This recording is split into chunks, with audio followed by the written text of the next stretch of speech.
Cormoragh, please take your seats.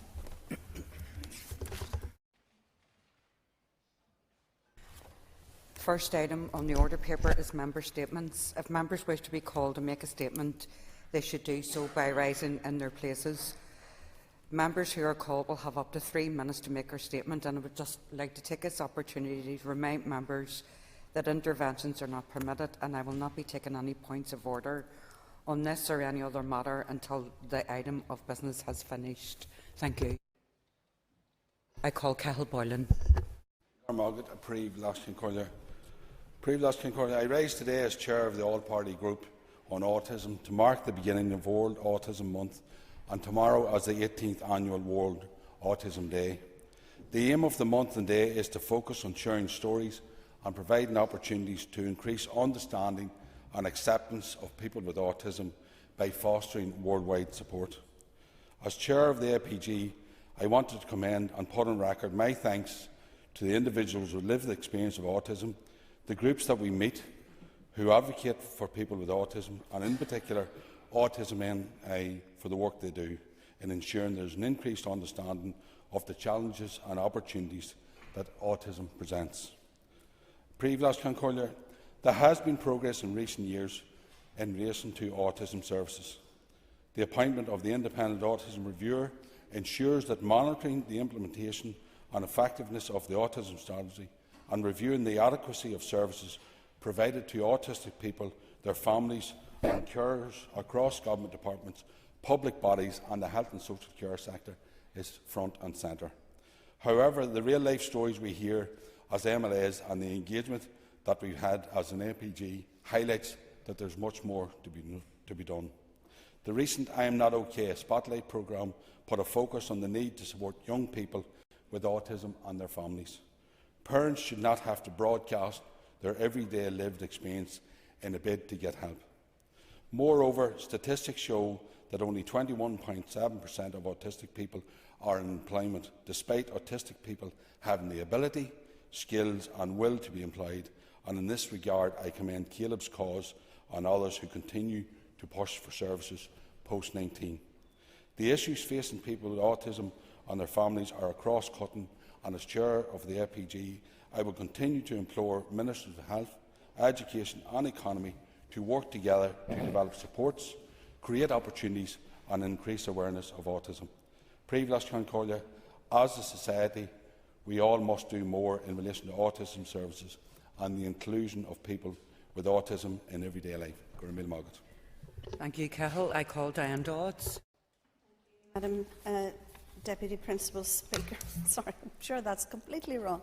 Anyway, today I want to comment briefly on the latest developments within the legislative process regarding the Assisted Suicide Bill at Westminster. Now, before I do so, I want to make it absolutely clear that the DUP is a pro-life party and finds the bill abhorrent in all of its proposals. The bill's sponsor, Kim Ledbetter, has been forced against her wishes to bring an amendment extending the implementation period to 4 years of this bill, and this could potentially extend until after the next general election. The BBC has reported that the government has concerns over the timelines for the implementation of the bill. And I trust that people will grasp that this not only demonstrates the chaos around the bill, but the magnitude of the issues that are at stake and the changes that are proposed at the committee stage.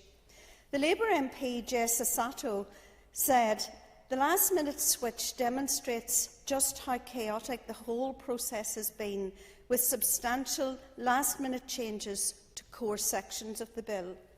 Bradford West Labour MP Naz Shah, who was originally supportive of the bill and served on the committee scrutinising the bill, has this week stated the legislation is fundamentally flawed. The witness list at committee was 4-1 in favour of the bill's supporters.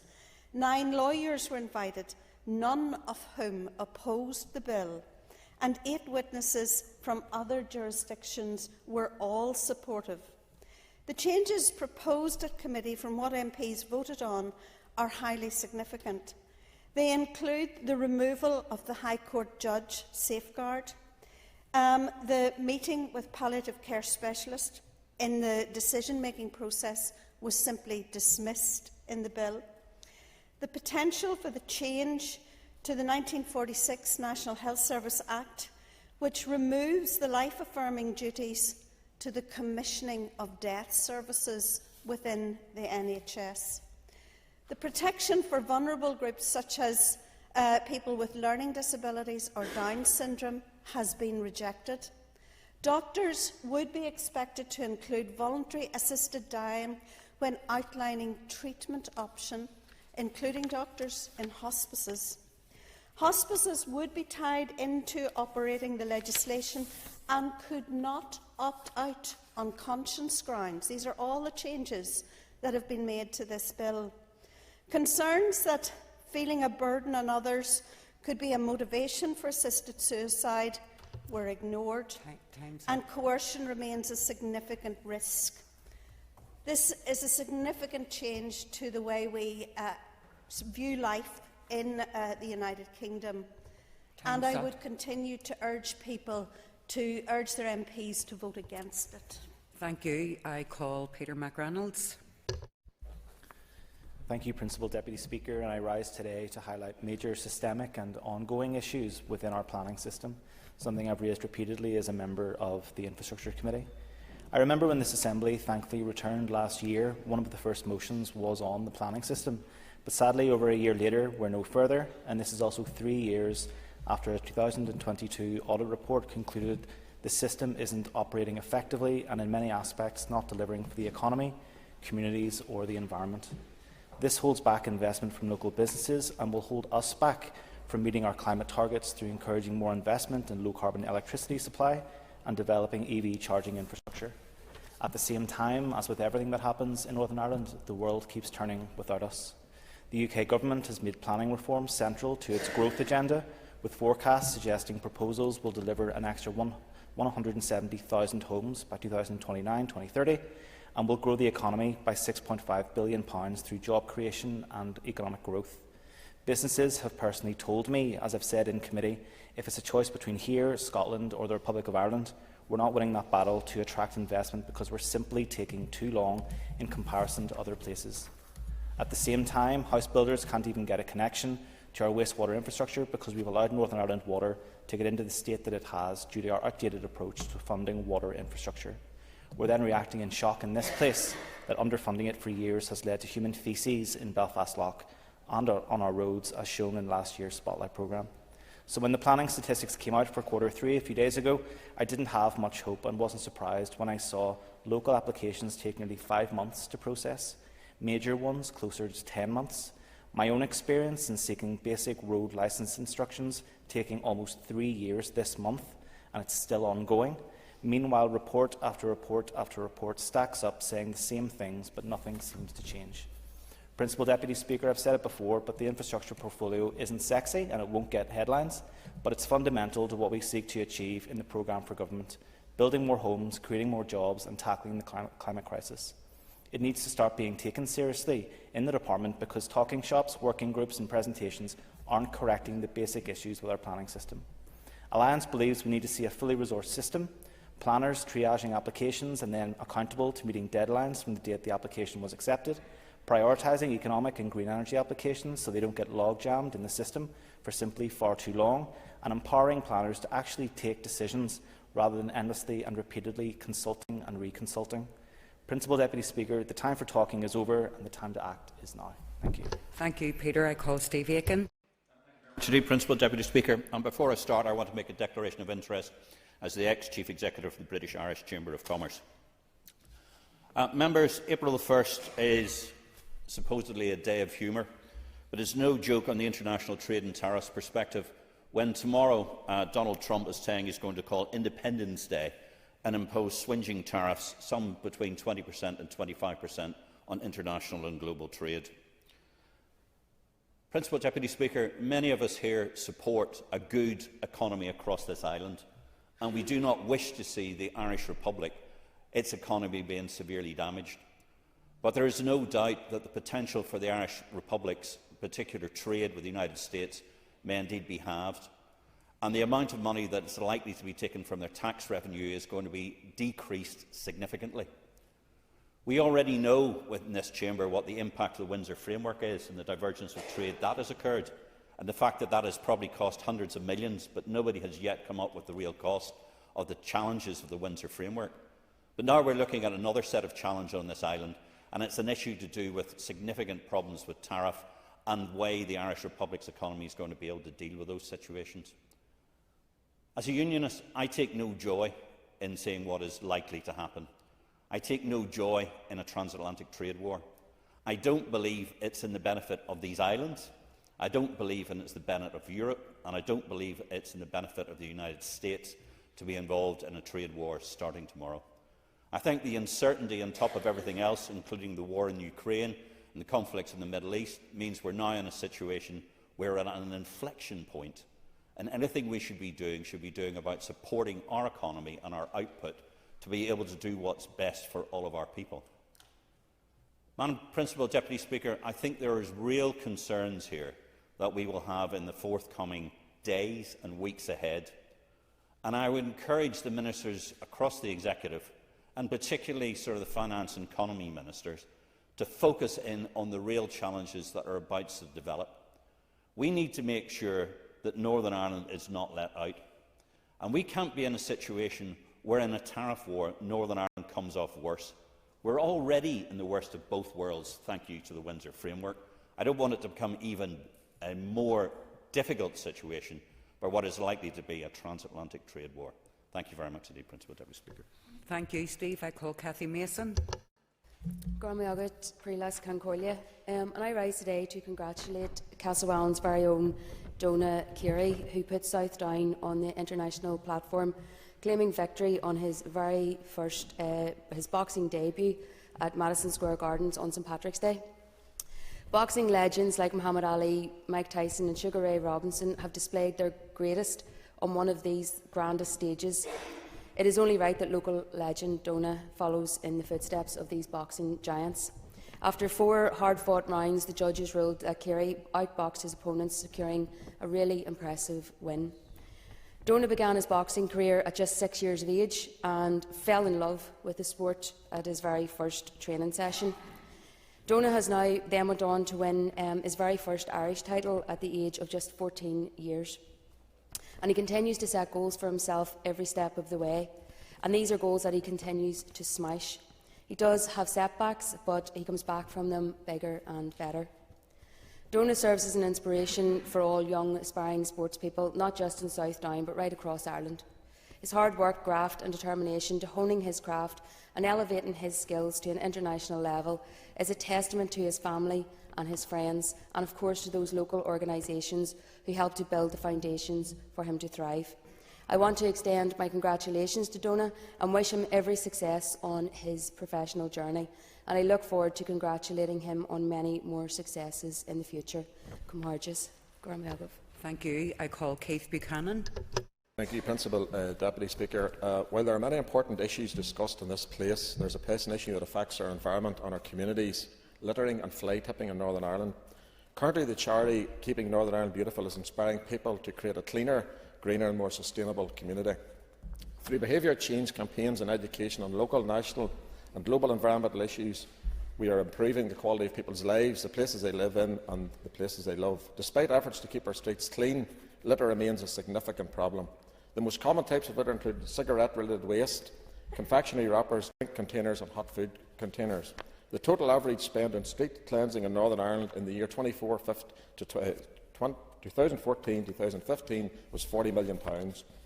On a local level, I try to instil the need to take our rubbish home to a group of young people in my local community.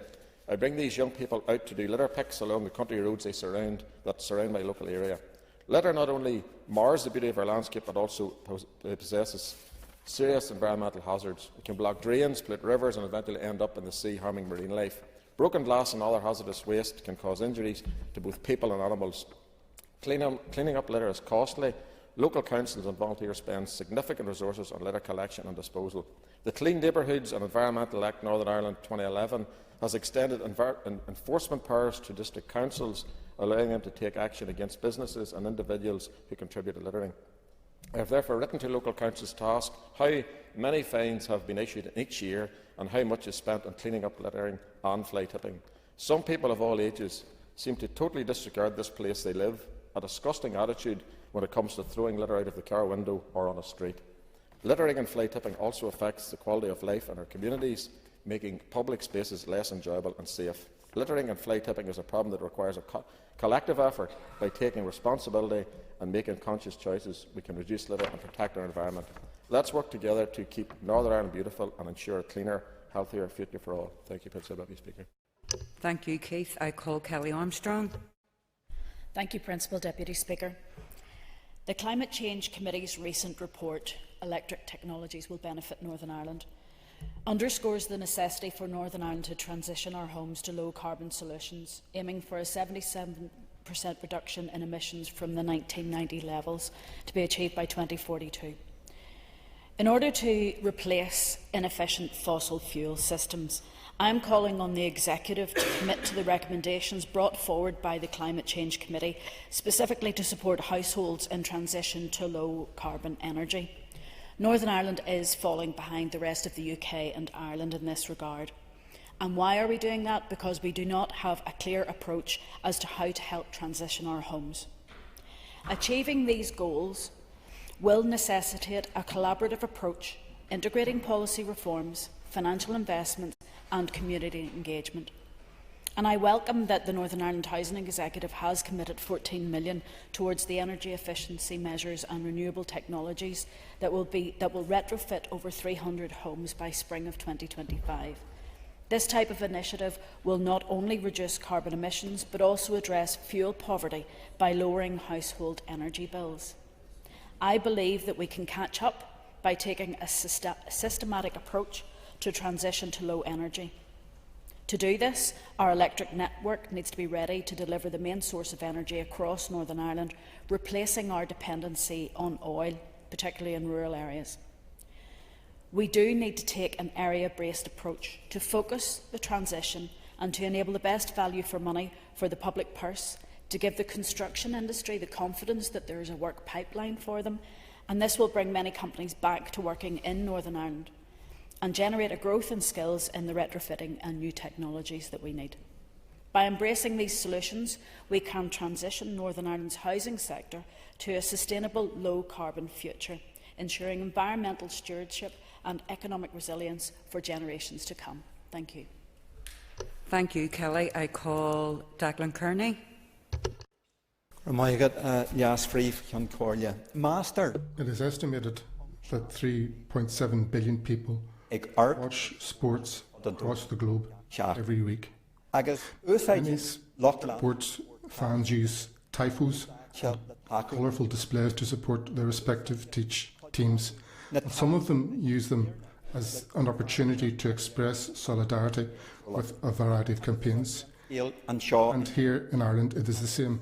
As our national games are being played, the Palestinian flag is raised by fans every week, regardless of the team loyalty. GA fans use the opportunity to promote the cause that has been marked this week by the International Day of Sport for Development and Peace. Recently, Gaels against Gaza have come to the fore, organising demonstrations, vigils and charity matches in solidarity with the oppressed people of Palestine. Recently, in Ramallah, Palestine GAA was established. On its jerseys, the club displays crest and logos supporting human rights. That is a shining example of how sports can promote peace. Therefore, Madam Principal Deputy Speaker, I wish Palestinian GA every success and long live international solidarity. Stephen Dunn. Thank you, Principal Deputy Speaker. I rise today to mark a special anniversary of the Origin North Down Street Pastors, as they mark 10 years of dedicated service across our local council area within Ards and North Down. On Thursday night past, street pastors, PSNI, council officers, friends and supporters gathered together to mark a special celebration of 10 years to mark this significant milestone. The street pastors are a very dedicated group of volunteers who give up their weekends to go out on our streets, keeping people safe, offering practical support and showing real compassion for everyone that they meet in every corner of the Ards and North Down borough, from Hollywood, Bangor, Ards, and the Peninsula, and right across the full Ards and North Down area. Their motto is to care, listen and help, and I think that's words that we could all aspire to and keep in mind every day. And I'm sure many in this House and beyond will have seen these dedicated volunteers out on our streets at night or at the many local community events and activities throughout the year. And across Northern Ireland there are dedicated street pastor groups in Ards and North Down, Belfast, Coleraine and Newtonabbey, and also within the Lisburn and Castlereagh areas. I would like to pay particular tribute to Pam Williamson and Marilyn Toogood, who formed the Ards and North Down Street Pastor Group back in 2015 and who continue to lead this group today. And the group has grown and grown from early foundations right through to the large numbers of very dedicated volunteers who give up their time every weekend to help others. And a special thank you to those dedicated volunteers who are out at the weekends, rain, hail or shine, making a difference and giving up their free time to help others. Just like to say, keep up the great work. Thank you, Principal Deputy Speaker. Thank you, Stephen. I call Deborah Erskine. Thank you, Principal Deputy Speaker. It was Super Saturday in Fermanagh and South Tyrone on Saturday with two major wins for two local teams. And first up, I just want to say congratulations to Dungannon Swifts, who are through to the Irish Cup final. For Rodney Macquarie and his side, it's a huge achievement for the club. This has been a dream in the making for about 15 years for the Swifts, and the only thing between us now is 90 minutes and Cliftonville, against whom Dungannon will face on the 3rd of May at Windsor Park. It was no Blue Monday yesterday in Dungannon, and it's safe to say everybody is buzzing with Saturday's win. I want to wish Dungannon Swifts all the best as they prepare for the final, and indeed as we look forward to cheering them on next month. And also on Saturday, a huge congratulations to Enniskillen Rugby Club, who won the Junior Cup final against Dromore at Kingspan Stadium. And I was delighted for the club, and it's always wonderful to see our local clubs do well. And I know the celebrations went on until the small hours in the morning, and Mullaghmeen was bouncing when the victors returned home with silverware. But these celebrations don't just happen. They are down to teamwork of people working together, and these teams bring communities together, and I want to pay tribute to them all on their achievements, which is part and parcel of lawn training evenings, weekends away from family and friends, and dedication training in all kinds of weather. So congratulations to them all. Thank you, Deborah. I call Cheryl Brownlee. Thank you, Madam Principal Deputy Speaker. And I rise today also as a member of the APG to mark Autism Awareness Day, which will take place tomorrow. It's a day that is dedicated to understanding, acceptance and support for autistic individuals and their families. And it's an opportunity for all of us to reflect on how we can create a more inclusive society. Small actions can make a big difference, whether it's taking the time to learn more about autism, offering understanding and patience in daily interactions, or advocating for better services. There can be a misrepresentation of autism figures here in Northern Ireland, often suggesting that we have significantly higher rates than other parts of the UK. However, research tells a different story. In 2019, a report by Professor McConkie provided a comparative analysis showing the prevalence of autism in Northern Ireland, which is 1 in 20 school-aged children, or 5%, is similar across the UK. Yet the way these statistics are portrayed sometimes can create unnecessary concern, misunderstanding and a stigma towards those with autism. What sets Northern Ireland apart is that we have some of the best trained psychologists and psychiatrists in the UK. We have the most comprehensive legislation and a system that is identifying and diagnosing autistic individuals early and more accurately. And this is something that we should be very proud of. Every single diagnosis matters, and it allows individuals and their families to access support and strategies that they need to navigate daily life. However, diagnosis is the first step. Autism is nothing to be treated or fixed. There's no pill or cure. But what makes a real difference is understanding, compassion, and the right support structures. Many parents and carers feel overwhelmed, isolated, and exhausted fighting for resources. We need to ensure that they have the support services and that it's kept at pace with diagnosis, providing effective pathways for education, employment, and living. Autistic individuals bring incredible talents, perspectives and strengths to our society, yet many adults in Northern Ireland are often unemployed and suffering mental health challenges, and it's clear we must do more to create meaningful opportunities. And I'd also like to take this opportunity to congratulate Mid and East Antrim Borough Council on their autism-friendly initiative, delivered in partnership with the Northern Trust, as their outstanding work was recently recognised with the Local Government Awards, and they won the Local Government Equality and Diversity Award. So I want to say a huge well done to Fiona, the entire team, for this fantastic achievement, which puts individuals at the heart of everything they do.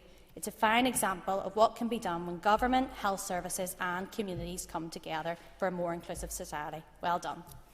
Thank you, Cheryl. I call Timothy Goss, and Timothy, you have 2 minutes. Thank you very much, Principal Deputy Speaker. And I want to use this opportunity to revisit the tragic circumstances which the Dara family have been left in after the sudden passing of Willie Dara on the 21st of December last year. As I told the House last week, Willie Dara passed away on the side of the road. Willie Dara's wife rang the ambulance service at 7:05 that evening to be told there was no ambulances available. Willie Dara's wife was then asked to take Willie to Antrim Area Hospital. During that journey to Antrim, Caroline had to pull over because Willie's situation had moved from a Category 1 heart attack to a Category 2 heart attack to a Category 1, where he was no longer breathing. Sadly, Willie passed away. The family have every right to believe that the action short of strike currently being taken within the ambulance service by the unions was part of the reason why no ambulance was available. On that evening, within the Northern Trust, there were 6 ambulances sitting in dispatch stations at the time of that first call, who, because of this action short of strike, couldn't be assigned to a call. I welcome the Health Minister releasing a statement this morning to the Nolan Show, but I was disappointed that during the debate last week he didn't take me up and respond to the Dara family on some of the personal issues that are raised regarding this case. And while Mr Nisbet is in the chamber this morning, there is 3 thoughts that I want to leave with him of action that he could take, an ambulance service could take today, to limit the impact on those who desperately need the service, who during the last hour crews aren't assigned. My encouragement today is that crews are now assigned for Category 2 calls during that last hour of their shift. During that last hour, crews aren't even made aware that there has been a Category 2 call has come in. And my encouragement is to both Mr Nisbet and the ambulance service that they don't know whether the crews that are sitting in the station are in a union or they're not.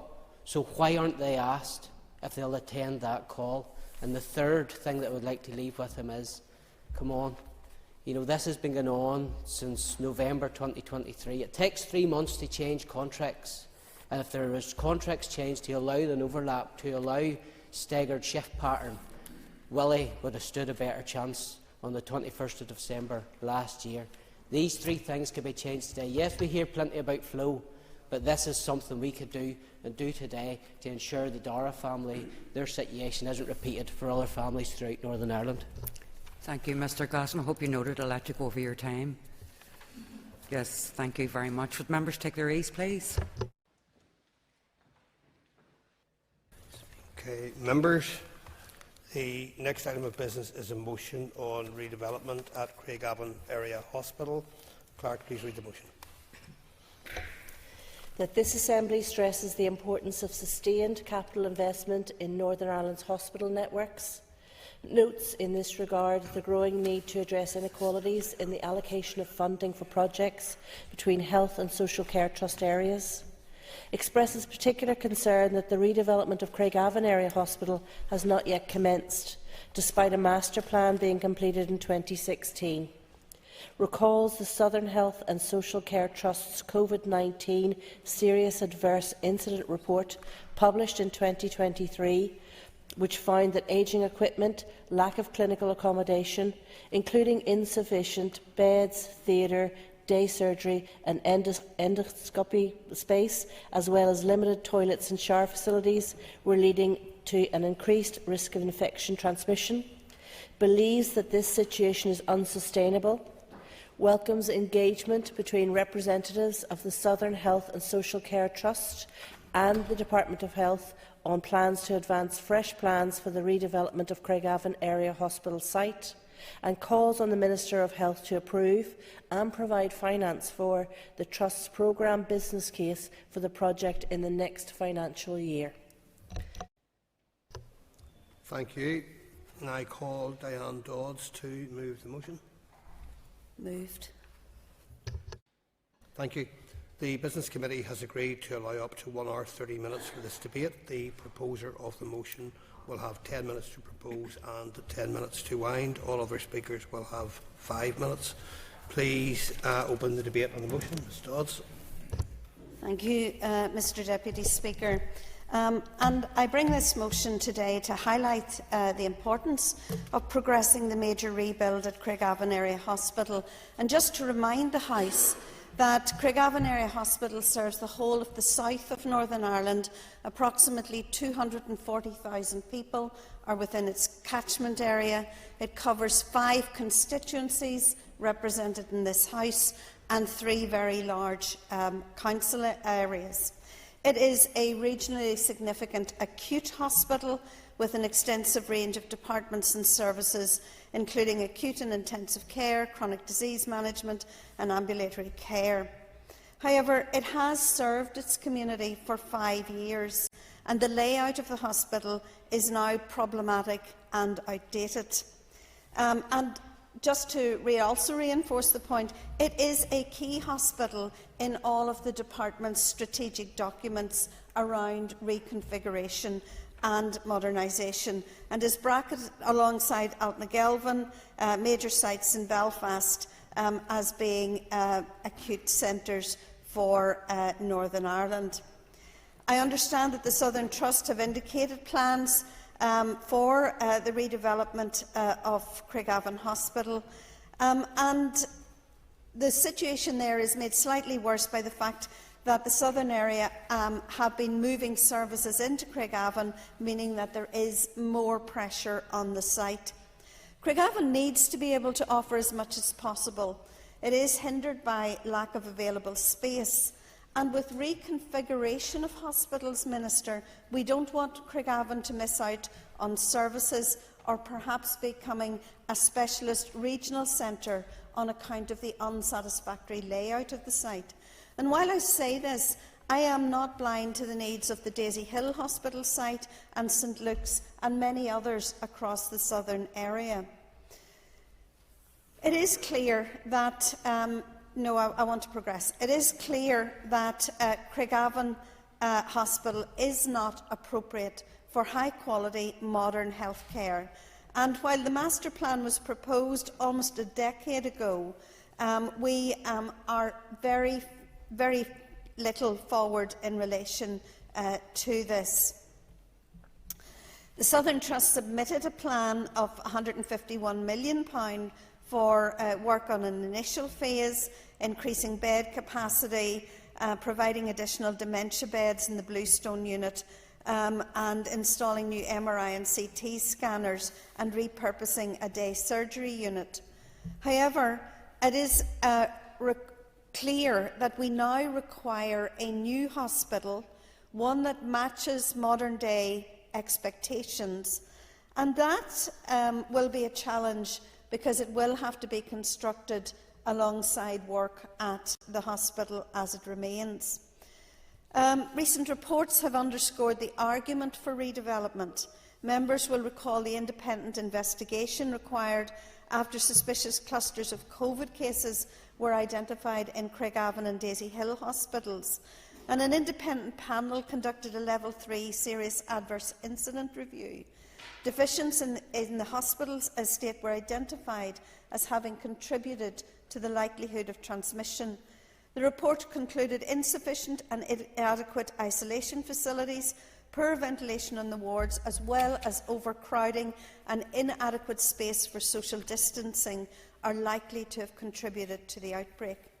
The panel identified the physical condition, functional suitability, compliance with standards and lack of effective space utilisation all contributed to the likelihood of transmission of infection on the wards. There were few single rooms, with only some having ensuite facilities. There were insufficient negative pressure isolation rooms and limited toilet and shower facilities. With the exception of the haematology ward, multi-bed bays in other wards have poor bed spacing and do not reflect current standards. And this was particularly the case in the main medical ward and Force South. It was the panel's view that inadequate isolation facilities and poor ventilation made it difficult to prevent transmission. Let's hope we never experience another COVID-like episode, but we must make appropriate preparations and changes. And all our hospitals need to be fit for purpose to meet the challenges of everyday illnesses and the unexpected. We are also all aware of the issues in recent months regarding capital projects which have drawn significant public attention, in the main at the Belfast Trust.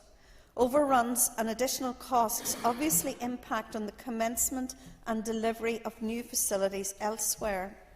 In the last decade, capital expenditure in the Southern Trust has represented roughly 11% of that across the 6 trusts, the bulk of which was for preventative maintenance. There have been major injections in state-of-the-art hospitals, wards and facilities in other trusts over that period, not least in Antrim, Altnagelvin and the Royal. And let's also make it clear that I have argued very, very strongly for that development. Northern Ireland needs a new children's hospital, it needs its regional neonatal unit, and these are important additions to the health infrastructure. But we must also remember that other hospitals, other acute hospitals serving major centres of population also need investment as well. The Department of Health's proposed capital allocation as set out in the draft budget for 25-26 is £391 million. The Minister has argued that this is less than what is required to fund essential expenditure for executive flagship projects, contractual commitments to progress projects in design and development, and fund the continuation of existing services. Officials appeared before the Health Committee on Thursday and spoke to an update from the Minister. The draft budget allocation includes £71 million ring-fenced for capital flagship projects, city deals and inclusive future funding. £114 million is being allocated to contractually committed projects and £162 million to maintain the existing estate, including infrastructure equipment and fleet replacement. £47.5 million will go towards progressing projects that are in design and development. The Minister's correspondence confirmed that £500,000 was being earmarked for Craigavon Area Hospital redevelopment, programme team, healthcare planning and site master plan. However, this was the very last item of more than 50 capital projects listed across 4 different tables. And I hope, Minister, that this is not an indication of the priority or the focus that will be placed on the redevelopment of Craigavon. The Minister's paper to the committee last week stated the demand for new capital investment far outstrips what we can reasonably assume in a budget settlement for both capital and revenue and exceeds the capacity within estate teams. In these circumstances, the Department is undertaking a review to determine which projects will be progressed over the next 3 years. I trust that the Minister will be able to confirm to the Assembly today that Craigavon Area Hospital redevelopment, described in this correspondence to the committee as in design and development, will not form part of this review exercise, nor be at risk of not being progressed. And I look forward to hearing that confirmation as we progress with this debate. While tens and indeed hundreds of millions appears to be frittered away in project after project, the bulk of the main hospital at Craigavon stands just as it did in the early 1970s. I urge the Minister today to recognise the great need at Craigavon Area Hospital, to recognise the potential at Craigavon Area Hospital, and to recognise that the almost 250,000 people that it serves in that part of Northern Ireland deserve the facilities that will bring their healthcare experience into a new and modern era. Thank you, Mr. Speaker. Thank you. Now call Linda Dillon. And thank you to the proposers of today's motion for bringing this motion before the House. This is a conversation, to be honest with you, that we shouldn't still be having 10 years on after the master plan was developed. And Craigavon Area Hospital has been crying out for redevelopment for many, many years before that. So as we know, the master plan was finished in 2016, and since then we've had report after report, we've had warning after warning, but we've had no action. And I have raised this with the department over the past 3 years. Even when we didn't have a sitting assembly, I was raising this with the permanent secretary at that time, that Craigavon Hospital was in dire need of development. The state of the hospital estate excuse me, is affecting the care and the outcomes for patients, and that actually is the most important part of this, because a hospital is only a building at the end of the day, but what matters is the outcomes. What matters is the care that people get when they're in those buildings. And we know that the care and the outcomes have been affected in Craigavon Area Hospital by the state of the hospital itself. That is no reflection on the staff, just to make that clear. There's no reflection on the work and the efforts that they do within the confined space that they have. And I have dealt with cases where patients with open wounds at serious risk of infection, and if they contract infection, at serious risk of death, being cared for in an open ward because of the extremely limited access to single or isolated rooms. And you can't have someone coming out of surgery vulnerable and in recovery only to be put in an outdated, overcrowded ward with high infection risk. That is not how a modern health service should work. And we've heard it from the Trust themselves. There is simply not enough suitable space for people to recover in a safe environment. Even basic facilities like toilets and showers are stretched. That's not just inconvenient, it's dangerous. Infection risk is heightened. Staff are under constant pressure. Patients aren't getting the experience or the outcomes that they deserve. We're well aware of the excess deaths that occurred in the Southern Trust during the COVID outbreak due to the lack of suitable facilities, and as the previous speaker has outlined, that was due to the lack of isolation facilities and poor ventilation. And that is some reflection on us as a first world country. And Minister, this isn't just about Craigavon, it speaks to a bigger issue around planning and investment across the entire health service. When services are added or transformed, the facilities must follow. In fact, if we were doing it right, the facilities should be there first. And we can't separate transformation from infrastructure. Reconfiguration plans and development and capital planning must go hand in glove.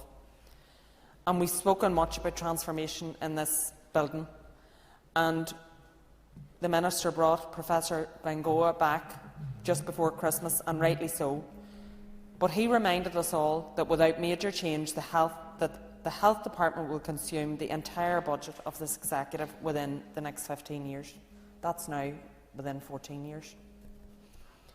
And he's not wrong, but transformation has to be done properly. It has to be strategic, well thought through and properly consulted on in an open and transparent manner. And then it needs to be implemented. So it's time not just to look at how much is being spent, but at where and how it's being spent. And obviously, Minister, as our leader in health, you are ultimately responsible, and we need to see that strong leadership. We need to see well thought through plans Trusts must be supported to deliver good services in fit-for-purpose accommodation, and they must be held accountable by your department for how they spend that money. Yes. The member for giving way. It's an important point she raises, particularly as we see potential for further investment into the health service and what that means for the ratepayer. Would the member agree with me that the continual voicing of money on old dilapidated buildings to essentially keep them alive in their current context is actually throwing more money after bad in some circumstances? Member Selection. Thank you. I think that is exactly the point I'm talking about when I talk about having well thought through plans and ensuring that our development plans go hand in glove with our reconfiguration plans and what our hospital estate should look like. I think you're absolutely right. So we do need the department to hold the trusts accountable. That accountability matters because when things go wrong, it's patients and staff who pay the price. Just let me be clear, I'm not just here to criticise, and we're not, as a collective, as a committee, here to criticise. We want to work with you, we want to see progress, we want to see the redevelopment delivered, and we want to see you succeed. Because if you succeed, the people of the Southern Trust area and all of our people right across the north and the wider health service will be better off for it. So in order to give that support and work with you and your officials, we need to see genuine transparency, openness and clarity about what you're doing and why. I am hoping that today in your response you will finally give us a time frame for delivering the modern, safe and fit-for-purpose facilities that the people of the Southern Trust, but actually all of those who are served by the Southern Trust, because they come from right across the north, who will be relying on care provided in Craigavon Area Hospital in the coming years, get the care that they deserve in buildings that are fit to give them the care that they deserve. Owen Tennyson.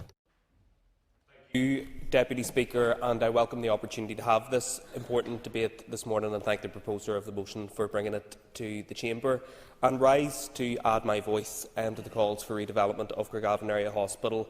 As other members have already said, almost 10 years since the master plan was originally published. Linda Dillon rightly pointed out in her remarks that the Health Minister is ultimately the person who is responsible and our lead on these issues, but I think it is important to contextualise this, and that 10-year delay did not happen in a vacuum, and in fact the speakers from both parties that have preceded me contributed to at least 5 years of that 10-year delay. And so I think it's important that we acknowledge our own hand and our own responsibility in these issues when we get up to call on others to take action. We're all too aware of the pressures faced by staff working in hospitals right across Northern Ireland, and with Craigavon serving an estimated 241,000 people, spanning 6 constituencies. And we are also aware of the sustained pressure facing emergency departments on a daily basis, and the fact that over 167,000 people are sitting on waiting lists for a first consultant-led outpatient appointment within the Southern Trust area. While some parts of the hospital have since been upgraded, including the paediatric ward and upgrades to the Glenanne unit, other major parts of the hospital are no longer fit for purpose. Anyone who engages with the Trust or hospital staff will know the constraints on capacity inhibit the ability of those staff to deliver in the way that they would wish for their patients. And this is not just a parochial matter or members of the local constituency getting up to call for investment in our area. This is an evidence-based call, because in September 2023, as Diane Dodds referenced, the independent panel undertaking a serious adverse incident review highlighted serious concerns, identifying that insufficient and inadequate isolation facilities, poor ventilation on the wards, overcrowding and lack of space for social distancing in the emergency department and affected wards had contributed to transmission of COVID-19 infections amongst vulnerable patients during the pandemics. Wards have too few single rooms, with only some having ensuite facilities, and there are insufficient ventilation facilities, toilets and shower facilities as well. Capital budgets for the Health Department are stretched, and there is absolutely no denying about that, but this investment in particular is becoming critical. Redevelopment is essential to enhance the environment in which staff are working and to improve not just the patient experience, but patient safety and our ability to enhance capacity to assist in tackling hospital waiting lists. There is no doubt, as other members have said also, that Craigavon Area Hospital has a pivotal role to play in the context of wider healthcare transformation, and so this development does need to be seen in the context of those wider ambitions from the department, and also in the context of the wider infrastructure. And we had an adjournment debate last week, which Mr Beattie tabled in the Chamber to discuss some of the challenges in that respect surrounding the hospital, and I'd be interested in the Minister's views in those issues also. As part of this debate, we heard from the Infrastructure Minister last week. However, there is also no doubt that we must revamp and reform the Executive's approach to capital projects, acting upon recommendations from the Audit Office in respect of procurement, ensuring sufficient planning and funding for the lifetime of projects is in place once they are commenced, and, crucially, ensuring that there is stable government and oversight to oversee those projects and investments once they have been committed to. We have seen those delays play out in a number of areas, with issues around Pseudomonas presenting in the new maternity hospital, a new mental health inpatient centre requiring substantial investment for repairs, despite only opening its doors in 2019, a new children's hospital that was given the go-ahead this year is now 17 years behind schedule.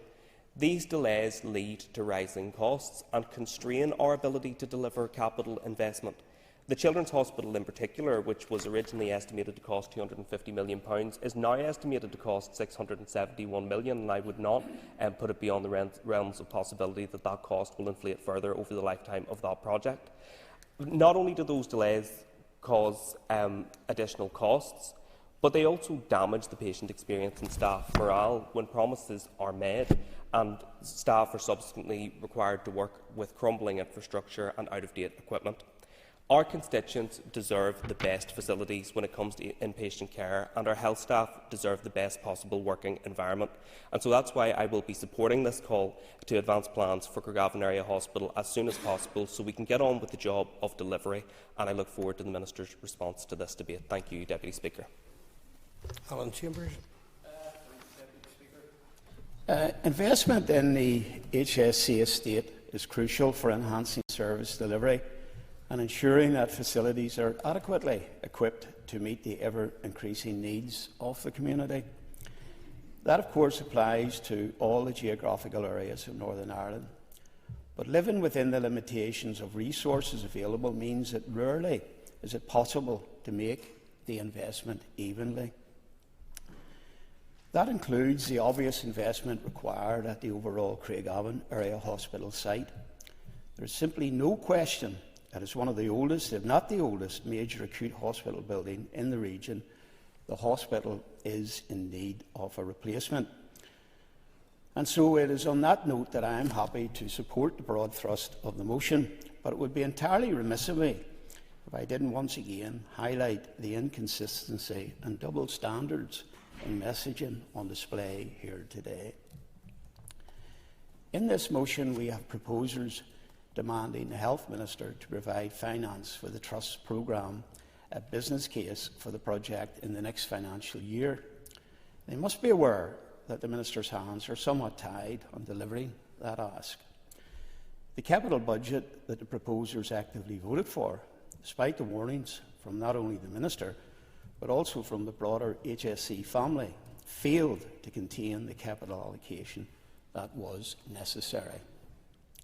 So once again, Mr Deputy Speaker, whilst I'm happy to support the motion with the hope that further progress will be delivered at Craigavon, I ask MLAs in this House that perhaps instead of attempting to cast blame elsewhere, to consider whether they, by their own actions, have perhaps contributed to the problem.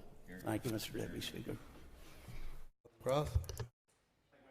Deputy Speaker, and I welcome the debate today and thank the member for bringing forward this motion about the hospital within her constituency. I think it's important that we all look to those facilities that are in our local areas to make sure that they can provide the best opportunity for people, the best health outcomes, and that they are able to serve the people of their area. And in this instance, it stretches right from the constituency that she represents right over to the constituency that I represent, albeit that the people that I represent have a much greater distance to go to get to that facility and pass a number of other facilities on the way.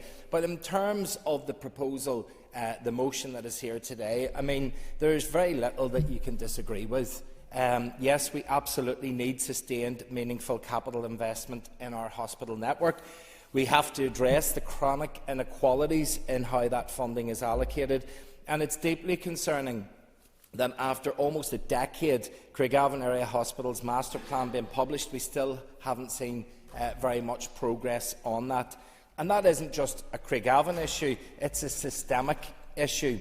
This story could be told from many other facilities right across Northern Ireland. And how many times have we seen those flashy strategies being launched and the glossy brochures being published only for them to gather dust or not to be fully fulfilled in what they were asking to do? And how many of the so-called executive flagship projects have gone over budget, undelivered, with our constituents left waiting, wondering and losing faith? And that has already been referenced by a number of speakers so far today. Craigavon also follows that same tired pattern. We are told of a £400 million redevelopment, a major investment, and although we did see the paediatric ward in 2017, and credit where it's due to have that very vital facility delivered, but what about the rest? What about the upgrade to the emergency department? What about the intensive care? What about imaging, theatres, recovery, cardiac and critical care?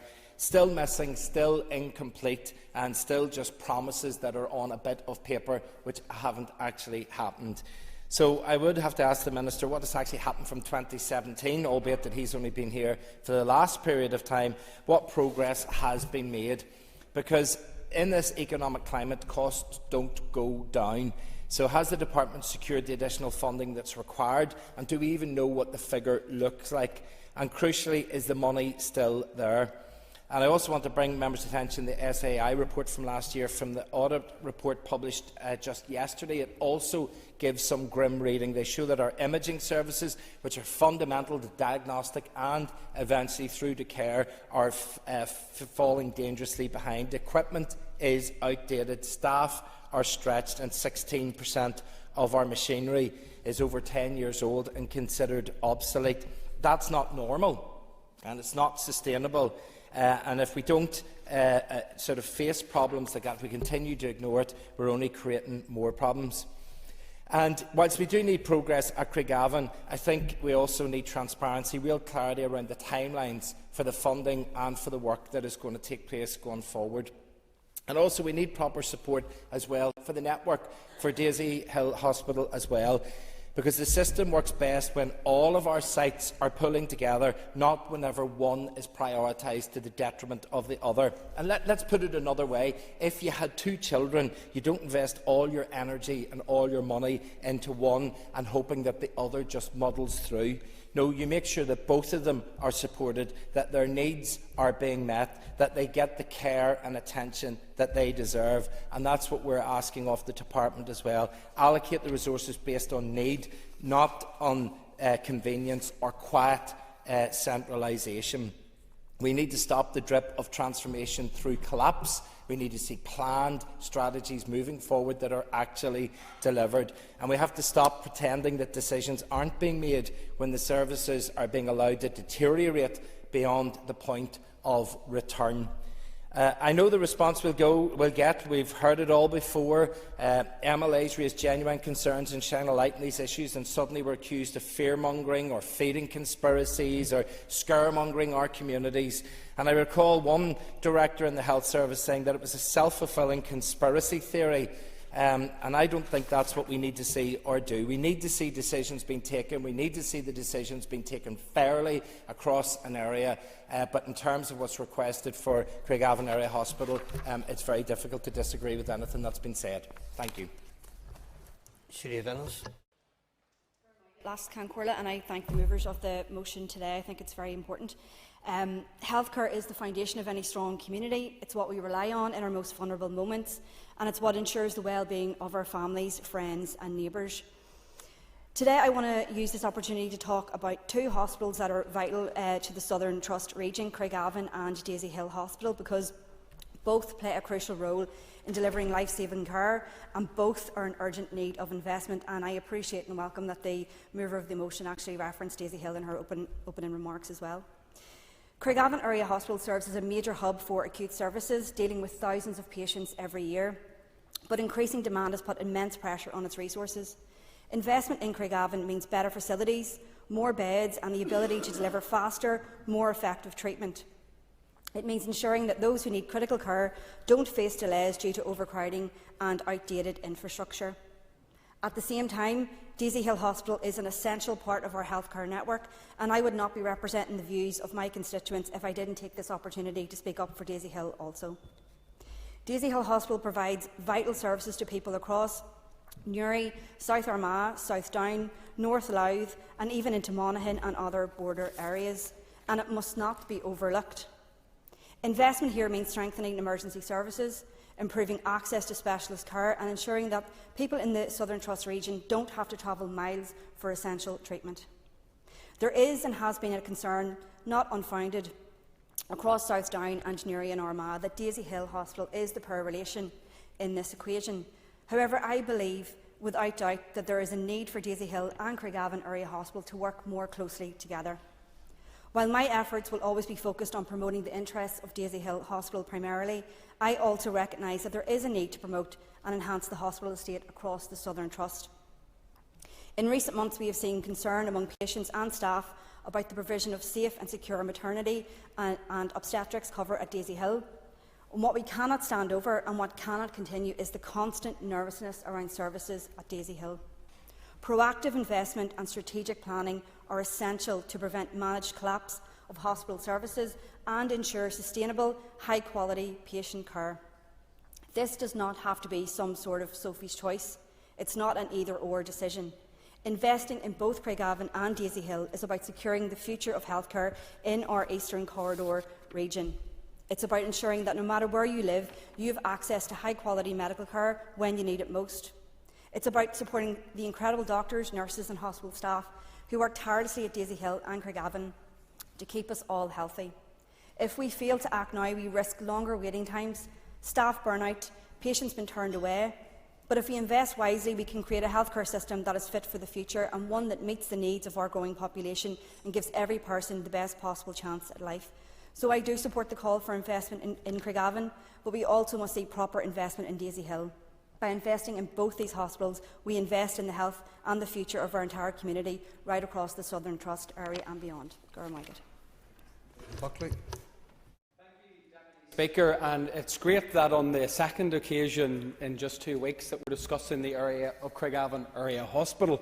And to that end, I want to thank my colleague Diane Dodds for bringing this important motion to the House, a motion in which I sense that there is unanimous agreement surrounding some of the issues facing Craigavon. At the outset of the debate, I wondered whether I should declare an interest because on the 19th of July 1991 I spent a few days of free accommodation in Craigavon Area Hospital, albeit things have changed since. But I just want to say, since the history, since 1972, Craigavon Area Hospital has really been a beacon of service in the local area between those that have since passed, those staff members that service the hospital, and indeed the wider community. We're thankful for the staff and indeed the high quality of healthcare that has been provided over such a time.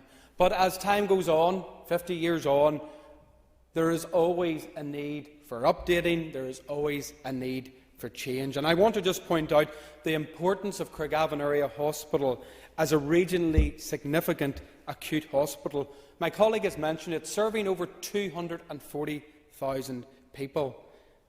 Sometimes I feel the earliest mistake with Craigavon Area Hospital was to call it Craigavon Area Hospital, because in doing so it often falls into that parish pump party political points when it comes to discussing it. Because Craigavon Area Hospital isn't just for Craigavon. Craigavon Area Hospital services Upper Bann, Newry and Armagh, South Down, Mid-Ulster, Fermanagh South Tyrone, and indeed even some within the new Lagan Valley constituency.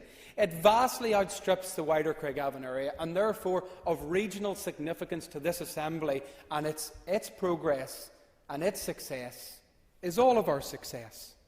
The bulk of the current capital spending is on maintaining old buildings, and that's what my point was in intervention to Mrs Dillon, that in preserving and maintaining old buildings, which isn't necessary, I take that point, but in a sense, it's sometimes not the best use of capital spend, because those buildings, yes, they can be patched, yes, they can be maintained, but they will never meet some of the modern needs that are essential when looking towards modern healthcare.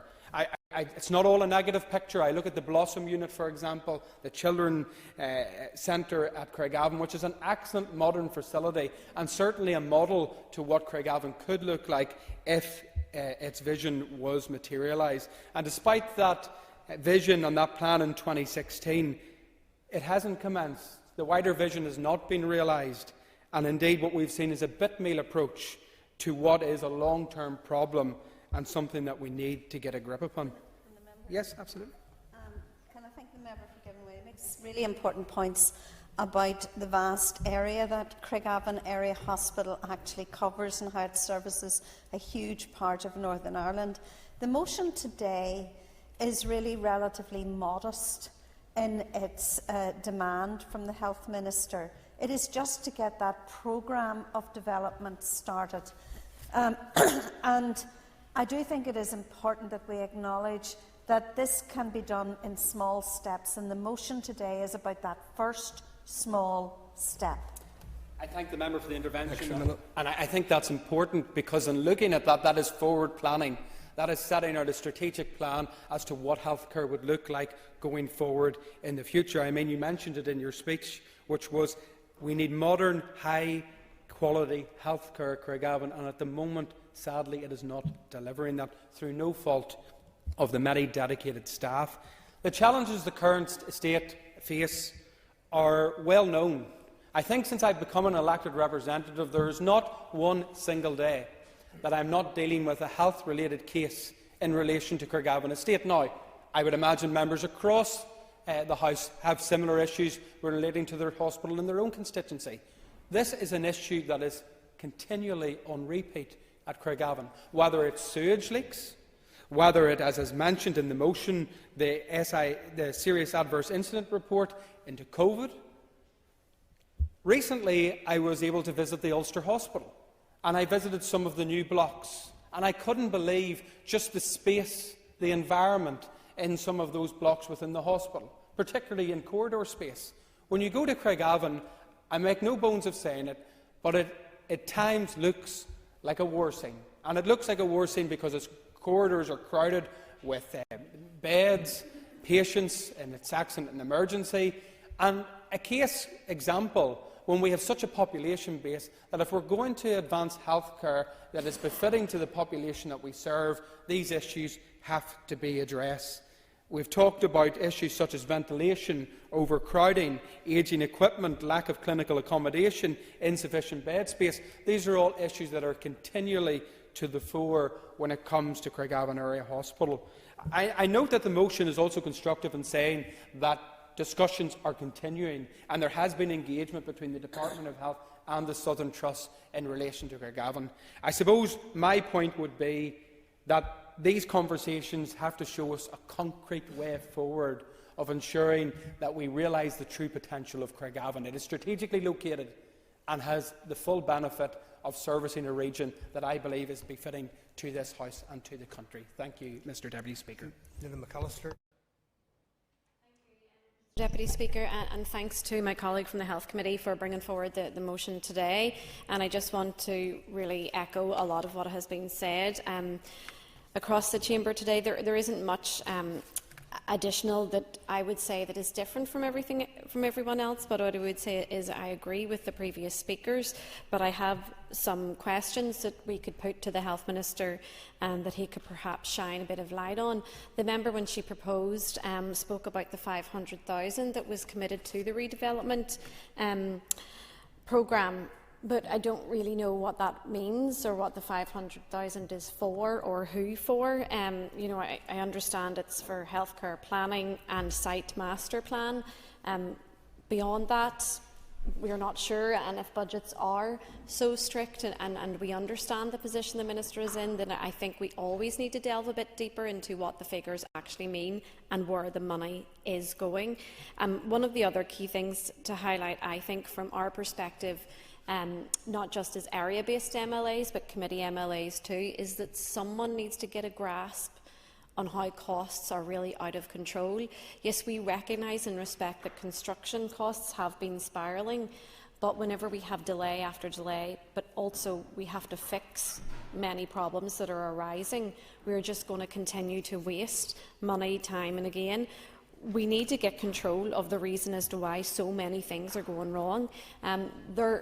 In any construction that any person has, whether in the private sector or public sector, there's always bumps in the road. There's always costs that are incurred. Oh, yes, sorry. Quietly spoken, not something that I thought I'd ever be accused of. Would the member agree with me that if we can be shown that those costs are actually to the benefit of the patients, of the service user, that is fine? Because yes, if plans are years in the making, there may come in that period ideas, new innovation that would actually improve the service or the outcome for the patient. If we can be shown that, that's fine, but it's where these costs get out of control for no apparent reason. Members, extra minute. Absolutely. If they benefit the patient and they lead to better health outcomes, of course, but we're not seeing that. We are seeing things going wrong too often, and we understand the issue is complex when it comes to maternity hospital around Pseudomonas, but I mean, at what point do we say, when are we going to learn and make sure it doesn't happen again? The acute mental health inpatient centre is another issue that just beggars belief. 5 years, not long after it opened, and we had promises there as well that there would be finance created for 4 beds for learning disability patients specifically coming from Muckamore Hospital, and who have been failed again. And this all is adding to costs again, and some of it runs in to decades of costs adding up, like we've seen with the Children's Hospital. But these issues are important. We are not debating the fact that our flagship projects shouldn't happen and that money shouldn't be spent, but we should get things under control before they do spiral. I do want to have a bit more clarity as to what actually is part of the plan for Craigavon. Perhaps the Minister will stand up and say that it is part of the business case, and if so, that would be much welcome. But after the business case is produced by the Trust, how many years then are we going to be if we have to spend money to fix all the problems that have occurred over the past decade? As I said, I'm happy to support the motion here today, and I know many of the points have been raised by the local MLAs too. As a Belfast MLA, sometimes we are in the privileged position of having access quite quickly to so many different hospitals within our area, so we do have to also sense check that where it comes to rural constituencies too, they need hospitals that are also fit for purpose and hospitals that are fit for the services that are run in them, and that brings me to the reconfiguration plan. And Minister, my party welcomed the publication of the reconfiguration plan, but if we do not have the detail of the services or what that actually means, what do we know about this master plan for Craigavon and how that actually fits in and suits the needs of any reconfiguration of our health transformation? And so it has to be taken on a holistic approach for all of the health estate. I thank the proposer again for bringing the motion forward, and I look forward to perhaps following up on some of the issues raised at Health Committee at a later date. Thank you.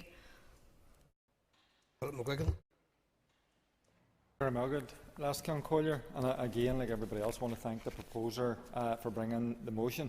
The timing of the debate is fortuitous, coming as it does a day after the Auditor General's report yesterday, which highlighted 16% of our imaging equipment used in patient scans here in the north is out of date, thus impacting negatively on times for diagnostic processes, which in turn adds to the time for appropriate treatment, ultimately affecting patient outcomes. Of particular concern in this report is the fact that the number of patients waiting longer than 2 weeks for a red flag suspected cancer scan has increased from 260 cases to almost 1,800. So this report from yesterday underlines the importance of properly investing in equipment and infrastructure across our health services. If people are to have confidence in hospital reconfiguration and transformation, then the infrastructure that supports this must be fit for purpose. So this includes buildings, the workforce, the equipment, and it includes all of those things at Craigavon Hospital. Sinn Féin understands the need to deliver transformation of our health system in order to cut waiting times and provide high-quality services.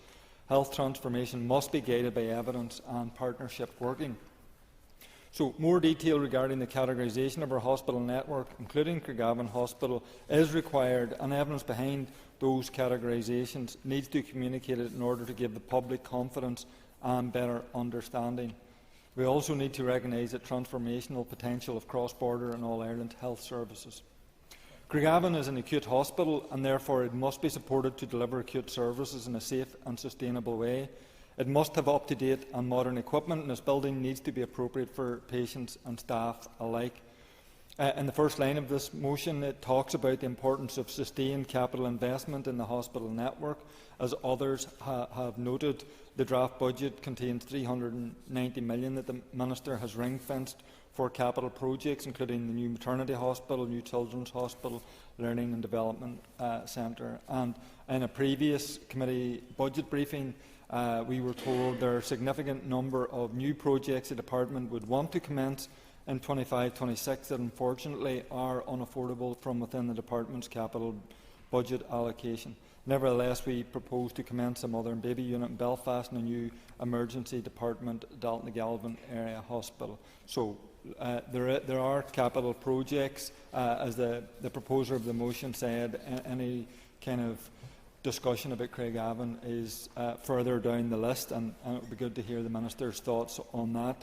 We know British Government policies of austerity have severely impacted on our ability here in the North to provide first-class public services, and I have said many occasions in this chamber, nowhere can the impact of the disastrous austerity policy be seen so clearly in terms of its negative impact on health. For its part, the Executive has prioritised health, and it is a programme for government commitment to reduce waiting lists. The Health Minister does get 52% of the Executive's available budget, which totals, in his case, $8.4 billion. So ultimately, it is the Minister who is responsible for spending that budget, where it is spent and how it is spent. He is also responsible for the trusts and their delivery. So our focus must be on improving patient outcomes through improving our healthcare services in Craigavon and right across the North. It means modern, fit-for-purpose buildings and equipment. It means taking a whole system approach to the challenges we currently face, such as the growing waiting times, ambulance waiting and handover times, workforce issues, early detection and preventative health care. And we need to do everything we can to build a stronger, better health service right across the North. Speaker, and I'm grateful to my colleagues for bringing this important motion today. The DUP are clear that when it comes to investing in our hospital network, no part of Northern Ireland should be left behind or disadvantaged. Regional balance is often mentioned in this chamber, but it is important that this phrase is not just used for some political campaigns. We need to recognise what it means for healthcare for people in every corner of Northern Ireland. I'm privileged to represent the people of South Down in this place, and at every turn I've taken the opportunity to make clear that the people in my constituency should not be left behind. As a hugely rural constituency, people travel some distance to hospitals already. While some are in the southeastern trust areas, the majority of people in South Down live within the Southern Health and Social Care Trust and are served by both Craigavon Area Hospital and Daisy Hill Hospital, and both have amazing staff, and I put on record my thanks to them. However, it is a disgrace that these hospitals have been left behind in terms of capital investment for many years. Where the buildings are in bad shape, they don't serve patients or staff to their best, and they reduce the capacity to deliver healthcare. Where we see these drives towards regionalised specialist services, with the backdrop of the financial pressures we are in and the reduced capital budgets, I'm incredibly concerned that the result to this continued underinvestment in the Southern Trust hospitals will see services taken away from the area completely, with the predetermined excuse being that the hospital buildings that are there do not have capacity to house additional specialisms. Why should patients in the Southern Trust be faced with the potential of losing their local hospitals or having them reduced in services and capacity? Where is the regional balance in this? We need to see equity in healthcare provision across Northern Ireland, and the people in the south east of the province deserve better. We have some of the most rural areas of Northern Ireland with some of the farthest distances to travel for healthcare. And the people of South Down and surrounding areas deserve investment in their hospitals. And as my colleagues mentioned, in the last decade, the Southern Trust represented roughly 11% of the capital expenditure by trusts and the Northern Ireland Ambulance Services, and the bulk of which for preventative maintenance. And meanwhile, major injections have been elsewhere. I also take the opportunity to remind the House that the failure across the Department of Health in delivering major capital projects over a number of years have led to wasted hundreds of millions of pounds, and the significant overspends on the maternity hospital, for example, have meant hundreds of millions of pounds which have had to be found. But this money was not found out of thin air. It came from other areas within the health budget, and it displaced the much-needed capital investment from other areas. I would have loved to have seen this value of investment in the Southern Trust, in the development of Craigavon and Daisy Hill hospitals, but no, it was applied to the overspend as part of the catalogue of some £3 billion of overspend across the board on major capital projects reported by the Northern Ireland Audit Office. It sends a terrible message to patients from across South Down, Newry and Armagh, Upper Bann, Fermanagh, South Tyrone and Mid-Ulster to see the lack of investment in Craigavon. And I'm glad to be joined by my colleagues representing all of these constituencies here in the Chamber today. I thank the member for giving way, and I know full well in my own constituency of Fermanagh and South Tyrone where services have been reconfigured and some services have moved to Craigavon, and you talked about the need and people have to travel.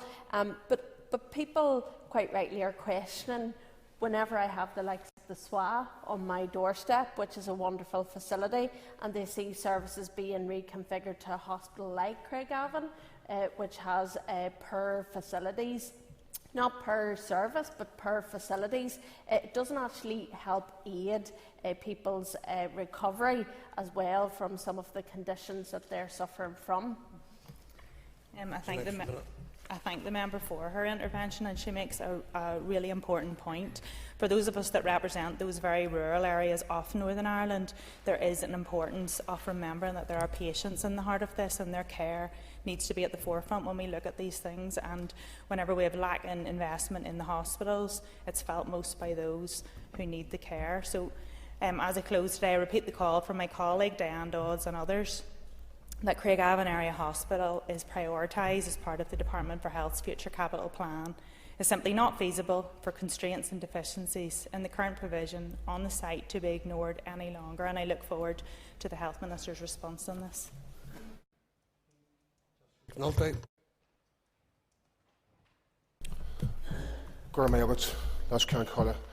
I rise today to speak as a proud parish pump politician. My parents' generation were raised and survived by buckets of water drawn from the parish pump. The parish pump was at the heart of daily lives for families and communities. The parish pump was a lifeline. Craigavon Area Hospital is a lifeline hospital. Daisy Hill Hospital is a lifeline hospital. I support this motion that addresses a critical issue that has significant repercussions for the lives of people in my constituency and beyond. The motion before us today highlights the vital need for sustained capital investment in our hospital network. Specifically, it calls for urgent action to address the inequalities in the allocation of funding between the trust areas and stresses the pressing need to advance the redevelopment of Craigavon Area Hospital, a project that has been far too long in the waiting. Craigavon Area Hospital is a vital hub for healthcare in the Southern Trust, providing essential services to 250,000 people across Armagh, Dungannon, Lurgan, Portadown, huge swathes of counties Armagh, Tyrone, Down and Antrim, and further beyond. That's 250,000 people whose health needs rely on Craigavon Area Hospital as a first port of call. And for that, we are eternally grateful for the service provided by the often overburdened staff in Craigavon. I was disappointed that the DUP member for Upper Bann didn't give way. I merely wanted to support her call for Craigavon Area Hospital becoming a centre of excellence. This I agree with wholeheartedly. I also believe that Daisy Hill should become a centre of excellence with the supporting consultants and medical expertise. Despite the completion of a master plan for redevelopment of Craigavon Area Hospital in 2016, we have seen little progress in the years since. This delay is simply unacceptable. The report published by the Southern Health and Social Care Trust in 2023 following the COVID-19 pandemic paints a dire picture of the situation. Ageing equipment, inadequate clinical accommodation and a shortage of essential facilities such as beds, theatres and endoscopy space create conditions where patients are at greater risk of infection. The situation not only jeopardises the health and well-being of our citizens, but it also puts enormous pressure on dedicated healthcare staff who are working tirelessly, often in challenging and unsafe environments. It is clear that this is an unsustainable situation. The hospital must be redeveloped, and it must be redeveloped now. But it's not just Craigavon Area Hospital that requires our attention. As many in this chamber and this assembly know, Daisy Hill Hospital in Newry also plays a pivotal role in the health and well-being of the people in the Southern Trust area. Daisy Hill has been under increasing pressure for years, and it's time that we recognise the need for greater investment and support for Daisy Hill Hospital as well. Let's see ambition for Daisy Hill Hospital, and I hope that soon it can become a hub hospital serving its natural hinterlands on a cross-border basis. Both Craigavon and Daisy Hill hospitals are critical components of our healthcare infrastructure, yet both face significant challenges that cannot be ignored any longer. If we are to provide a healthcare system that is fit for the future and meets the growing demands of our communities, we need to ensure that funding is allocated fairly across all trust areas and indeed within trust areas. Craigavon Area Hospital can become a better hospital if Daisy Hill Hospital is supported to become a better hospital. I welcome the ongoing engagement between the Southern Trust and the Department of Health regarding the future of Craigavon Area Hospital. However, it is time now for action. It is time for the Minister of Health to approve and allocate the necessary funding for redevelopment. We cannot afford to delay any longer. Healthcare is a fundamental right, and we owe it to the people of the North to provide them with the best possible care. That means investing in our hospitals, improving facilities and ensuring that our healthcare professionals have the tools and resources they need to deliver the highest standard of care that our citizens deserve. I urge this Assembly to support this motion, and I call on the Minister of Health to prioritise the redevelopment and give proper resourcing for both Craigavon Area Hospital and Daisy Hill Hospital. Our communities deserve nothing less. Thank you. And at the end of the list of speakers, I now call on the Minister of Health to respond. Minister, you have up to 15 minutes. Deputy Speaker, thank you very much, and I thank Mrs Dodds for bringing the motion today. Buildings, of course, are important for healthcare delivery, but I would gently suggest the workforce is even more important, so I begin by putting on record my eternal admiration and thanks to the workforce at Craigavon Area Hospital. Now, the motion principally deals with three topics, namely seeking the Assembly to stress the importance of sustained capital investment in our hospital network. Secondly, for the Assembly to note the growing need to address inequalities in the allocation of funding between the care trusts. And thirdly, expressing concern that the redevelopment of Craigavon has not yet commenced, and it's seeking me to approve and provide finance for the Trust programme business case for Craigavon Area Hospital redevelopment project to come forward. I'm going to take each of these in turn, beginning with sustained capital investment, which I fully support. Of course, we all agree a modern, well-equipped health service is essential for delivering high-quality care. However, it's crucial that infrastructure investments are strategic, and that is why I consulted with the public on the idea of looking at our hospitals as a network. We clearly cannot afford to fund every hospital to provide every procedure. We must also demonstrate clear value for money, and we must be shaped by evidence-based policy because we want to deliver the best possible outcomes for all. So ultimately, our capital investment ambitions will be dictated by budget allocations, and we'll need to make allowances for emerging considerations such as net zero requirements, something that has not yet been mentioned or referenced in this debate. My department's future capital plans must align with our policy vision such as delivering together the strategy to transform how care is provided, with a focus on efficiency, sustainability and patient outcomes, and with an emphasis on providing care in a community setting wherever possible. The Bengoa report and the resulting elective care framework make clear that hospital investment must support a system that reduces waiting times, makes better use of resources and prevents duplication. And that means capital funding may not just go towards traditional hospital expansion, but also towards innovative solutions such as regional elective hubs, improved digital infrastructure and community-based alternatives that reduce pressure on our acute services. And I trust members are with me in wishing to see real movement in the drive to shift left, putting more emphasis on prevention and on early intervention, and that is through primary and community care rather than our hospitals. I also opened a public consultation on hospitals, creating a network for better outcomes. The outcome aims to describe our hospital system and provide a strategic context for future hospital reconfiguration decisions. I further recognise the importance of the investment strategy for Northern Ireland, which stresses that capital projects must be planned with long-term sustainability in mind. The focus should be on creating modern, energy-efficient facilities that are adaptable to future healthcare demands. Ensuring a sustainable and resilient healthcare system in Northern Ireland will require balancing our commitment to high-quality medical infrastructure with the ambitious targets set by the Climate Change Act and our net zero strategy. As we move towards a legally binding net zero goal by 2050, new healthcare capital investments must align with stricter carbon reduction measures, with energy efficiency standards and sustainable construction practices. And these requirements will present challenges, and this Assembly must ensure that funding frameworks, planning policies and procurement strategies support these environmental obligations while maximising delivery impacts.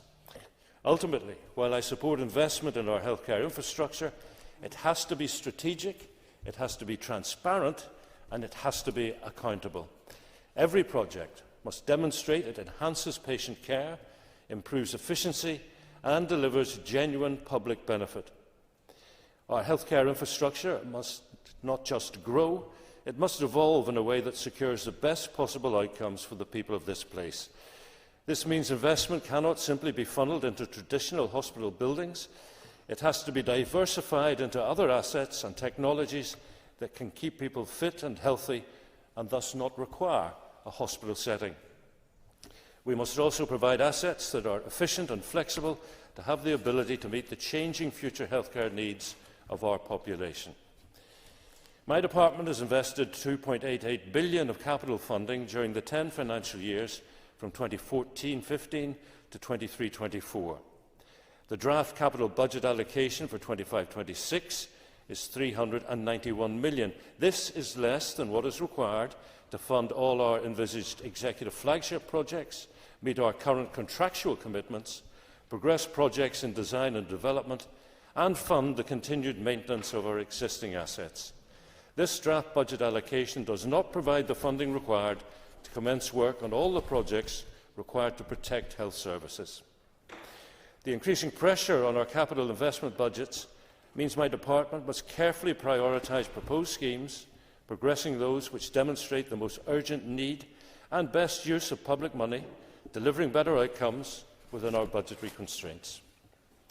It would be amiss of me not to advise members that my department has established a strategic investment committee made up of senior officials spanning various directorates within the department who will review the current capital plan in light of capital and resource funding constraints.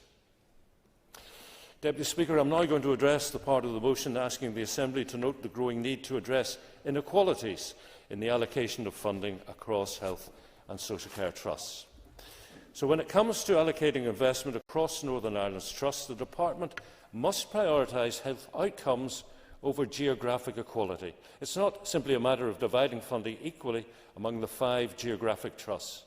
Instead, we must target investment where it will have the greatest impact on patient care and system-wide efficiency.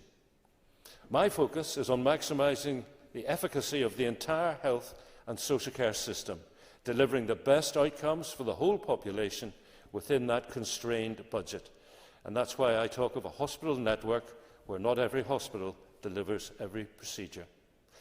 Budget allocations are issued to health trusts based on need, as evidenced by approved business cases, rather than being based on regional allocations. The Department has historically invited the Trust to submit bids for their capital priorities. These capital project bids are scored by the Department against criteria used to prioritise the projects under each category. Review groups have been established with representations from finance, healthcare commissioners, policy leads, nursing, the Public Health Agency and our estates to carry out the exercise.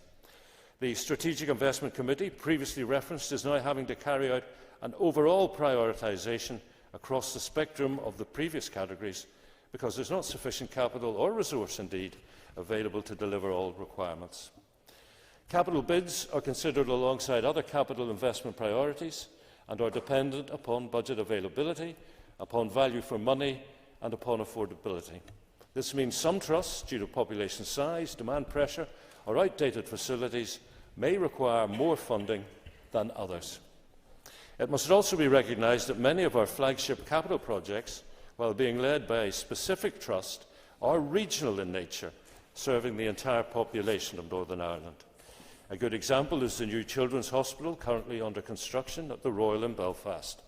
This regional facility will be a state-of-the-art 10-floor building which will enable the delivery of comprehensive paediatric care. It will offer the full range of services, including a dedicated emergency department, multiple operating theatres and specialised diagnostic and treatment units tailored to the unique needs of children.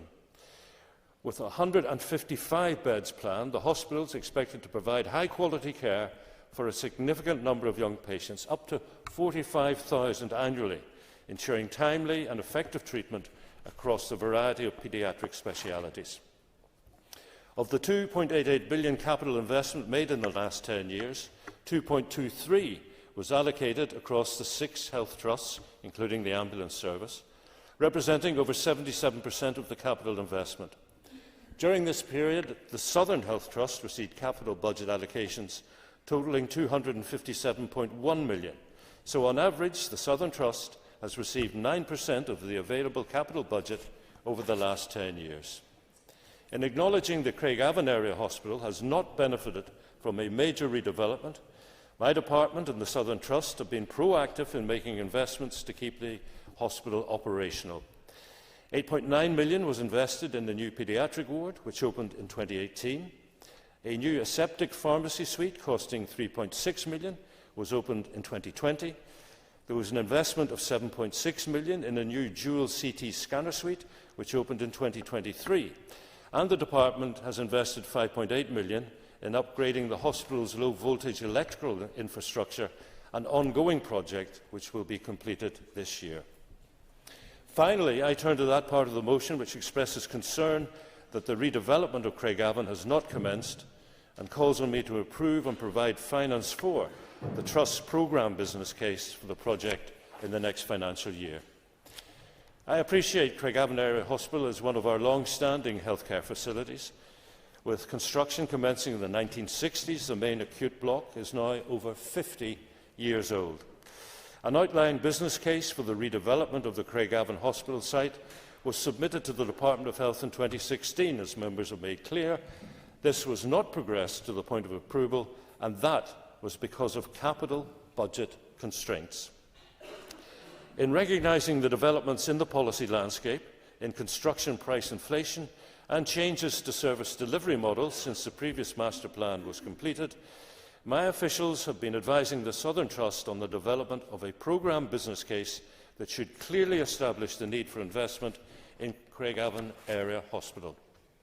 The Department hosted a productive workshop with Trust colleagues at the end of February, and the programme business case is currently being updated by the Trust to reflect those discussions. It is important to acknowledge that this programme business case is not designed to articulate definitive costs and timescales for the entire redevelopment. Rather, it should make the case to expend capital monies upfront on investigative activities, including establishing the Trust programme team, the healthcare planning activities, and procuring a design team to assess feasibility. This initial work will inform the strategic service needs at the Craigavon site and how these can be accommodated. The output of this initial stage will inform the redevelopment strategy, including providing estimated capital and revenue costs, and the timescales, which will then be further refined through appropriate business cases for each subsequent phase of work. This phased approach to implementation, beginning with this initial exploratory phase, will allow the Department and the Trust to take stock at key checkpoints before committing further resources to the programme. When the Trust commits the programme business case to the Department, it will be reviewed by officials. The proposed expenditure on these exploratory activities will be subject to normal value for money and affordability considerations. And I am unable to approve or provide funding for this programme business case until this process has concluded. Undoubtedly, the positive engagement that has taken place between officials within my department and the Southern Trust so far will help expedite approvals. But no assumption should be made that Craigavon Area Hospital or any other hospital will retain its current role or clinical service provision, as my ambition is that the entire hospital structure across Northern Ireland is clinically efficient, ensuring the best outcomes for the entire population of Northern Ireland. Thank you, Minister, for that response. I now call Diane Dodds to conclude and wind up the debate on the motion. You have up to 10 minutes.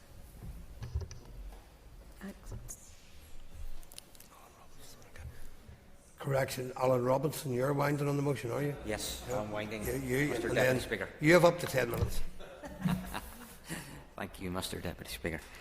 I know some, maybe when they seen the order paper, and given it was April 1st, and they see that Alan Robinson in East Londonderry MLA was supporting and proposing and seconding a motion with regards to Craigavon Hospital, they may have thought that it was an April Fool, but it is not. I am very pleased to support my constituency, or my colleague from Upper Bann, Diane Dodds. Mr. Deputy Speaker, we have debated how the health service is under enormous strain on many occasions in this chamber, but the infrastructure that supports it must be fit for purpose. It is disappointing that despite clear evidence of need, funding for redevelopment projects do remain uneven across the health and social care trust areas. My own constituency crosses two trusts, the Western and the Northern, and Northern Trust has had only approximately 9% of capital investment over the last 10 years. I know some may say that the Causeway Hospital, built at a cost of $55 million back in 2002, and Antrim, built in 1994 at a cost of a mere $40 million, are relatively new. But healthcare staff should not have to work in an environment where space and resources are stretched beyond their limits. None of us want hard-working staff and patients continuing to face the consequences of ageing facilities that no longer meet modern healthcare standards. And it is disappointing to receive a recent departmental briefing that said that current funding will not allow the progress of new capital investment, and that the estimated backlog of maintenance liability is more than $1.4 billion, and without additional investment, the health estate will continue to deteriorate. One such investment I would really welcome is a new ED for Altnagalvin. In 1985, our health service was in a different place. 1985 was when Altnagalvin ED was instructed. It was added to in 2001 to allow for a 50-seat waiting area. It is well documented that this A&E is lacking in space, with overcrowding not only affecting the patients waiting, but also adversely affecting hard-working staff. Just picture yourself trying to provide skilled healthcare in an environment that can resemble a chaotic army field hospital. And I suppose that can be replicated right across our province. And I do ask the Minister if there are any other options open to him to fund this new facility, as all of us want to see healthcare systems and infrastructure that is fit for the 21st century, including an updated business case for Craigavon Hospital, as proposed by my colleague Diane Dodds. Can I, Mr. Deputy Speaker, just turn to some of the comments that were made in the chamber today. Diane Dodds, and I do want to thank my colleague Diane, who argued the case very well for Craigavon, specifically around the master plan, which is 10 years old. She quite rightly focused on the cost overruns at other capital projects, which is impacting on the ability of progressing other needy projects. Linda Dillon pointed out how Craigavon has been crying out and in dire need, and she cited examples of its poor standards. Yes, certainly. Would the member agree with me that, whilst I understand the Minister's point in relation to the geography, and I absolutely agree with you actually on that issue, we have, and it is identified in terms of the reconfiguration, but we can see clearly that Craigavon is going to be needed as an acute hospital. So this is not about where it is about the need for the hospital to service the people who need to use it. I thank the member for her intervention. Can I just continue, Mr. Deputy Speaker? Linda Dillon welcomed that, or we welcome that she broadened her comments out to the entire health estate. Owen Tennyson highlighted various cases of evidence of need at Craigavon. He too made reference to overruns, and I think that was a common theme today in a number of contributions. Alan Chambers, my colleague on the Health Committee, pointed to what he called double standards on voting for a budget which he feels falls short, then go on to ask for capital investment. But however, Mr. Deputy Speaker, that's her job. Colin McGrath spoke of something that him and I agree on, in that we see promises that are not followed through on, and strategies that lie on a shelf gathering dust. He said if we continue to ignore, we only create further problems. And I think he hit the bullseye there. Sinead Ennis talked about Craigavon was a major hub and how it was essential for thousands of patients. Invest wisely, she said. Indeed, that could be said of all government departments. Johnny Buckley joined the chorus where he talked of the reach of Craigavon and of its regional importance.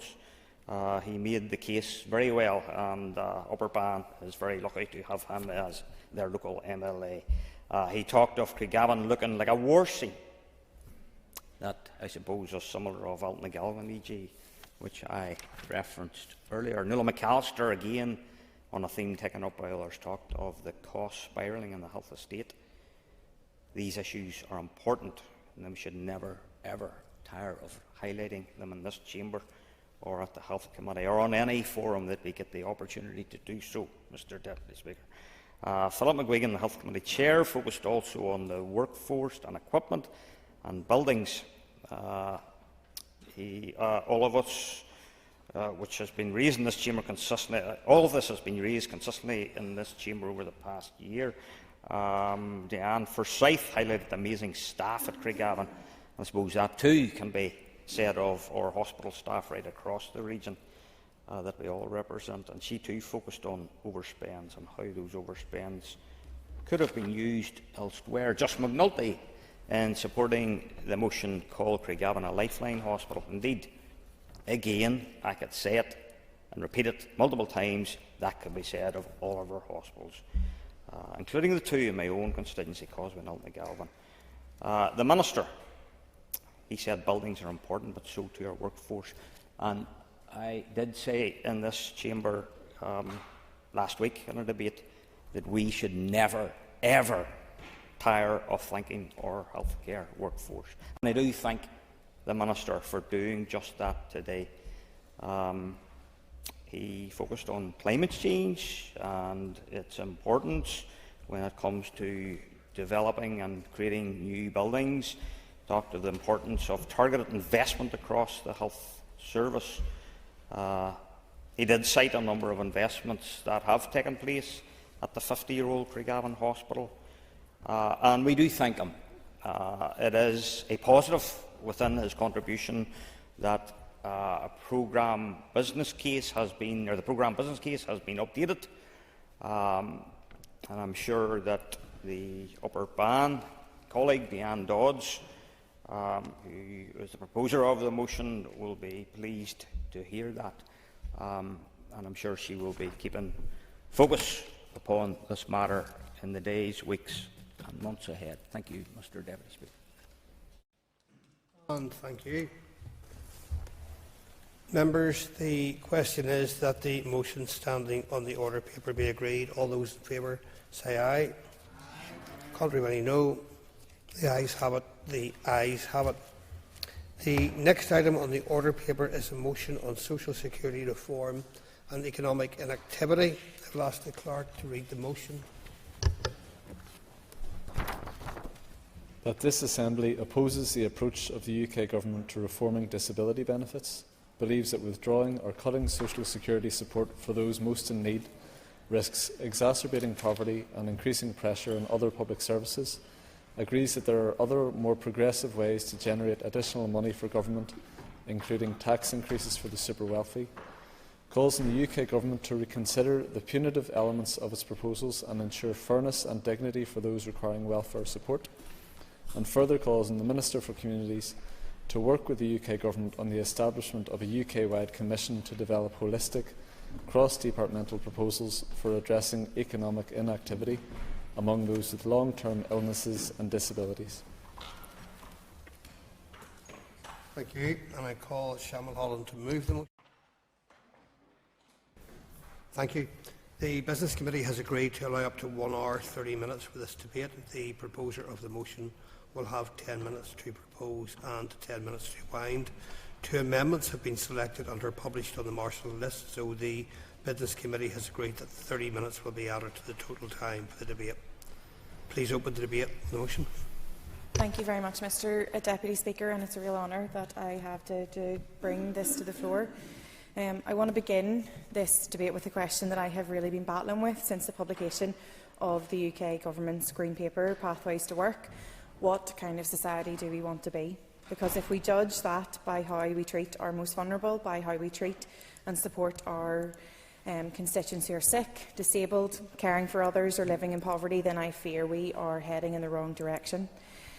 Last week the Chancellor stood up and promised not to do anything that would put household finances in danger, but in the same breath her government released a plan that, by their own admission, will push, and this is the low end of the estimations, 250,000 people into poverty, and 50,000 of them will be children. And let's remind ourselves what is being proposed in the Government's Pathways to Work Green Paper.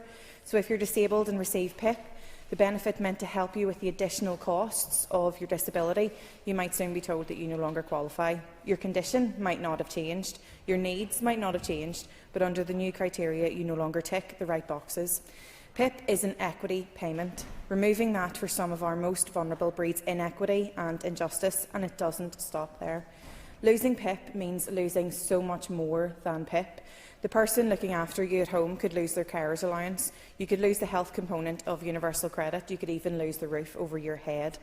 The OBR tells us that 800,000 people will lose money from PIP, nearly a half through reassessments. That isn't reform. It's a step backwards, plain and simple, and it's being landed on the shoulders of the most vulnerable, the people who are already struggling to get by.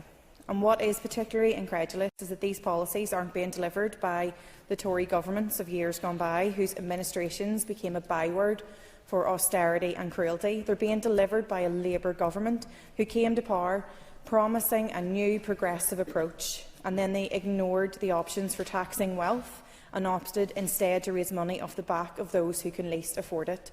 And I want to be specific about my own constituency, Mr Deputy Speaker, about what that will look like. Because since this was announced, leaked through rumours and conjecture, I have had people phoning my constituency office in tears through lack of sleep and the fear and worry that it's caused. So it's a single mother in Ballymena caring for her disabled son. She gave up her career to care for the most important person in her world. Her words: that carers allowance didn't just cover costs, it gave her the breathing room to be able to be fully present for him to build their life around his needs, and now a bureaucratic change to his PIP assessment means that that support can be taken away as soon as he turns 18. She hasn't stopped caring, he hasn't stopped being disabled, but the state may no longer recognise either of them. She's not backed up, she's left behind. There's a man in his 50s living on his own outside Ballymoney. Chronic pain and arthritis, has done for years. He can't work, not because he doesn't want to, but because his body simply can't let him. Right now he gets PIP and the health element of universal credit, but under these new rules he'll be reassessed, and because he doesn't meet the criteria to get 4 points in one element, he will lose up to £9,000 a year, £9,500. That's his eating, his groceries, his lift to the GP, gone. He hasn't got family nearby and he lives alone. That's the state telling him you're no longer sick enough to be deserving of support. He hasn't changed and his pain hasn't changed, but the system has, and it's leaving him behind. Northern Ireland will be hit especially hard. We have already said that we have the highest economic inactivity rate in the UK. That's 26.6% of all people aged 16 to 64. Over 120,000 people here are long-term sick, and that's nearly 40% of all inactive working-age adults. That worries me, Mr Deputy Speaker. What worries me, is that part of my constituency falls within Causeway Coast and Glens, one of the areas highlighted in the Ulster University's report from January last year as having some of the highest levels of economic inactivity amongst working-age men and women anywhere in Northern Ireland. And the reasons aren't that hard to find. There's higher rates of disability and mental ill health. Legacy of the Troubles continues to shape trauma and poor outcomes, and poverty and poor infrastructure, especially in rural areas like my own. And frankly, there's a job market that is not exactly productive. So when the government says this is about getting people into work, we have to ask, especially here in Northern Ireland, where are the jobs that will accommodate fluctuating health conditions? Where is the transport system that actually gets you to a job if you have a disability, particularly in a rural area? Where is the help for employers to make reasonable adjustments or even understand what a reasonable adjustment means? As Anya from Carers and I said in the meeting that we had before this, if you want to get people into work, get the entire infrastructure right before you start cutting their benefits. Mr. Speaker, this Green Paper makes it crystal clear. Northern Ireland is being asked to bear the burden, but we will not share in the benefits. We are expected to implement all of the cuts to PIPs, carers, health element of universal credit, but we will see none of the direct investment in employment supports that's being promised in other parts of GB as part of this package of measures. There's talk in the Green Paper about 1,000 new work coaches, massive investment in NHS occupational health, programmes to work directly with employers to create more inclusive workplaces. All of that is being designed, trialled and funded in England. We in Northern Ireland are being offered all of the pain and zero gain. We're being expected to cut support while our own health system is in crisis. We've just had a motion that outlined that in its entirety. It's a false promise, it's pressure without partnership, and quite frankly, it's a disgrace. The financial reality doesn't stack up either. The Disability Policy Centre found that from 2016 to 2021, disability benefit cuts were meant to save £18 billion. They saved £800 million. This current package, which claims to save close to £5 billion, at their best-case modelling puts it at £100 million, just 2% of the billions that Labour are saying that it's going to save. And meanwhile, projected losses, to name a few, are coming from the appeals and admin costs, £400 million, the increased NHS and social care demand, looking at £1.2 billion, and lost consumer spending, looking at £500 million. That comes directly from the Disability Policy Centre's data. The crisis is particularly stark, I have to say, in specialities like orthopaedics, dermatology and mental health services, including CAMS for children and young people. So when we talk about the impact of cutting disability benefits and pushing people off welfare in a place where they can't even get the healthcare they need, is not just unjust, it's unworkable.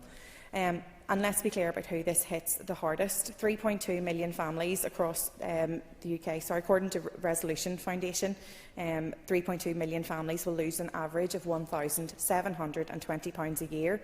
A household with a disabled person and a full-time carer could lose £10,300, and the poorest half of the working-age households will become £500 poorer.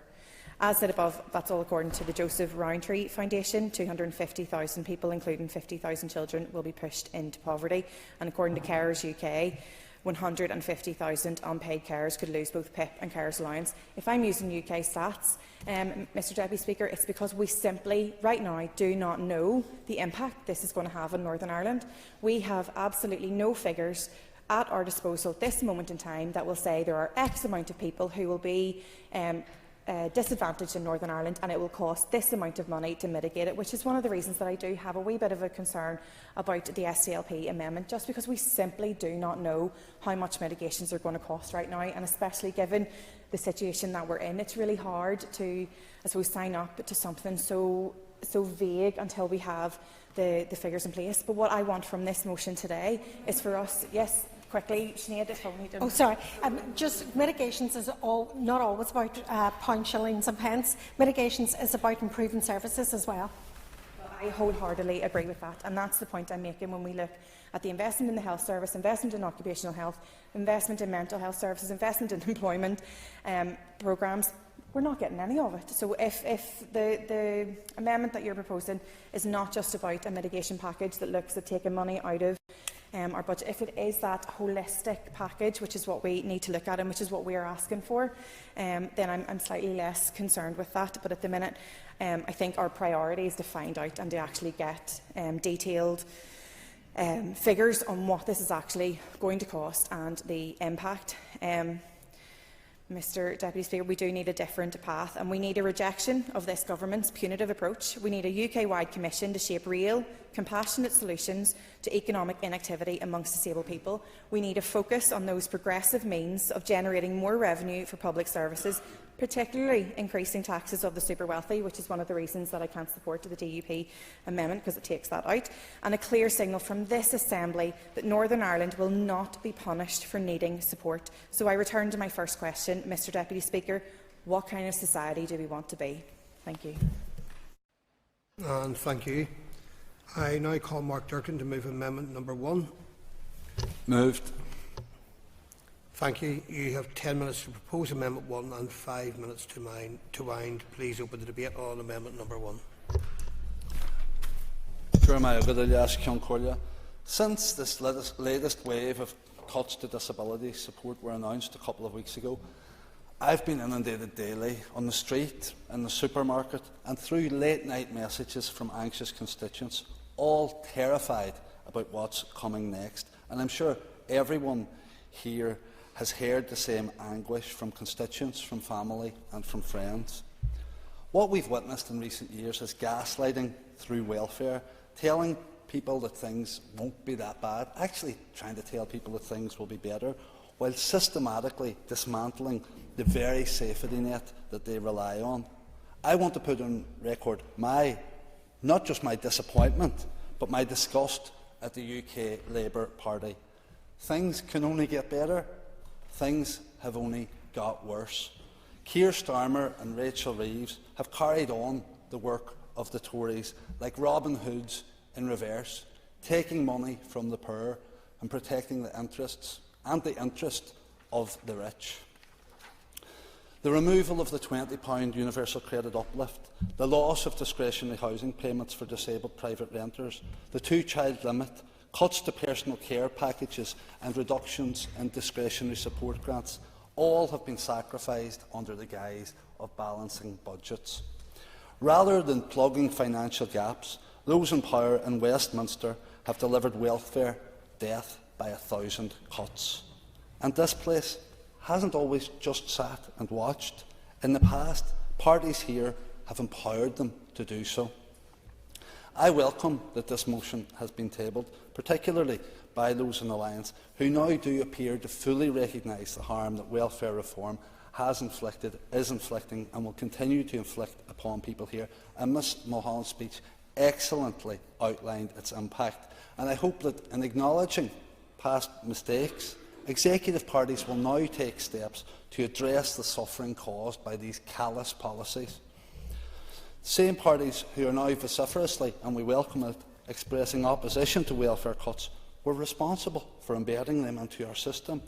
It's worth remembering that we're still waiting for delivery on other promised welfare mitigations, from the removal of the 5-week wait to universal credit to the cruel 2-child policy. Meanwhile, welfare cuts will have, and already are having, a disproportionate impact on people in the north. Due in no small part to the legacy of our past, we have higher rates of disability than any other region, the widest employment gap for disabled people and the fastest growing child poverty levels. We also have the highest number of low-income households who rely on benefits for over half their income. That tells us everything we need to know. These families aren't relying on the system by choice. They rely on it because they have no other option. When this support is cut, where do they turn? How can people, especially those without the capacity to work, bridge the growing gap between support and spiralling housing costs? More people will be plunged further into poverty, adding to our homelessness and adding to our hopelessness. We all have a duty to dispel the toxic trope of the benefit scrounger. Any system is open to abuse, but what we have here is a system that is abusing people. Distilling this situation to such a cynical and, quite frankly, misleading argument does a disservice to the harsh reality. It serves as a smokescreen concealing the war on welfare, or more accurately, the war on the poor. It begs the question, where are the radical reforms on tax evasion and ensuring that the super-rich pay their fair share? How can the Labour Party justify spending billions on defence while bombarding our defenceless? Instead of focusing outrage on the small minority who exploit it, we should remember the real people behind the statistics, the ones already struggling to get by. I think of one constituent who dedicated years of her life to caring for the elderly, only to find herself unable to work any longer due to crippling arthritis and neurological problems that leave her bedbound. I think of a gentleman who suffers serious mental health struggles after a lifetime of trauma that no one should be forced to endure, no longer able to manage day-to-day life. Or the parents who provide full-time care to their disabled child and are no longer able to work. So it'd be wise of us to consider not only the actual benefits that are under threat, that is the likes of PIP, but the passported benefits that people can get as a consequence of their disability and eligibility for the likes of PIP and DLA. I list in particular the carers allowance, the blue badge scheme, housing benefit, elements of income support, enhanced disability premiums, the likes of half-fare smart pass, health costs, affordable warmth, and those other, I'm not calling them benefits because they're entitlements that people have on back of their eligibility for these other benefits. That's what's causing real concern to many people in our community and elevating levels of anxiety. I thank the member for his intervention. Ms Holland very well demonstrated that the savings that will be realised in practice won't match those that are being proposed in paper.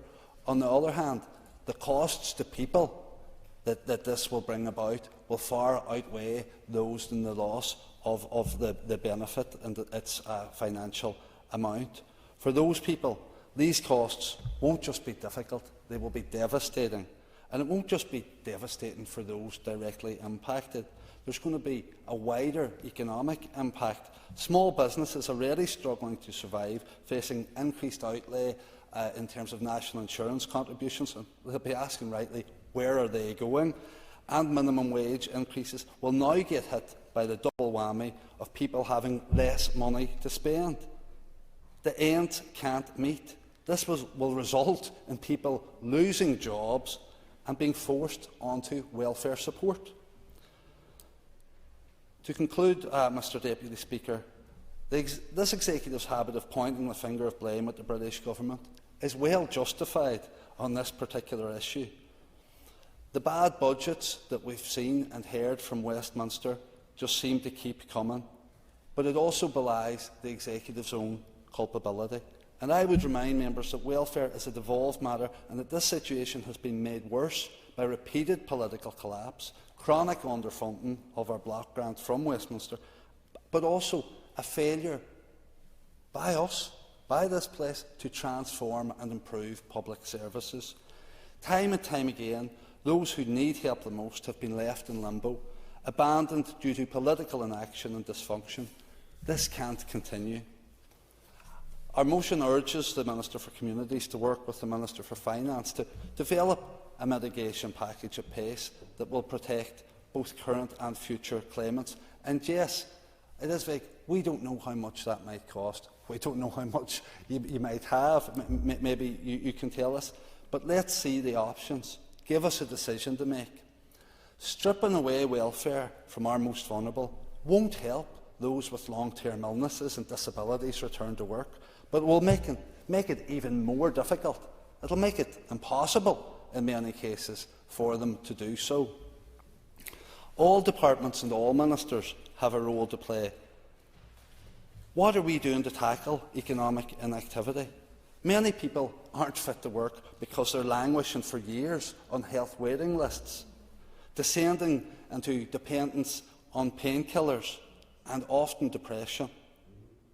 Will the long-awaited, long-overdue, and I know it went to the Executive for approval yesterday, anti-poverty strategy shield our most vulnerable from further onslaught? We won't hold our breath. People are afraid. People are anxious. They deserve a system that enables, not punishes. Let's not wait until more lives are pushed to the brink. We must act now to build a compassionate system for those who need it most. Thank you. Thank you. I call Brian Kingston now to move amendment number 2. Moved. Thank you. The Assembly should note that the amendments are mutually exclusive, so if amendment number 1 is made, the question will not be put on amendment number 2. You, Mr Kingston, will have 10 minutes to propose amendment 2 and 5 minutes to wind. All other speakers will have 5 minutes. Please open the debate on amendment number 2. Thank you, Mr Deputy Speaker. And indeed, the past 2 weeks have caused great anxiety for people in receipt of disability and health-related benefits. The Pathways to Work Green Paper on the 18th of March reduced the number of people who will qualify for personal independent payments from 2026 to 27 onwards, alongside other reductions in health-related benefits. Combined with further changes in the spring statement last week, the package of welfare measures is designed to decrease government spending by around £4.8 billion in 2029-30 compared to previous plans from the autumn statement. So the DUP has always stood for a welfare system which provides support to those who need it most. We will continue to do so, whilst recognising that the quantum of funding which would be required to mitigate the proposed cuts simply does not and will not exist within the Northern Ireland Block Grant. And I would point out to the SDLP members for Foyle that their amendment, in case they haven't read it, does absolutely propose mitigating to replace any reduction in social security entitlements of claimants, and that would have to come from the block grant for public services in Northern Ireland. Well, I will briefly. That in mitigating circumstances is, for example, the anti-poverty strategy that the Minister has delivered to the Executive. Do you not believe that the content of that will be partly towards mitigating and advocating for the poor?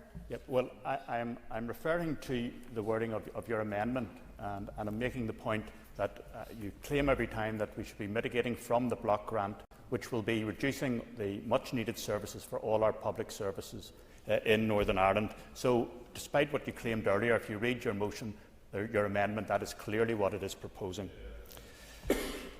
We believe in protecting the most vulnerable in our society, whilst also ensuring fairness for taxpayers and tackling abuse of the system.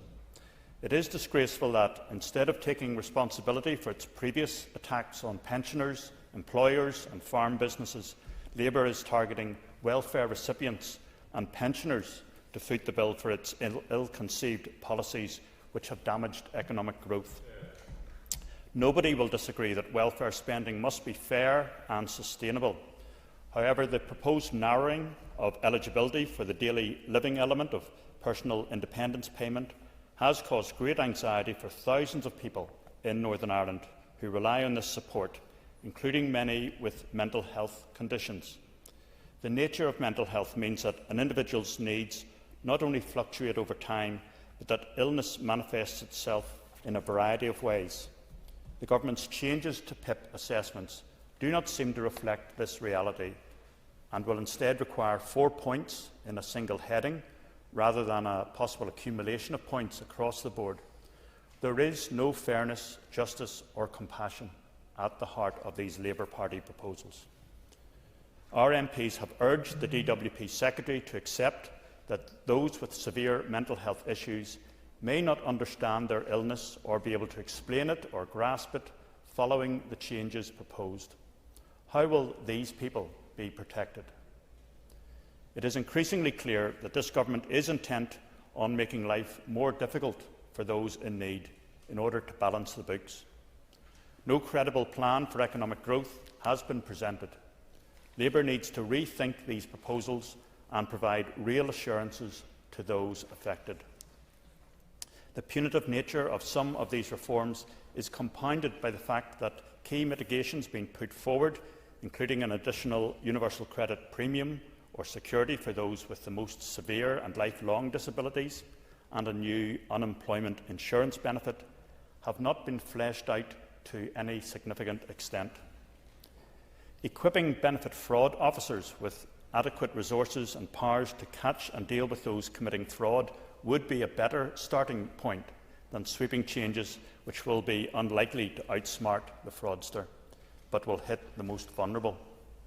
The Spring Statement does detail some investment in fraud and error measures, but this must translate into concrete actions and outcomes. Calls for a wealth tax are well rehearsed, and the principle of a fair and progressive tax system is one we support. Equally, we are mindful that such a policy, particularly if adopted annually, is not a silver bullet and could actually undermine investment and economic growth across the United Kingdom. Very briefly. Just thank you. I appreciate the comments that you made with regards to welfare fraud. And it is a serious issue which does have to be tackled. However, would you not agree with me that it pales into insignificance compared to those who dodge tax in the United Kingdom?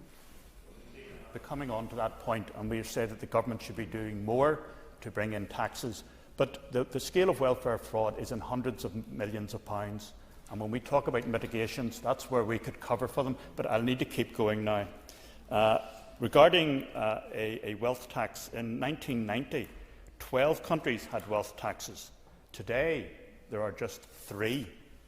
Reports from the OECD suggest that wealth taxes create problems for people who are asset-rich but not income-rich, and whose wealth is tied up in illiquid assets. It could also discourage an ethos of savings. Alliance may claim that it is unlikely to impact those in Northern Ireland if the tax targets the, quote, super wealthy. But how is that defined? Ultimately, taxing income and consumption is relatively simple. Analysing wealth is far more difficult. However, that is not to say that there are other measures which could tangibly increase the tax base while protecting the most vulnerable. Online marketplaces are continuing to undercut our high street shops, who often pay more in rates than global firms operating online pay in taxes.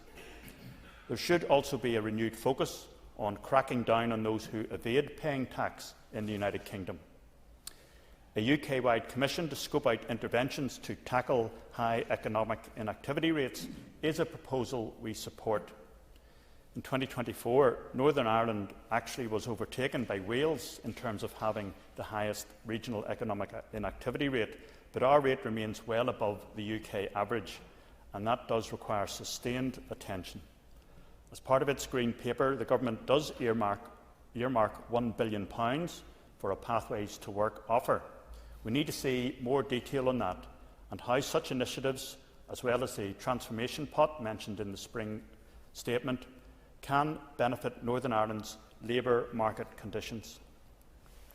Therefore, to recap, our proposed amendment, I would point out to the Alliance Party, removes none of the wording in the Alliance Party motion, but adds that increasing the public purse can be better achieved by tackling fraud and abuse in the welfare system, targeting global corporations who evade tax, and exploring a potential sales tax for online marketplaces.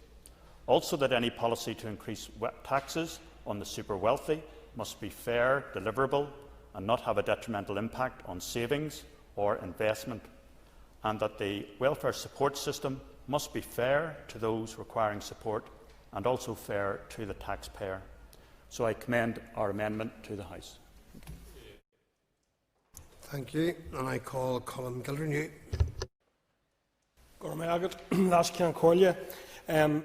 I want to start off by extending solidarity on behalf of Sinn Féin to all of those people in our communities who are living with disabilities. The public backlash to these cuts speaks for itself. There's a huge amount of fear and concern about what these cuts will mean for some of the most vulnerable in our society. There's also an element of shock for some people, as many wrongly, it transpires, thought that with the removal of the Tories from power last year, we had seen the end of Tory austerity. But if anything, this Labour government seems desperate to prove that they can be just as cruel, if not even more so, than the Tories they replaced. Sinn Féin has made it clear that we regard these cuts as another cynical, shocking and disgraceful attack on the most vulnerable people in our society who need and deserve our support.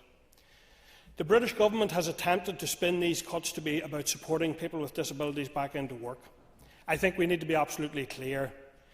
It's nothing of the sort. These cuts are about balancing the books. Politics is about choices, and the British government knows there are other choices it could make to avoid these cuts.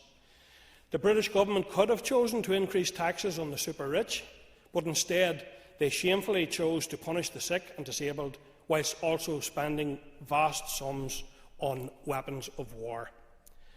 Whilst there remains so much uncertainty about who will be affected by these cuts and in what way, one thing is certain: the North here will be disproportionately affected by these cuts. The share of the population who are entitled to disability benefits is much higher here than in Britain, and this is due to a number of reasons. We are a post-conflict society where many people still carry the wounds, both physical and mental, from years of conflict, including transgenerational impacts which continue to occur. The British government have yet to acknowledge this fact. They need to urgently clarify what these cuts will mean for the North specifically. The British government have also shamefully chosen to conflate the two separate issues of supporting people to manage their disabilities and reducing economic inactivity. Our social welfare system is a safety net which is designed to support the least well-off in society to live with dignity and with a decent quality of life. People living with disabilities face so many challenges already, than the rest of us do not face, including the very many financial penalties that come with disabilities. Today, here in this Assembly, I know that Trussell are here, and they have identified that 114,000 people are at risk of falling further into poverty as a result of these cuts, and that 3/4 of food bank users cite the fact that a person in their family has a disability. The Samaritans, who are also here today, have clearly identified the increased risk that people with disabilities, and indeed their informal unpaid carers, have as a result of disability, and carers will also be impacted by these cuts. So it's clear that these cuts will have the effect of punishing an already vulnerable cohort of people simply because they have a disability. It's important to say that many people with disabilities are already in work and contributing to our economy every single day, a fact which seems to have been lost in much of the discussion around these changes. However, it's also true that many people living with disabilities would very much like to gain employment, but the support which would allow them to do so simply does not exist. There are schemes such as Workable NI and Access to Work which provide tailored one-to-one support for people with disabilities who are seeking to gain employment. However, they can be limited in what they can achieve because of the limited amount of funding available to them. There is also the Employment Support Scheme, which supports 250 disabled people to remain in employment. However, as announced a number of months ago, the Minister was proposing to close this scheme. I would urge the Minister to reconsider closing the scheme, particularly given the announcement of these cuts, and I maybe would appreciate if he could provide some clarity. Yeah, go ahead. way, and he'll be aware of the budgetary constraints that we are under and the decisions that need to be made. But doesn't he actually make the point well that the government can save money and help people at the same time by ensuring that there's investment? That investment in the job programmes that he has mentioned are actually a way in which we can help people and save money at the same time. That's the route any government should be going down, especially a Labour government. There's an extra minute. Gormagat, Minister, yes, I do agree. If that is the aim, and I absolutely support the aim of people who are very often actually blocked from accessing the employment opportunities we all enjoy, if that's the aim, that's where it starts. And the fact that that's not where this has started tells us that's not the aim at all. So, I charge you, we must do everything in our power to stop these cuts, and we must all stand united in opposition to them. And no one should deflect from that task. That is the task. The British government must turn away from the failed ideology of austerity, and instead they must invest in our people and in our communities. Sinn Féin will continue to press for proper funding for public services and to protect the sick and vulnerable, while making the case for constitutional change here on this island, where decisions can be made by and in the best interest of people here.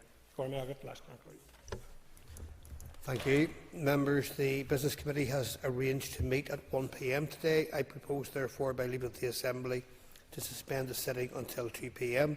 This debate will continue after question time, when the next member to be called will be Andy Allen.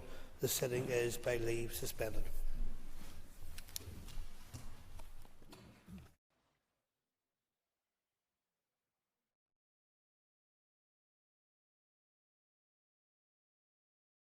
The sitting is resumed. It's time for questions to the Minister for Economy.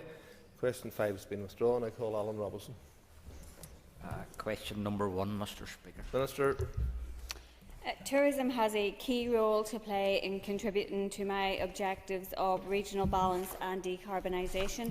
I welcome the recent news that the Roe Valley Resort is going to benefit from substantial investment by its new owners, the Galgorm Collection. Both Tourism NI and Tourism Ireland promote all regions of the North through seasonal marketing campaigns. These are delivered both domestically in Ireland and overseas to make consumers aware of accommodation offers, attractions and things to see and do. The Roe Valley Resort has benefited from featuring in previous campaigns and will continue to do so in the future. Both agencies also deliver a year-round programme of social media, email and influencer marketing, along with extensive PR, which the Roe Valley Resort will benefit from. As part of the PR activity, Tourism NI will ensure that the resort is included within itineraries of the 300 international journalists and influencers which Tourism Ireland brings to the North each year. The Galgorm Collection are regular participants in Tourism Ireland's calendar of overseas events, where they meet and secure business from international operators in the travel, trade, business events and golf sectors. The Roe Valley Resort will now benefit as part of that portfolio and their ongoing presence at these events, as well as at last week's Meet the Buyer event, where local businesses were able to meet with 160 international tour operators. Mr. Robinson. Thank you, Mr. Speaker, and I thank the Minister for her response. What steps, Minister, is your department, alongside Invest NI, taking to attract further new business and investment to the Roe Valley, particularly in high-value industries? Minister. Yeah, and as the member will be aware, we have recently published the Sub-Regional Economic Plan, which is our approach to promoting regional balance. And just yesterday, the Causeway Coast and Glens Council had the first meeting of their local economic partnership. So it enables the local council, along with partners, to develop plans for the local economy. So that's something that we're really keen to support, and we have put £45 million of funding towards doing that. We are working with Invest NI. As you know, they have aligned with the department's strategy and the 4 priorities that we have, including regional balance, and they now have a target of 65% outside of Belfast. They have specific targets for each council area. And we will be working with them alongside the local economic partnerships to develop the offering for each of the local council areas. So that obviously includes Roe Valley, and I'm very familiar, obviously, as yourself, with that particular area and the strength that there are within it. And we are also working with Tourism Ireland and Tourism NI in terms of promoting the tourism offering. And I thank the Minister for her update on work in the Roe Valley along the Causeway coastal route. Further to that, can I ask the Minister to advise on progress on including the Causeway coastal route within the Wild Atlantic Way? Minister. The £7 million shared island-funded project is progressing well. The aim of this is to connect the Wild Atlantic Way and Causeway coastal route so that it presents a seamless touring route for the tourist. The intention is to give greater visibility to tourism experiences beyond the traditional hotspots, and the member being from Northampton will be very familiar with those, encouraging people to spend more time and money in the region. Design work is currently being undertaken on improved signage, and the applications to the small capital grant scheme are currently being assessed by Tourism Ireland and Fáilte Ireland. Thank you, Minister, for your answer so far, and I'm sure we can all welcome this incredible level of investment in the Roe Valley Resort. Minister, can you outline any further discussions you have had with your counterparts in the South with regards tourism and looking at that all-island approach? Minister. Yeah, since I have come into post, I've had the opportunity to meet with the Minister in the South, and there's actually a North-South Ministerial Council scheduled for the 16th of April, so we will have further opportunities to discuss that. I've also had the opportunity to work alongside Tourism Ireland and accompanied them to ITB in Berlin, which is a big international tourism conference, and again in New York had the opportunity with Tourism Ireland to meet with tour operators and providers there, and with Tourism NI and Tourism Ireland at last week's Meet the Buyer event in the Econ Centre. So there has been a lot of conversations. It's an area where the previous Minister had obviously published the Tourism Action Plan, and I think there is huge potential from tourism across the whole region, and it's one of those sectors that really does deliver on our regional balance objectives alongside our other economic objectives. So I look forward to having more conversations with my counterpart in the South. Timothy Gasson. Question 2, Mr. Speaker. Sir. I recognise the importance of hydrogen and the contribution that it will make to decarbonisation. High-Tech NI is a £15 million investment from the Executive's Complementary Fund, jointly sponsored by Queen's University and Mid and East Antrim Borough Council, who are partnering with Ulster University and industry to develop the project. It consists of 2 complementary core strands of work, covering the development of several hydrogen demonstrators located in Ballymena and the development of a hydrogen innovation accelerator to facilitate R&D via the procurement and deployment of specialist equipment. My department, through Invest NI, is supporting the project promoters in developing the business case and ensuring that it meets the needs of local industry. In addition, Invest NI is also supporting the I4C Clean Tech Hub as part of a wider regeneration plan for the former St Patrick's Barracks within the Mid and East Antrim Borough Council area through the £20.5 million funding from Belfast Region City Deal. This investment will include Grade A office space, SME laboratories and an innovation laboratory, as well as a hydrogen training academy, which will have dedicated staff to assist SMEs to adopt the technology. Mr. Gasson. Mr. Speaker, and I thank the Minister for her answer so far. Minister, all efforts to date within the Mid and East Antrim area have been led by the local council. At what stage will central government start to unfurl its strategy and start to take over and roll out the hydrogen industry across Northern Ireland? I believe, and I made the case in the Chamber last week, where I believe that Ballymena should become the hydrogen hub of Northern Ireland, and I would strongly recommend that to you, and hopefully through time we'll see the investment that comes with it. We have industry, we have a local government authority leading on it. We now need the executive to get in behind it. Minister. And I thank the member for his question, and I thought we had a good discussion in last week's debate on the hydrogen motion, and I think, as I outlined in my opening answer, there is clearly that collaboration between the Department of Invest NI and the local universities, alongside Mid and East Antrim Borough Council, and we are keen to support that in any way that we can.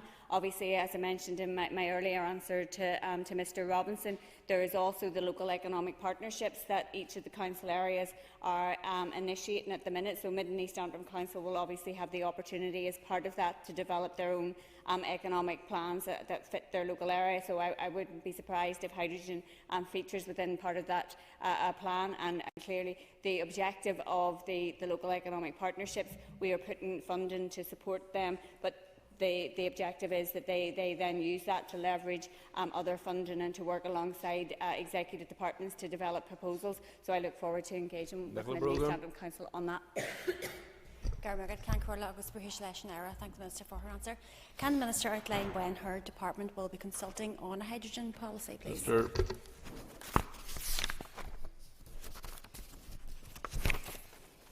My department officials continue to work on developing the hydrogen policy consultation paper, and we have established a hydrogen industry working group which consists of representatives from industry, academia and representative groups to inform this work with a view to publication for consultation in Q2 of this year. Stakeholders will then be given a period of 12 weeks to respond to the questions, which cover a whole range of issues within the consultation process, and some of those were aired as part of the debate last week. So I think this is quite an exciting policy area for us, and we're looking forward to consulting on it. Harvey. Speaker, does the Minister agree that hydrogen benefits are right across Northern Ireland and not just North Antrim? Thank you. Minister.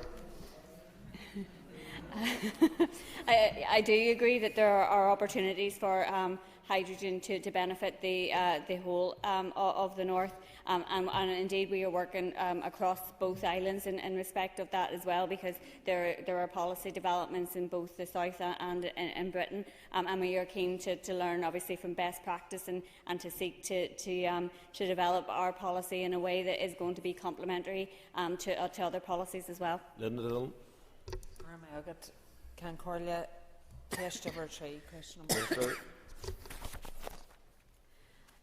With your permission, Mr Speaker, I would like to group questions 3 and question 8. My officials are working closely with the Ministry of Housing, Communities and Local Government to co-design the North's £150 million Enhanced Investment Zone programme.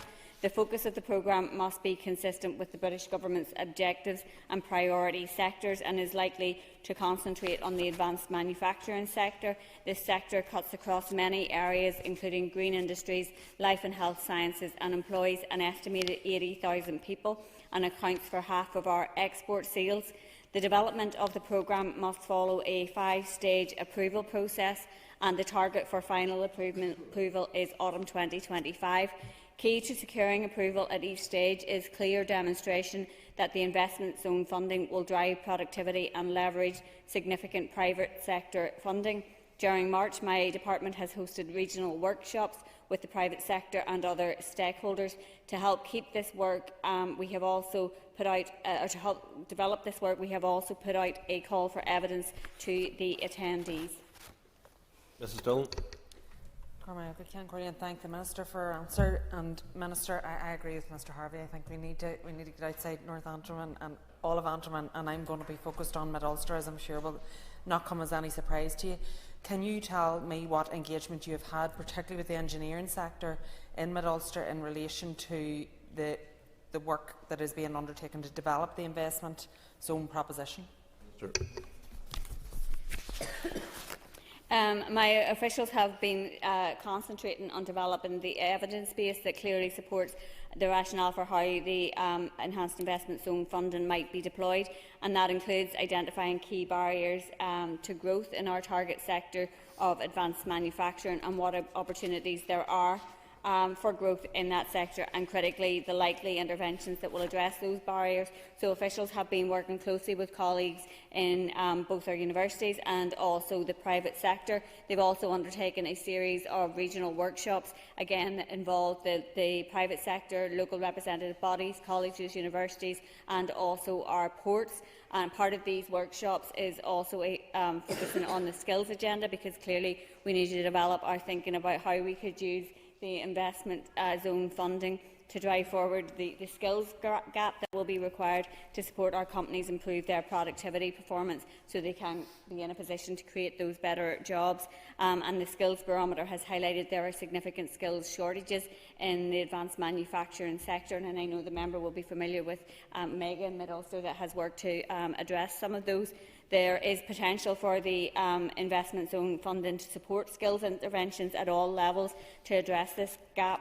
Qualifications in the fields of engineering and manufacturing obviously lead to high-quality, well-paid jobs, increase our potential for productivity growth and contribute to our goals as the sector develops and embraces emerging green technologies.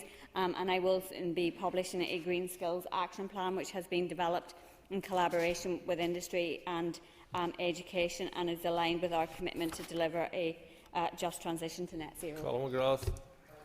Sir, Minister, the previous answer from the Minister just maybe feeds into what I was going to ask, which is that £150 million isn't a small amount of money, but it's also not a very big amount of money. And if we go through a full list of activities such as that, there is a risk we may spread the money so thin that it doesn't actually make any real difference in an overall term. Is some cognizance been given to try and find big projects that could be supported that would deliver real change, bring jobs, bring investment and maximise the bang of the buck of this money? Sure. And I thank the member for his question. And as I set out in my opening answer, one of the key objectives of developing the programme is that we are able to leverage in that private sector funding alongside the investment that is going to come from the public sector. So it is about absolutely maximising the money that we are obtaining in terms of the enhanced investment zone funding, and then utilising that to leverage further funding, because you're quite right, it's not a small pot of funding, but it's not huge either, so we have to try and deliver as much bang for our buck as we possibly can. David Hollyford. Thank you, Mr. Speaker, and thank the Minister for her answers. Given that we're only 2.8% of the UK population, smaller than some of the regional cities that have been targeted by the government with access to UK and GB markets, I just want to clarify, is the whole of Northern Ireland been included in the enhanced investment zone?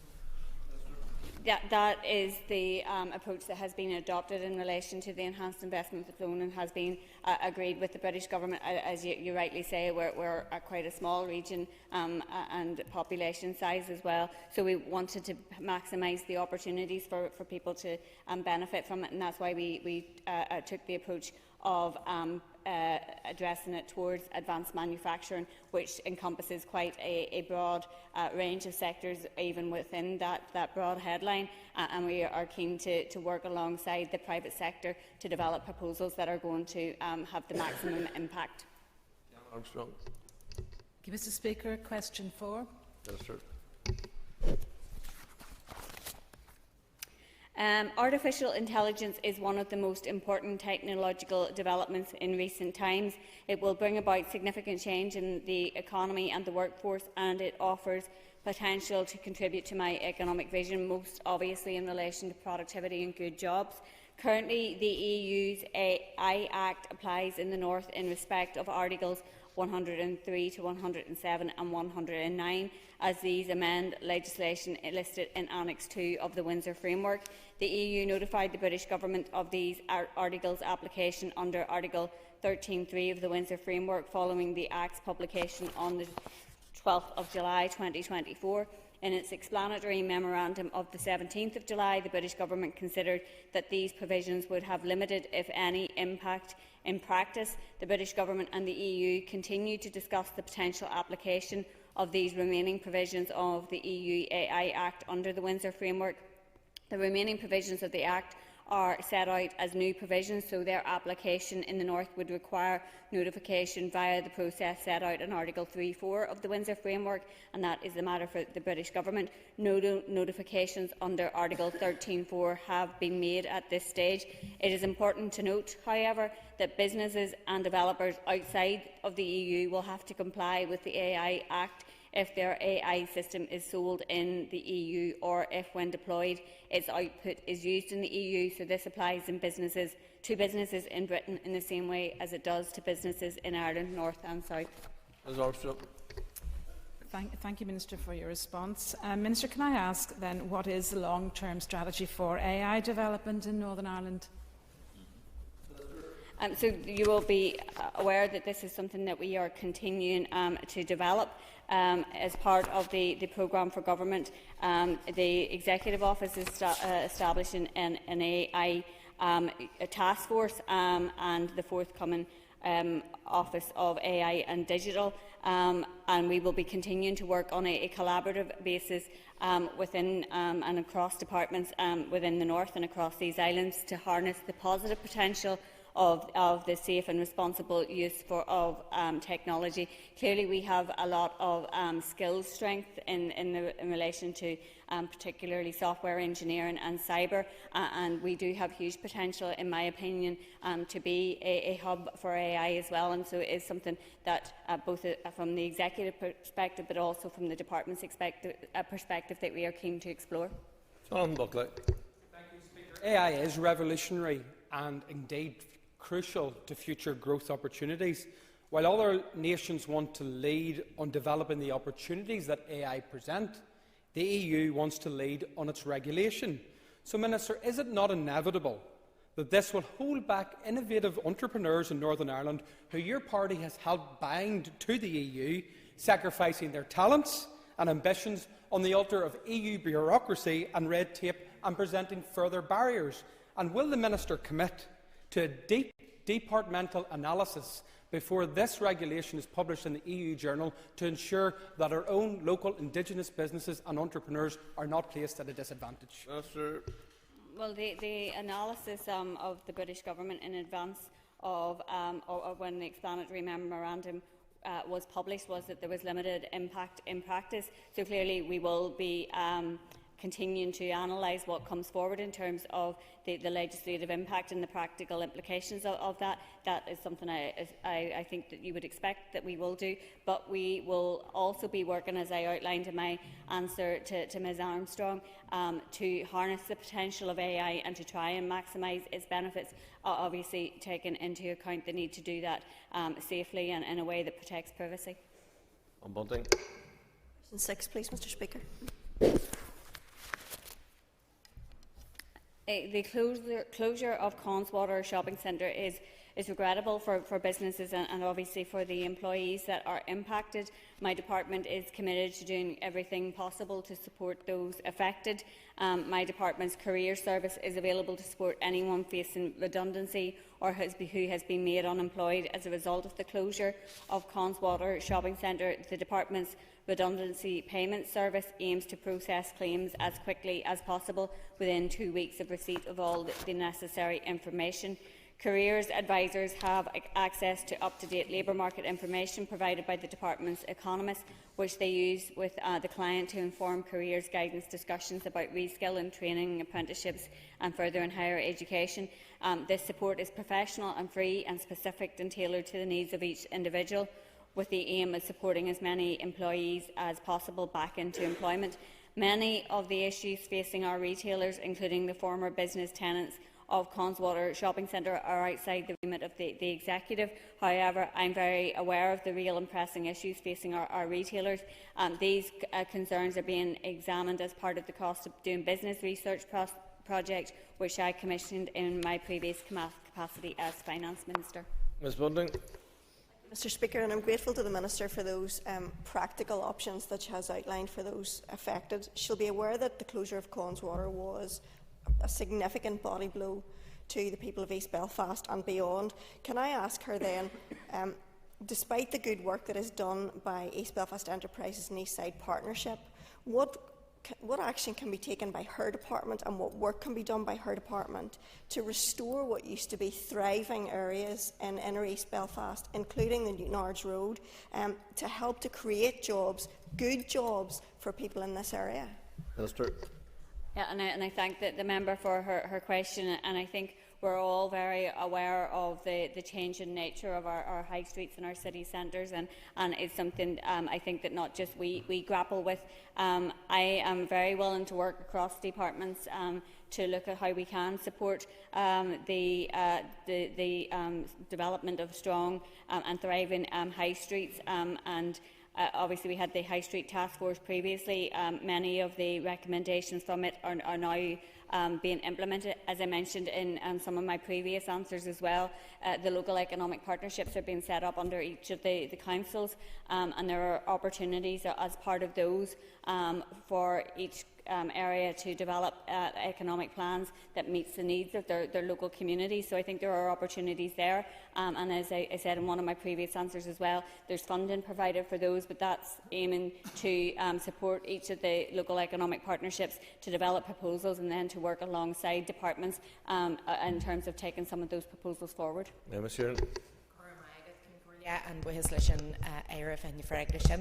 Minister, what progress has been made on the implementation of the High Street Task Force recommendations? The report of the High Street Task Force was an important stage in our approach to improving our high streets. My department had particular responsibility for recommendation 8 of that report, Fair Work on Our High Streets, and that recommendation very much aligns with my economic priority on good jobs. So there is ongoing work within my department on the development of a new employment rights bill, promotion of greater adoption of the real living wage, and collaboration with the Labour Relations Agency to create a good employment charter which will serve to support the implementation of that particular recommendation. McLaughlin. Speaker, Minister, from East Belfast to the North West, businesses are being forced to shut down due to the cost of doing business. You referred to the research that you have commissioned. What conversations have you had with the Finance Minister about some of the recommendations in that research? Minister. So that research was commissioned just before Christmas, and we are expecting it to report very, very soon. We had hoped it would report by the end of this month. So I think that there will be opportunities to analyse the outworkings of that report, and clearly the objective, I suppose, of that research was to give us an understanding of the issues and to have an evidential base for which to make arguments about, and in particular in relation to making the case for perhaps special circumstances to be taken into consideration in relation to decisions that were being taken by the British Treasury. So I think that the outworkings of that research will be important to informing future considerations, both for the Executive but also in relation to any case that we are making to Treasury. Devon, please. Sure. Getting young people with a disability into a good job is a critical part of my economic vision. The loss of ESF funding has had a significant impact and has significantly reduced the skills and training support available to disabled people. Despite this, we continue to work closely with the Department for Communities, who are the lead department on disability, including on the Disability and Work Strategy. My department makes an important contribution through a whole range of programmes and services. This includes programmes such as Skill Up, Step Up and Skills for Life and Work. The apprenticeship programme also provides additional support to assist disabled people with their off-the-job training. There is also the Breaking Barriers programme, which specifically targets those who are disabled or neurodivergent and over the age of 18. And finally, I expect to receive a report soon from my officials in relation to the work that they've been doing on provision for young people with special educational needs. Ms Mulholland. Thank you so much, Minister. I think that's really comprehensive and really, really useful. I'm just wondering if there's any work that your department is doing with employers to encourage excuse me, to encourage inclusive workplaces that will be more kind of useful, I suppose, for disabled people to come into. Sure. Yes, and I think that is actually a really important aspect to it. So we talk a lot about having programmes in place to support individuals who face barriers to work and training, and that is something that's really important to me, that we have those programmes in place. But equally, we are working with employers to try and address some of the barriers that people face to employment and what they can do to support people into employment, and that can be things about having more accessible workplaces, but also, removing unnecessary criteria from job applications. So that's something that we are have the potential to make a bit of a difference on, and I'm keen to continue to progress that. Minister, and I know you answered in relation to young people there, but more generally, what type of supports currently exist for people with a disability? Minister. The department and its predecessor departments have a long history of seeking to widen access and increase participation for disabled people across the various programmes and provisions that it funds. The types of support vary depending on the type of provision being accessed. In terms of in addition to the widening participation funding that higher education providers themselves invest from fee income, there is also financial assistance for the student via the Disabled Student Allowance. There is a grant of up to £25,000 per annum to assist students with the additional higher education course-related expenses that they occur as a direct result of a disability. That can cover non-medical helpers, specialised equipment, travel to and from the place of study, and about 2,500 students avail of that support each year. In further education, the Department allocates £4.5 million to colleges each year to assist them in supporting their students, and this is put to support such as specialist technology and software, non-medical helpers such as scribes and readers, and it can also fund tailored courses with smaller, more supported classes for those who, because of a disability, can't access mainstream provision. And then we also have allocated step-up funding to the colleges, with over £4 million being allocated to the disability access route to education and employment in the last 2 years. Support on our training programmes such as Skills for Life and Work can include extended age eligibility and time on the programme, as well as additional disability support being available on both this and our apprenticeship programmes. Question number 8. Question number 9, Mr. Speaker. In March, I travelled to the US along with officials from InvestNI, where I met with senior executives from key US investors, engaged with business leaders, potential new investors and industry networks. The visit wasn't a trade mission, but rather an opportunity to reinforce the North's position as an attractive, competitive and strategic location for US business investment, while also supporting our companies to succeed internationally. During my visit, I addressed business leaders in New York and Boston to strengthen relationships with influential business, civic and political leaders, and to affirm our commitment to mutually beneficial transatlantic partnerships. I highlighted the economic benefits of dual market access, our world-class talent and the opportunities for US companies to invest and expand. And I attended a Tourism Ireland Roundtable business breakfast and met around 20 key travel trade partners. These included tour operators and airline contacts who are promoting and selling the North as a must-see destination for American visitors to Ireland. I highlighted the potential there is for tourism here to grow and the positive impact it can have on our local communities and wider economy. Commercial outcomes with businesses and inward investment projects take time to come to fruition. However, I am confident that these discussions and the ongoing work of InvestNI will result in positive future outcomes. Moving on to topical questions. I call Sinead McLaughlin. Thank you, Mr. Speaker. Minister, the electronic travel authorisation scheme for EU nationals is set to be introduced tomorrow. We have repeatedly highlighted the threat that this poses to the all-island tourism economy. Can you update us on any engagement with the British Government regarding any exemptions for those travelling north?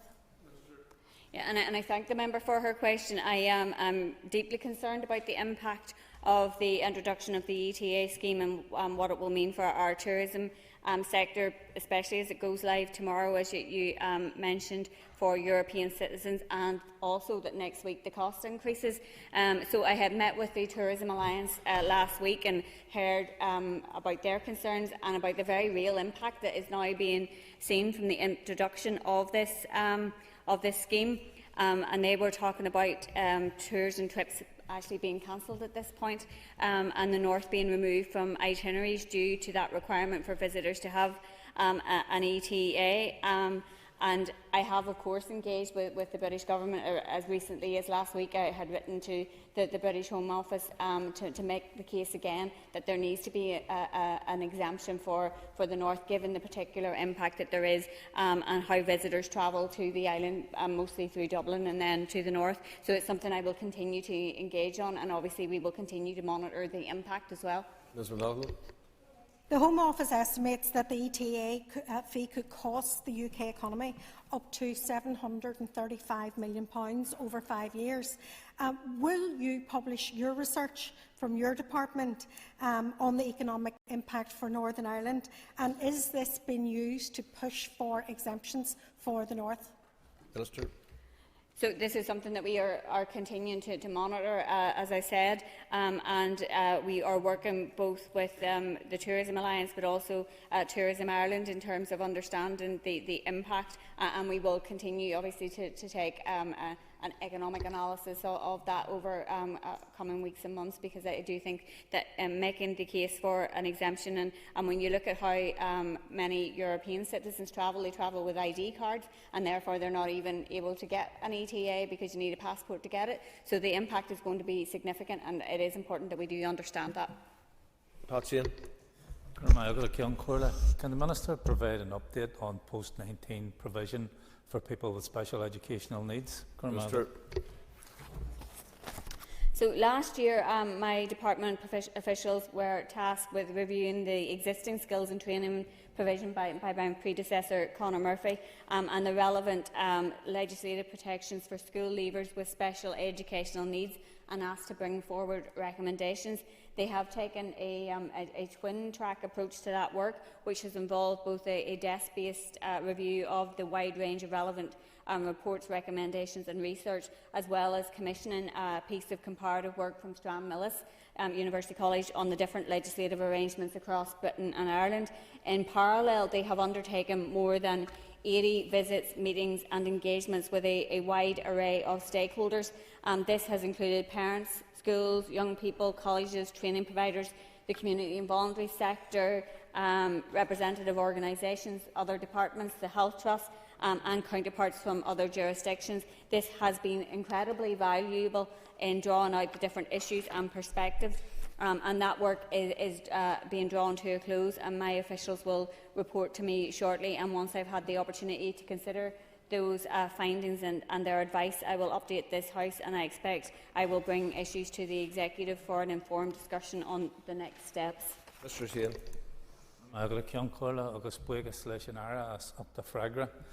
We've all been inspired by the Caleb's Cause campaign. So in that light, can the Minister assure us that she will listen to the voices of young people and their parents when it comes to improving services? Sure. Yes, I can absolutely assure you that we are listening to those voices, and I very much commend Caleb's mummy Alma in terms of her campaign and the work that she has done in relation to shining a spotlight on this issue. Indeed, as part of that stakeholder engagement that I outlined, my officials have had many opportunities to speak directly with young people to hear about their interests and aspirations, and they have also met with young people's parents and heard the very real frustrations and concerns, as well as obviously their hopes for their young people. Officials also had the opportunity to attend the Inspiring event at Parliament Buildings that was organised by Alma and Caleb's Cause last month. So as we move forward, we will continue to actively listen to the voices of young people and their parents as we work to try to improve the services and provision. Thank you, Mr. Speaker. The Minister has intimated previously of her desire to bring forward legislation on offshore renewable energy. Does she envisage any financial incentivisation being required to stimulate this method of securing renewable energy for the grid? Thank you. Yes, the member is quite right. We are working on an offshore renewables energy installations bill, which will establish frameworks for the decommissioning, safety zones, the rights of navigation in our waters, and we are working with the Office of Legislative Counsel in respect of that. I do envisage that incentivisation is going to be necessary in relation to the investment in offshore projects, and that will continue to be part of the developmental process of the support scheme that we will be consulting on later in the year, and that it also fits into the work on the critical path timeline for the offshore renewable energy, which has been undertaken by the OREEP's steering group. Harvey. And thank you, Minister, for your answer so far. Does the Minister have a time frame for bringing a bill to the floor on offshore energy? Thank you. Yeah, so my department is committed to bringing this bill, the one that I referred to in the previous answer, to the Assembly in autumn of this year. We are keen to make progress. I have recently met with Renewables NI, and just yesterday I met with the NI Maritime and Offshore Network, and as a sector they are very keen to see progress and to work with us to ensure that the supply chain is ready for any offshore developments. So I have committed to continuing to work alongside the sector. Can the Minister provide an update on the Social Enterprise Co-Design Group, please? Minister.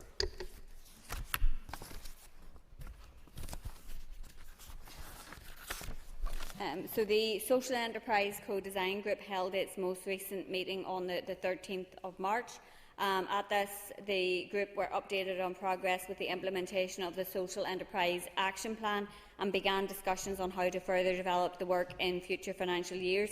I have subsequently met with both the Chair and Co-Chair, Dave Linton and Maeve Monaghan, just last week to discuss progress and to hear their views on what more can be done to strengthen the social enterprise sector here. The broad focus of the current work is improving participation of social enterprises in public sector commissioning and strengthening leadership capacity within the sector. Positive progress has been made with Invest NI and Intertrade Ireland in terms of facilitating access by social enterprises to support, and I would like to take the opportunity to thank both of those organisations for the willingness and creativity they have shown to develop solutions at pace.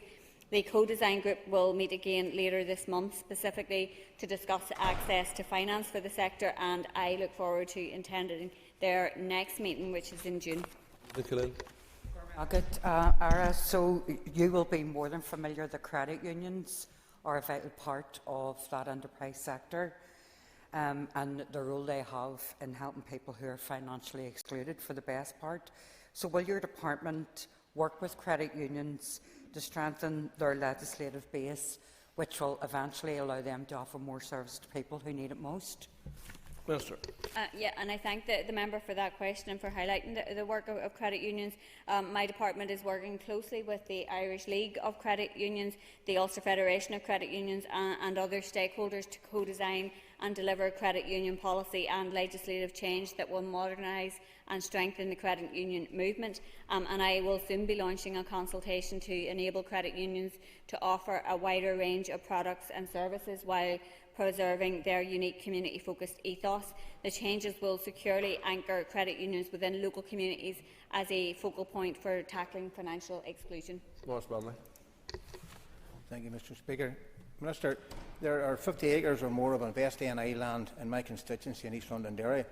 What discussions, if indeed any, have taken place with or to attract potential investors to East Londonderry? And I thank the member for his question, and of course we share a constituency. And as I mentioned, I think in one of my earlier answers to Mr Robinson, actually our other constituency colleague, the local economic partnerships is a key plank in terms of developing proposals for each local area, and I had the opportunity just yesterday to attend the Causeway Coast and Glens first local economic partnership meeting. I think they will be really important in terms of bringing forward proposals.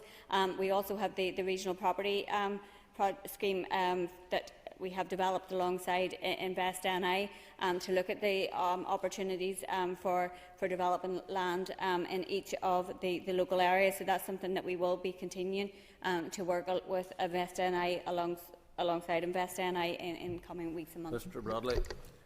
Thank you, Mr Speaker. Thank you very much, Minister, for your answer. Minister, there seems to be a lack of movement. Maybe you could detail in a written answer what movement or what engagement has taken place by Invest NI in East Londonderry, considering that the most secure data centre has been operational now for 10 years or more and hasn't turned a brick, more or less. Well, I think it is important that we work alongside both the local council and the universities and regional colleges as well as Invest NI, and that's what we are doing through the local economic partnerships. I'd be happy to correspond with the Minister further in relation to specific issues in relation to Invest NI if he wants to write to me in respect of that. Thank you, Mr. Speaker, and thank you to the Minister so far. Can I ask the Minister for the Economy for an update on regional rebalancing? Minister. Regional balance is one of the 4 priorities within my economic plan. So, regional balance, good jobs, productivity and decarbonisation. In relation to regional balance specifically, in October last year, Conor Murphy published the sub-regional economic plan. And a key part of that, as I have mentioned, is the establishment of the local economic partnerships. I think Newry Morningdown was the first local economic partnership to be established, and I had the opportunity yesterday to attend their investment conference, which was a really positive event, and there's some really good work being done there. And I think in that particular area you have a lot of homegrown businesses who clearly there's a very strong entrepreneurship spirit there, so it's something that we are keen to build upon and to work in partnership with local councils in terms of delivering that. Mr. McMurray. Thank you for the answer. But again, given the lack of investment previously and the fact that many businesses, such as in Downpatrick, are recovering from the floods, just can you provide assurance that any rebalancing will be targeted efficiently? Minister. Yes, and I take the Minister or the member's point. I think that it is important that we are working in partnership with local councils in terms of developing those plans, and that's why we have taken that particular road. As the member will also be aware, alongside the department's economic vision and economic plans, InvestNI have published their business plan for the next 3 years, and they have very much aligned with the department's economic vision, including in relation to regional balance, and they have a target of 65% of investments outside of Belfast, of the Greater Belfast metropolitan area, and they have specific targets for each of the council areas as well. So I think that there are efforts being made to ensure that rebalancing is done, and it is done in an efficient way, but it is very much done in partnership with local areas as well. Stephen Dunn. Thank you, Mr. Speaker. During your time as Finance Minister, you commissioned Cost of Doing Business research. Written answers, both the Finance Minister and yourself assured us that this work would be completed by the end of March. Can you provide us any update on where we are with that, please? So it has not obviously come to me because it will go to the Finance Minister. I think it is an important piece of research in terms of providing that evidence base to support any potential interventions from an executive perspective, but also and importantly in terms of making the case to the British Treasury that we have special circumstances here that need to be taken into account. So I am looking forward to seeing the publication of the research. That ends questions to the Minister for the Economy. We're now moving on to questions to the Assembly Commission, and I call David Honeyford. Come on.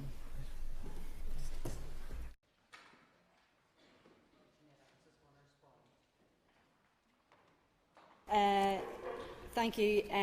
So I thank the member for his question. The Assembly Commission assessed the feasibility of the free provision for sanitary products on a pilot basis in February 2020. A range of sanitary products were made available for free in facilities accessible to the public and all building users from March 2020. To date, sanitary products remain available for free in the 4 facilities accessible to the public and all building users within Parliament buildings. David Honeyford for supplementary. Thank you, Principal Deputy Speaker. And just the further on to that, is there any plans to extend this further? Are you happy with what the areas are that are covered? Sinead Ennis. So there are currently no plans to extend the provision of free sanitary products within Parliament buildings. While the current provision is focused on those locations accessible by the public, these facilities are accessible to all building users.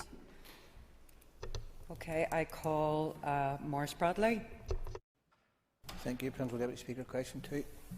Can I ask Trevor Clark to respond on behalf of the Commission? Can I thank the member for his question? The Assembly Commission recognises the importance of having a strong framework in place to support a healthy and resilient workforce. To support the delivery and quality of services to staff, we have a corporate health and wellbeing framework. This framework seeks to achieve positive physical, psychological and social health and wellbeing outcomes for staff via a focus of prevention, intervention and in the promotion of support. We have a health and wellbeing group comprising of staff from across the Assembly Commission and also a network of mental health first aiders and harassment contact officers who are trained to offer confidential guidance and support to staff dealing with issues relating to mental health and general work-related concerns. We have also a proactive organisation development and learning team who regularly promote activities to assist staff with managing their health and well-being, including courses on mental health awareness for staff and their line managers. In addition, we have several virtual learning events related to health and well-being topics as part of our interparliamentary networks with Scotland, Wales and Ireland. In terms of the external support, the Assembly Commission has an employee assistance programme provided by Inspire Workplace Services. Staff can avail of a number of services, including the provision of 24/7 counselling, online training and access to a range of electronic resources through the Inspire Support Hub. Assembly Commission staff can also avail of confidential support and advice provided by the NICS Welfare Support Service. Thank you. Maurice Bradley for supplementary. Thank you, Principal Deputy Speaker, and thank the member for his answer. Would the member agree with me that not only at times are politicians under pressure and under stress in here, but the staff as well? So how can staff access mental health support? Trevor. I think that the member raised a very important question. It's very topical, given what we've seen in the media recently, in particular abuse from members, and indeed our constituency workers also suffer the same. So, in response to that, the Inspire Work Services are an independent organisation specialising in a range of welfare services across the public sector. These services available include independent confidential counselling service, which includes a 24-hour, 365-day-a-year advice helpline and up to 6 face-to-face counselling sessions per person. It also involves telephone counselling service, mediation and conflict coaching, therapeutic support and wellbeing absence management support and coaching. So I think hopefully the member will agree that the Commission has provided a wide range of options for members. Thank you, Trevor. I call Cara Hunter for supplementary. Thank you. Thank you to the member for his answer so far. I'm aware in Westminster there's a budget given to members to avail of mental health treatment. Do you think this is something the Assembly Commission might explore in the future? Trevor Clark.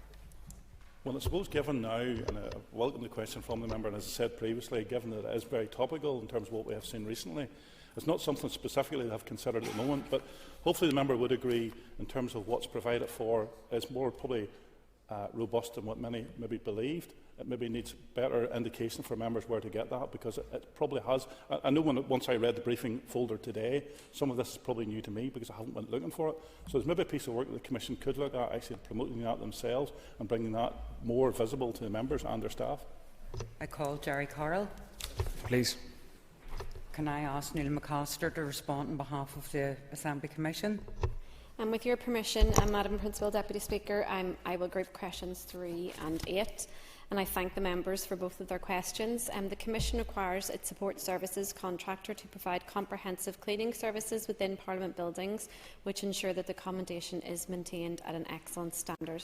The use of a single cobot vacuum and scrubber dryer was introduced in 2023 to support the Aramark's team on site within the context of budgetary constraints set out by the Assembly Commission and the reduction in footfall in office buildings due to the introduction of working from home policies. The cobot works alongside a member of Aramark's team. In terms of consultation, Aramark manage the implementation of their contract within Parliament buildings and retain all responsibilities for employing their staff, and as such the staff sit outside of the Joint Assembly Commission Management Trade Union side negotiating body.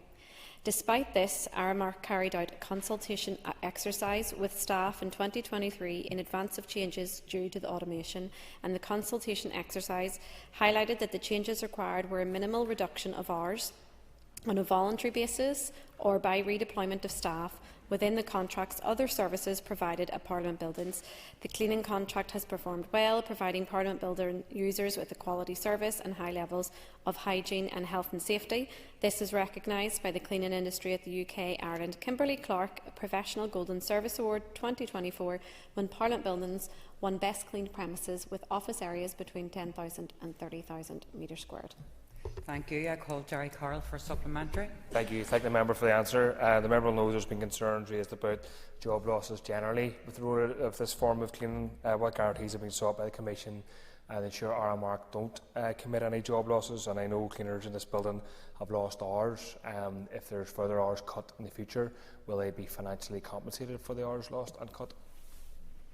I thank the member for his question. You'll appreciate that I can't answer the hypothetical question at the end. However, what I will say with regards to the job losses and insurances that we were given at the Assembly Commission, some of which was before my time on the Commission, was that the change in hours of the contracts were on a voluntary basis or redeployment within the service. However, this is an issue that we are keeping on our table for an ongoing basis, so that we can actually see what is taking place, notwithstanding the relationship that we do have with the negotiating body. But it is something that, as a member of the Assembly Commission, that we will want to keep on top of. Where we have got to now is that it has been done on a voluntary basis and redeployment within the service, but it is something that we will keep a close eye on. Call Mark Durkin. And thanks to the member for her answer thus far. To start, I suppose, by commending our cleaning staff in these buildings. They do a fantastic job, and they usually do it with a smile, despite the threat that this poses to them. Is the member aware of any other areas where automation is being explored throughout the Parliament buildings? Neil McAllister to respond. I thank the member for his question, and I'm not sure if the member actually is talking about automation services outside of the cleaning contract. You are. Well, we don't have any plan to introduce it any further, so therefore we don't have any services that sit outside the current cleaning services, and no further plans to do the same. Okay, I call Stephen Dunn. Question 4, Principal Deputy Speaker. And can I ask Andy Allen to respond on behalf of the Assembly Commission? With your permission, Madam Principal Deputy Speaker, I will group questions 4, 10 and 11.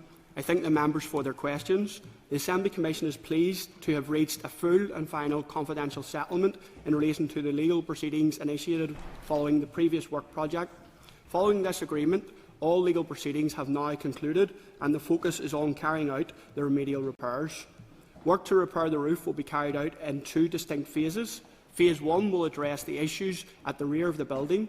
Officials are currently considering whether 3 internal courtyards should be included in this phase, or whether all of the courtyards works should be completed as part of Phase 2, which will encompass the remainder of the repairs. Phase 1 is planned to be carried out during summer recess by Properties Division. The remainder of the works will be carried out by the Construction Division and will address all of the areas of water ingress. Construction Division formally agreed to carry out the repairs in December 2024, and due to the scale of the project, it is anticipated that this work will commence in early 2026. I call Stephen Dunn for supplementary. Principal Deputy Speaker, and thank the member for the answer. Are you confident that the ongoing issues will be resolved once and for all, particularly in regards to the leaking roof, which has been an issue for quite a number of years, and hopefully that buckets will not be needed on the 3rd floor as they have been for many years to deal with the leaks, physical leaks? Andy Allen, please. As I had mentioned in the original answer, Phase 1 of the works will be carried out during the summer recess. The remainder of the repairs will commence following award of a contract by Construction Division in early 2026. The timescales for the remainder of the repairs is in keeping for a project of this scale. I call Alan Robinson for a supplementary. Thank you, Principal Deputy Speaker, and I thank the member for his response. Can he indicate, is there any further works that are required to the building? Andy Allen for a response. As it highlighted in the original answer and the follow-up, there are 2 distinct phases, and they will encompass all of the works that are required to be taken forward. Well, can I ask Patsy McClone? And I thank the member for his comprehensive response. Does the member agree, and I accept the fault is certainly not his, that it has gone on that long, the duration of this issue, that it's become quite an embarrassment? The Assembly Commission had initially hoped to reach a settlement with the original contractors to repair the roof while avoiding legal proceedings. Unfortunately, the commencement of legal proceedings was unavoidable. and the Assembly Commission is pleased to have reached a full and final settlement in this regard. While it is disappointing that more progress has not been made, Assembly officials have been working closely with staff from the Central Procurement Division to ensure that the roof repairs are conducted with the utmost care and attention. This ensures that the work is carried out in full compliance with the building's Grade A listing status, with all necessary approvals secured before work commences. Timothy Gasson for supplementary. Thank you very much, Principal Deputy Speaker. And I note the member used the term confidential settlement. Will we not ever understand or get to the truth of the detail how much of this the public purse is paying and how much of this is being paid by the contractor who caused the damage to the roof of this building? Andy Allen for a response. I thank the member for his question. As I've previously emphasised, the settlement agreement is full and final and is confidential. It is subject to legal privilege. I call Mr Owen Tennyson. Question 5, Principal Deputy Speaker. And can I ask Colin McGrath on behalf of the Assembly Commission to respond, please? With your permission, Madam Principal Deputy Speaker, I'll group questions 5, 12 and 15 together, and I thank the members for their questions. The Assembly Commission has engaged with the Department of Finance to carry out a multifaceted listed building survey for Parliament buildings, which will include a conservation management plan and a disability access audit. The audit commenced on Wednesday, the 26th of March, with 3 days spent surveying the building. It is anticipated that an initial report will be received by May. Any recommendations arising from the report will then be considered. Owen Tennyson for supplementary. Thank you, Principal Deputy Speaker. Can the member elaborate on any initial findings from the audit? Colin McGrath for a response. I thank the member for his question. Yes, these initial findings will be presented following the audit, so we should hopefully have them very soon. And the audit will identify any areas in which improvements can be made in order to enhance accessibility for people with disabilities. Diana Armstrong for supplementary. Principal Deputy Speaker, could I ask the member, is the same consideration given to visitors with limited vision? Thank you. Colin McGrath for a response. I thank the member for a question. I don't have the very specific information on that, and we can come back to the member, but I would suspect that it is likewise included under the audit, so I would expect it to be, but I'm sure we can write back to give you clarity on that. Call Andrew McMurray for a supplementary. Thank you, Principal Deputy Speaker. Is there a timeline for completion of these works? Colin McGrath for a response. I thank the member. The disability access audit should be completed and a report with the initial findings presented in May 2025. So it's expected that we'll get the report. However, we won't know until we get the report what the actual works are required in it. So hopefully we'll have an update for members at that stage. Call Diane Dodds. Question number 6. Can I ask Sinead Annis on behalf of the Assembly Commission to respond? Thank you, Pre-Laskin Corlan. I thank the member for her question. As was the case for the 80th anniversary of D-Day last year, it will be part of the Speaker's representational responsibilities to determine the arrangements for the Assembly to mark the 80th anniversary of the end of the Second World War at Parliament buildings. I understand that the Speaker's office is currently developing plans for an event to mark that occasion. A statement released by the British Government on the 4th of March 2025 indicated the intention for landmark buildings to be lit on the evening of the 6th of May as part of the wider coordinated plans to mark the anniversary of VE Day. While the Assembly Commission has not received an application to light Parliament buildings under the special lighting policy to mark the 80th anniversary of VE Day, it would be usual for the Assembly Commission to join wider initiatives. Officials are currently seeking more detail from the British Government's plans in relation to lighting buildings for the anniversary, and the Assembly Commission will then receive an update at its next meeting in April and have the opportunity to consider lighting the building to coincide with the anniversary alongside the arrangements made by the Speaker. And Dodds for supplementary. Can I thank the member on behalf of the Commission for the answer? It is good to know that we are making plans to mark the 80th anniversary of VE Day. I just went into the Senate chamber before I came over here and read the inscription in the Senate chamber of gratitude, because the chamber was used as an operations room by the Royal Air Force during the Second World War. Does the member have any sense of when there will be a public announcement about these commemorations, because they are very dear? Sinead Annis to respond. Yes, I thank the member for her question. So, the Assembly Commission's Special Lighting Policy, it seeks obviously to balance the lighting of Parliament buildings, obviously in a balanced way. And clearly VE Day is an important anniversary that will be recognised across Europe. So, as I've indicated, the Speaker is making arrangements for the anniversary to be marked at Parliament buildings, regardless of the position in relation to the lighting of the building. However, the Assembly Commission will consider the lighting of the building in the context of wider plans at its next meeting. Can I call William Irwin? Can I ask Trevor Clark to respond on behalf of the Assembly Commission? Can I thank the member for his question? A project is currently underway with the aim of creating a new website for the Assembly, which will be a trusted authority on all Assembly business and be a modern online tool where people can come to learn and engage. This redesign will support the Assembly Commission's corporate objectives to make the work of the Assembly more accessible and to communicate the impact of the Assembly's work. A discovery phase aimed at gaining user views on the present site was completed in 2024 to inform future requirements and functionality. A digital agency has currently been procured to design and deliver a new public-facing Assembly website, supply replacement content, management system and implement an effective modern service facilities. It is anticipated that the formal tender publication will be in place within weeks, with the work anticipated to start in July 25, and is expected the project will last at least 18 to 24 months. A parallel enabling project commenced on October 24 to modernise the Assembly's Ames platform, which will make a step change in the way IT applications and services are delivered. This will closely be linked to enabling many Assembly businesses related functions on the new website. Thank you, Trevor. Can I call William Irwin for a supplementary? Can I thank the member for his response?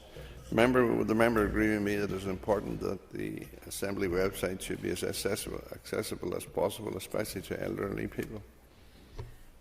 Trevor Clark for a response. Of course, yes, I would agree with the member, and I suppose that's why they went out for a consultation in terms of the usability of the current system, and I think there's recognition that work needed to be done, hence this project has been brought forward for that very reason.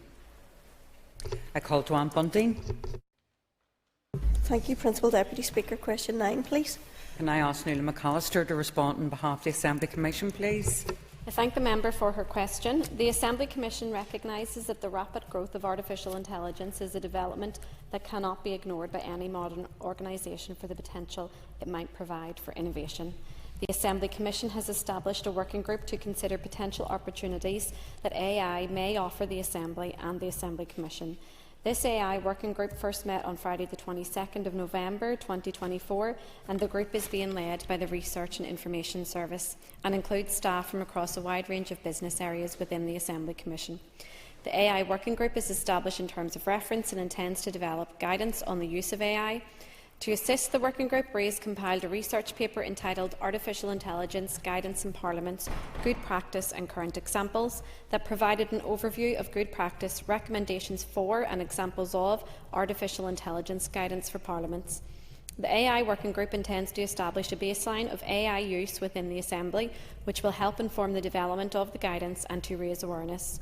The AI working group will agree terms of reference at its next meeting in April 2025, and the group will consider AI projects that align with organisational goals and values. In addition, the group will meet quarterly to monitor emerging trends, technologies and regulations in the AI landscape. Call Joanne Bunting for a supplementary. Thank you, Madam Principal Deputy Speaker, and I thank the member for her comprehensive answer on this. At this stage, does the working group or the Commission envisage any potential savings that could be made as a result of AI, and including around translation services? Nuala McAllister for a response. Well, not particularly with regard to actually savings, financial savings that can be made, if I assume that that's what you're referring to. However, within the terms of reference that the new working group will establish, I don't doubt that that could be an element of it. However, it's not something that we have concrete plans to do within the Assembly Commission, but I can get back to the member when the terms of reference are finalised at the next working group in April, and the Assembly Commission will get those at its following meeting thereafter in May or June. So questions 10, 11 and 12 have already been asked and answered. I call Mr Brian Kingston. Question number 13.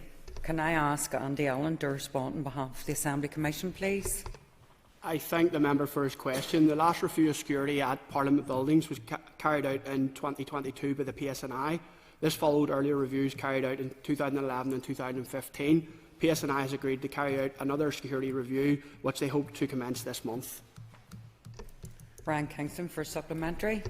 Thank you. And thank the member for his answer and that there will be a further review this month. Can I ask, has there been any incidents over the past year which were deemed to be a serious breach of security? Andy Allen to respond. I thank the member for his follow-up question. Obviously, the Assembly Commission take very seriously security, and there are measures put in place to mitigate against those. I don't have any detail as to any serious incidents that have taken place. Therefore, I will have to come back to the member on that. Thank you. I call Nick Matheson. Principal Deputy Speaker, question 14. Can I ask Colin McGrath to respond on behalf of the Assembly Commission? Yes, thank you to the member for his question. And as members will be aware, the Assembly Commission published the Assembly Members' Office and Staffing Costs and Allowances Determination Northern Ireland 2025, referred to as the 2025 determination, on the 7th of February this year. The 2025 determinations sought to extend the provisions that already existed. Members may continue to recover the costs which are wholly and necessarily attributable to a disability that a member has. Members may also continue to recover the costs incurred in making reasonable adjustments to the constituency office for persons with a disability, where those costs are not covered under the terms of the lease. This may be for a disabled member of staff or to facilitate access for disabled members of the public. The nature of the disability is not defined. In the first instance, members should engage with their landlord to ensure that the terms of the lease are adhered to in this regard. Members are considered to be service providers for the purposes of the Disability Discrimination Act DDA 1995. This legislation makes it unlawful to discriminate against disabled persons in connection with the provision of goods, facilities and services. The provisions of the 2025 determination allow members to recover those costs incurred but not covered by the lease, to meet the statutory responsibilities arising from the DDA regarding reasonable adjustments. This ensures that persons with a disability are not placed at a particular disadvantage when they are either employed by the member or visit the office. Guidance in all areas of financial support is available in the administrative guide which accompanies the 2025 determination or on the Finance Office's page on the members' portal. Thank you. I call Nick Matheson for supplementary.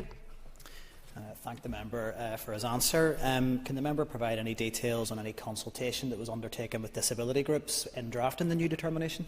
Colin McGrath to respond.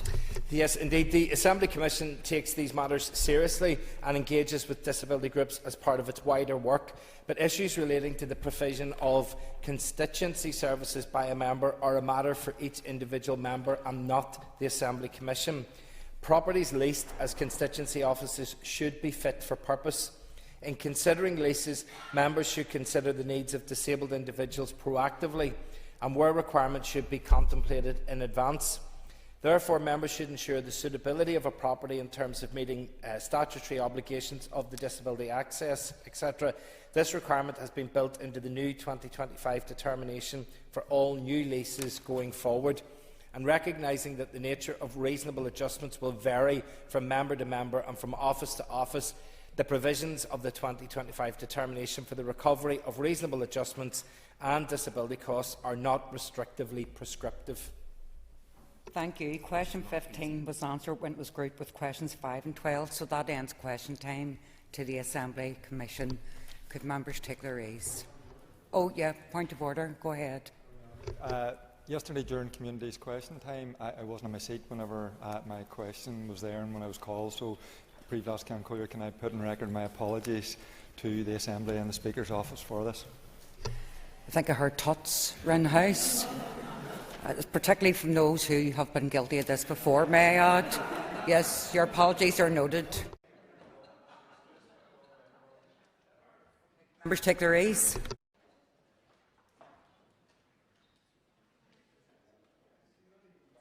Okay, members, we're going to resume the debate on the motion on social security reform and economic activity.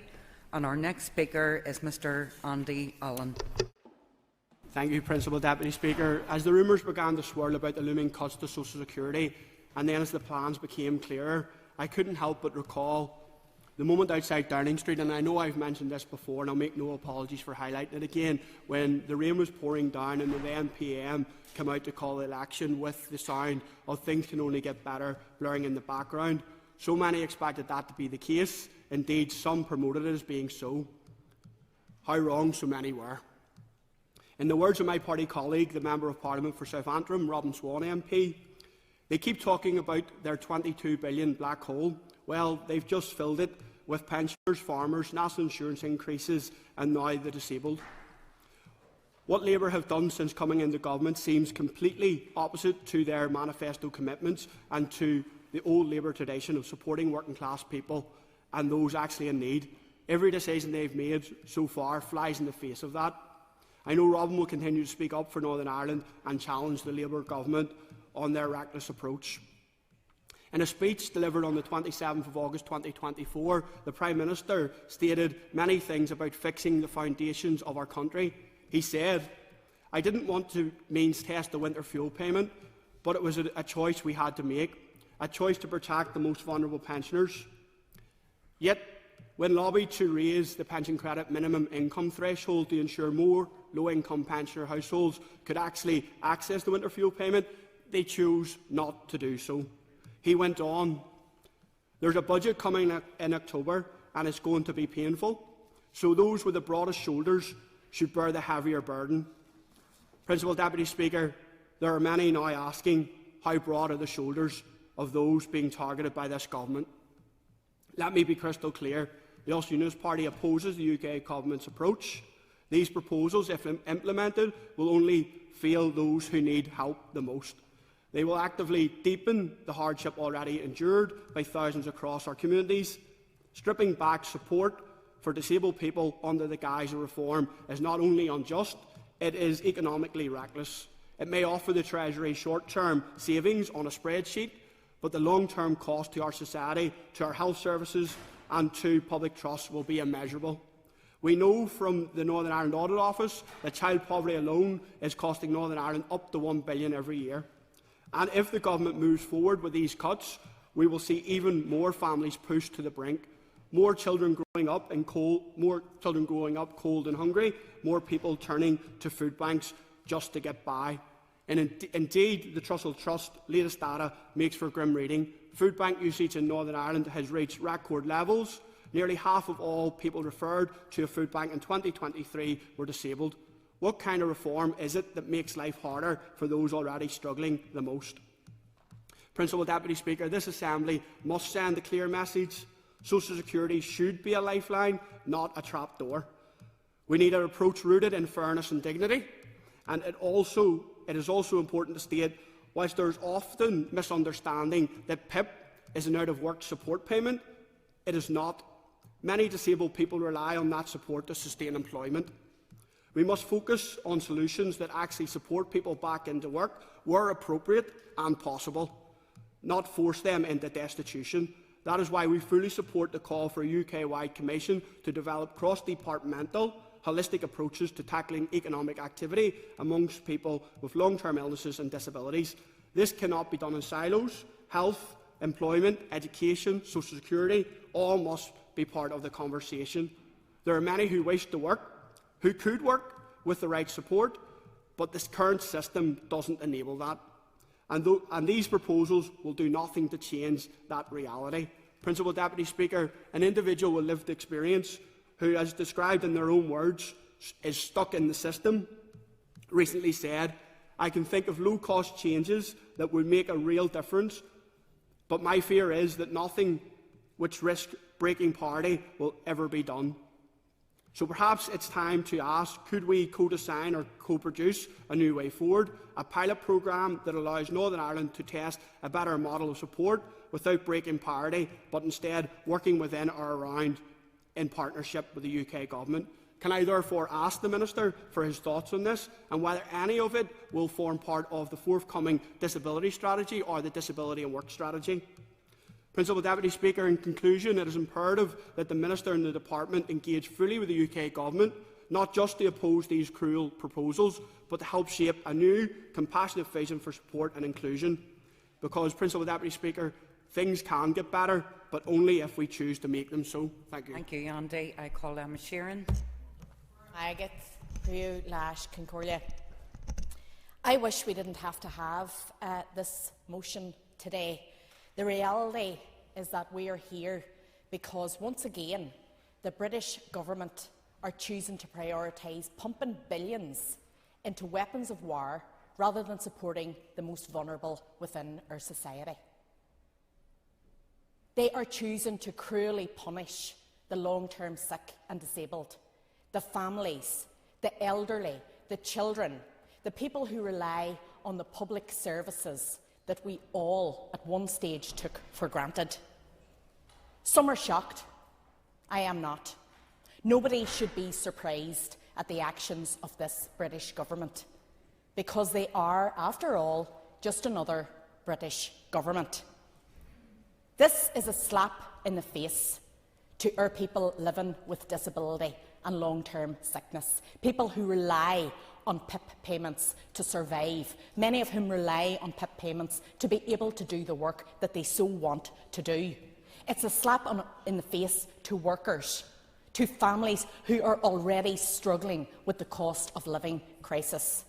It's a slap in the face to those people who keep our public services going even in the most difficult of circumstances. And the message from Westminster is crystal clear. They do not care about the people of this island. No politicians in London ever did or ever will. Once again, they prove the British Government cares more about bombs and proven military might than it does about the welfare of our citizens or the futures of our children. Let us send a clear and united message here today. We stand with our sick and disabled people, with our families, with our young people, with our elderly population. We stand for good public services and for proper standards of living for all of the people that we represent. We stand for compassion, for supporting people, for decency, for dignity, for fairness. There is a better, brighter future available to us all. A new and united Ireland where everyone can prosper, free from punitive British decision-making. Gormila Mahagov. I call David Honeyford. Thank you, Principal Deputy Speaker. It's morally wrong to be rating the most vulnerable in our society to plug a government spending gap while the super-rich continue to get richer. Something is seriously wrong in our society when the gap between working people, be that nurses, health workers, teachers, tradesmen, but when the gap in their disposable income and the amount they have to spend at the end of the week has been dramatically shrinking, while the super-rich continue and are enabled to make even larger amounts of money on the back of the vast majority of society, something is seriously wrong. Yeah, sure. Could I ask the member to define his interpretation of super-rich?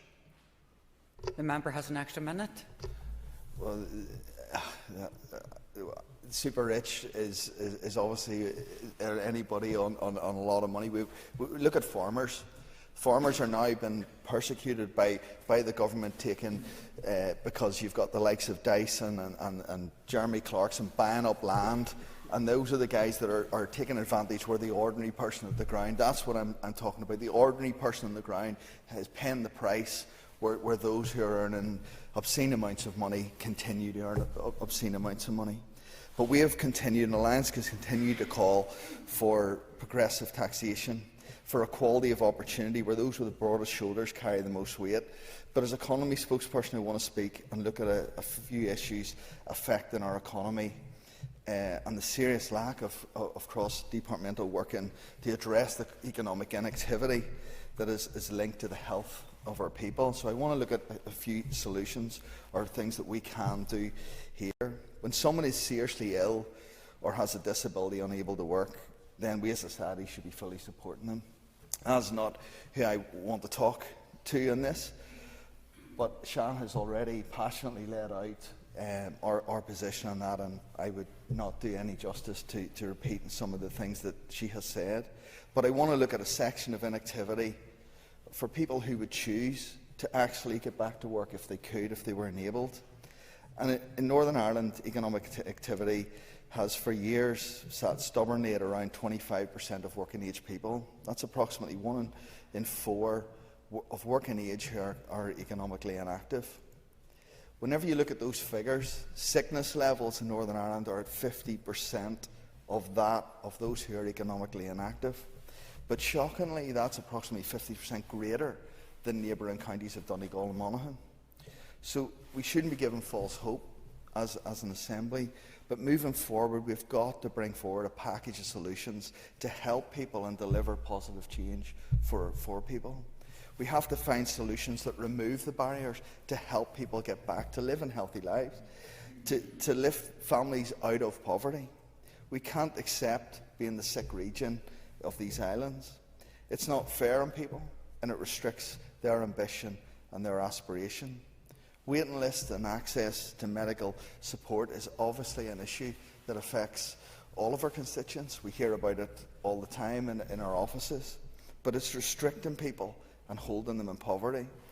When we spend more money per capita on health, yet have the worst waiting lists, we can't accept the lack of delivery to transformation. This Assembly has got to raise the aspiration for people, aim better than this, create really meaningful and fully accessible opportunities for people, not punishing people, placing them in poverty or causing further anxiety, or leaving them in pain, sitting waiting on waiting lists for years on end. For those who haven't had a positive start in life, we need to see a holistic package of an investment and support around helping them to gain confidence and help remove the educational barriers that have prevented them from moving forward. There's great examples and initiatives that have worked. Hospitality Ulster have won, training to bring more people into the industry. Our largest sporting bodies have another Fresh Start programme. Both offer help for people close to the justice system and receive funding to improve training qualifications and give nurture and support around the access to work, and then support when they're in work.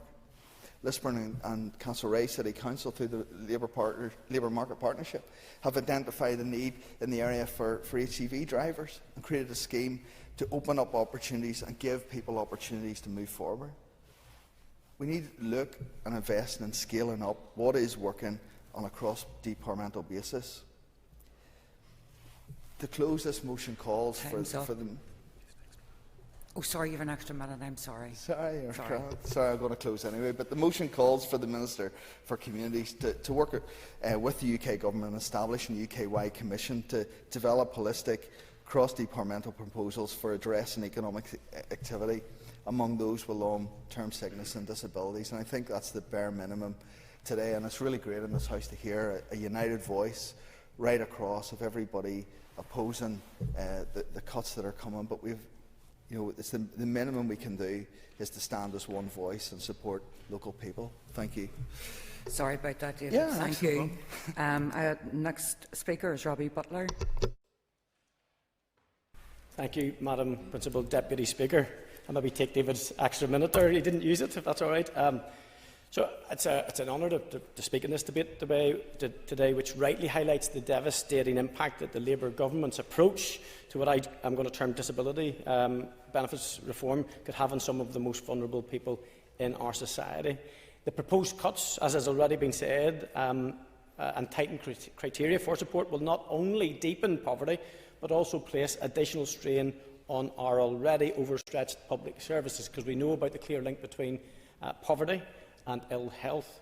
However, we must also acknowledge that if we want to make real difference, the issue requires action where the power actually resides. And, ladies and gentlemen, that is in Westminster. This Assembly can and should express its opposition to these reforms. That's what we're doing today. But unless we leverage appropriate influence in Westminster, where these decisions are made, this debate becomes risks just becoming another social media soundbite rather than a meaningful intervention. Because political abstention, choosing not to take up our seats, or failing to speak or vote on critical issues right across the gambit, whether that's the spring budget, any budget reissue, anything pertaining to the lives of the people in the United Kingdom, leaves our constituents feeling helpless, voiceless and powerless. And while we debate this motion here, the real decisions are going to be made in Westminster. Those who are elected to represent Northern Ireland in Westminster must be in the room, in the chamber, using their votes and fighting for fairer policies. Otherwise, we are merely protesting from the sidelines whilst others dictate the future of our most vulnerable citizens. But before, I know my colleague Andy Allen has already said we're going to support the motion, but it is also right when we are debating to ask questions. So perhaps the wider motion could define more accurately what they mean by super wealthy when discussing taxation.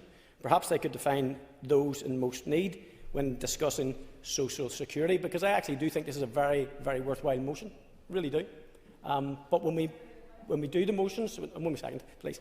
When we do these motions, it's really important because there are people watching. People have different views on these issues, and we need to be ensured that we're kind of over the detail on what we're talking about. Yes, I'll give way. The member an update. A high-income earner is somebody who earns over £130,000 a year, and that the super wealthy or super rich are people who have in excess of a net income of 30 to 50 million. Member has an extra minute. That's very useful because I'm not sure that everybody shares the same figures as that. But thank you, Kelly, for reading those in. These aren't just rhetorical questions, they genuinely aren't. They're really essential when we're looking at what we can do here.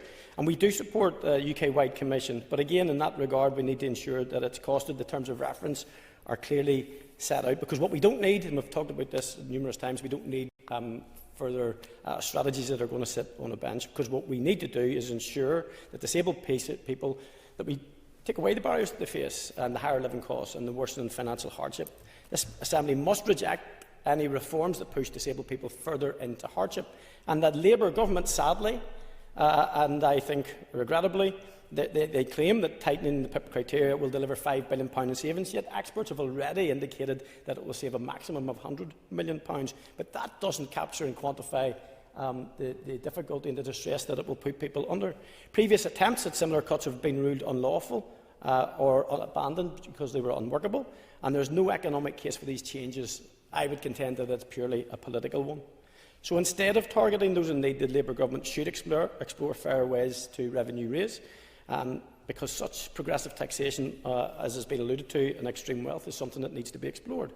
But if we're serious about addressing economic inactivity, we must take a cross-departmental approach, focusing on early intervention, education and genuine employment support for disabled people. And to give the Minister some credit, in response to a question recently, yes, I know, it pains me to do it, Minister, but he did allude to the fact that he is very aware of those obstacles and hindrances to regular work that disabled people face, and that he is taking steps to change that. And I do urge this Assembly to go beyond condemnation and demand real representation where it counts, and that means taking your seat in Westminster and speaking up and voting for the people that this impacts on. Thank you, Madam Principal Deputy Speaker. Thank you, Robbie. I call Jerry Carroll. I welcome the motion and what appears to be a new policy direction for the Alliance Party towards the redistribution of wealth, and something that I would generally support. Wealth taxes are often brushed off when suggested or even laughed at by some in this building, so it's a welcome maybe change in policy.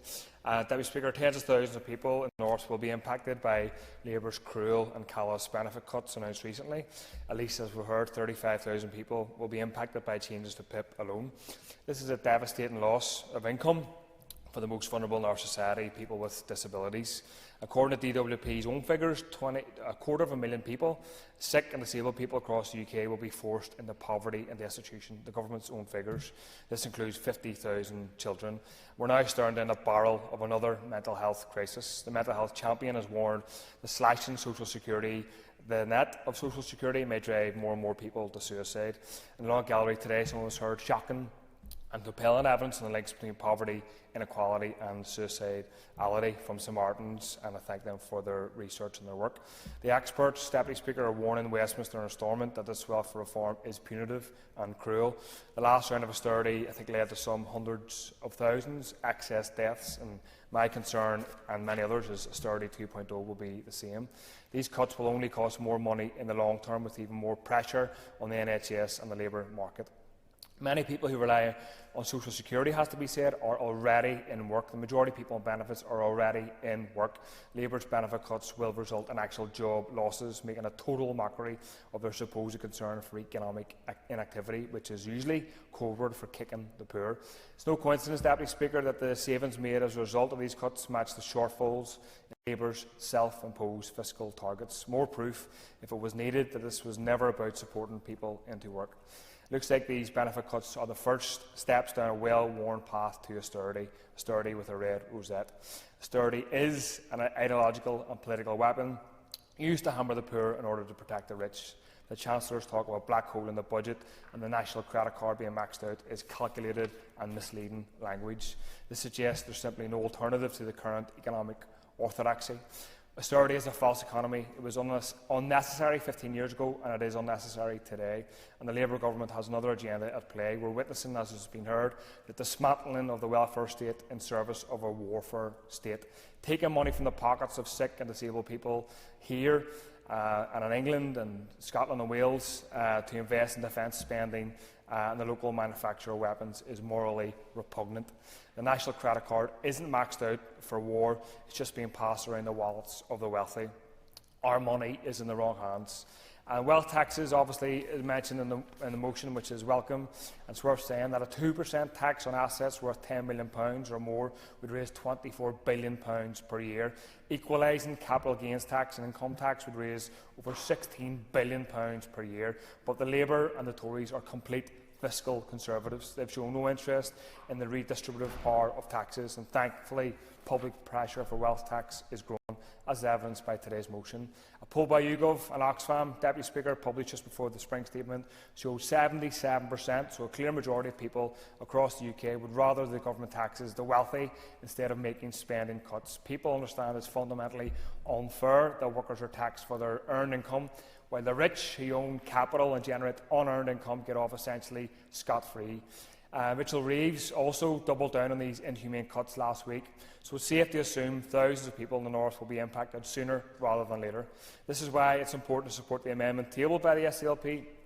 We do have the powers already and the precedent to mitigate against these cuts, but executive parties have wasted no time projecting a narrative there's no money for more mitigations. It's time for a conversation about revenue raising, this time from the rich and the wealthy.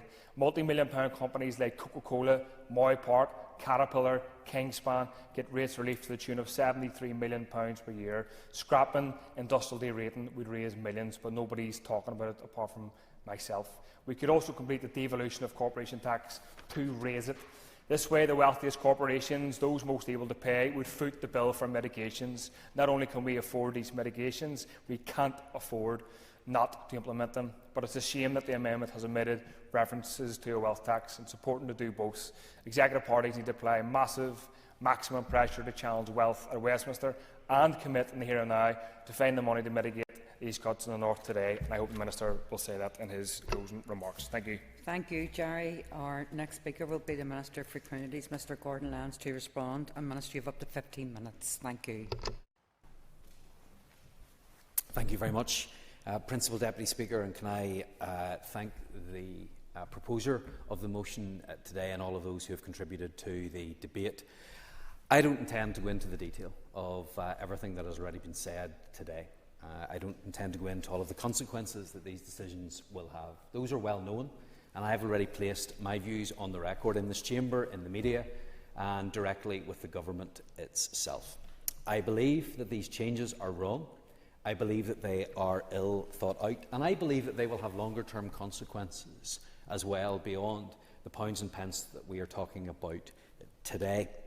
I think another example of this is found in the Labour government's decision to reduce the winter fuel payment and the people that are eligible for that. I believe that the government put that in place thinking that it will save them money, and in fact it may end up actually costing them more money, because it will push some more people towards applying for pension credit, which I welcome, which becomes then a passport to other benefits as well. And so perversely you may actually have a greater cost there for the government when they're actually trying to save some money. In other ways it will also cost, because I believe that you will have additional people who are suffering and perhaps even require hospital admission because of the decisions that they've made in relation to winter fuel payment. And so I believe it will be the same with the changes that are made here. We've had a number of comments about the impacts that this will have, but I believe that what has been missed, although mentioned once or twice during the debate, what has been missed in the wider public commentary around this is the fact that PIP and universal credit often go to those people who are in work. It often goes to those people who otherwise might not be able to stay in work.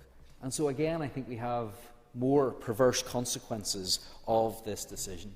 The other thing that really frustrates me is that the government don't really have any idea how much this is going to cost or how much that it is going to save. Can you imagine if I came to this chamber one week saying that I was bringing forward proposals that would save £5 billion and then came back the next week and say, no, that was wrong, it's actually only going to be £3.4 billion. I would get laughed out of this chamber, but that's exactly what has happened at Westminster. We have a government that does not know the impacts that this is going to have. We don't know the impacts that it's going to have here in Northern Ireland either.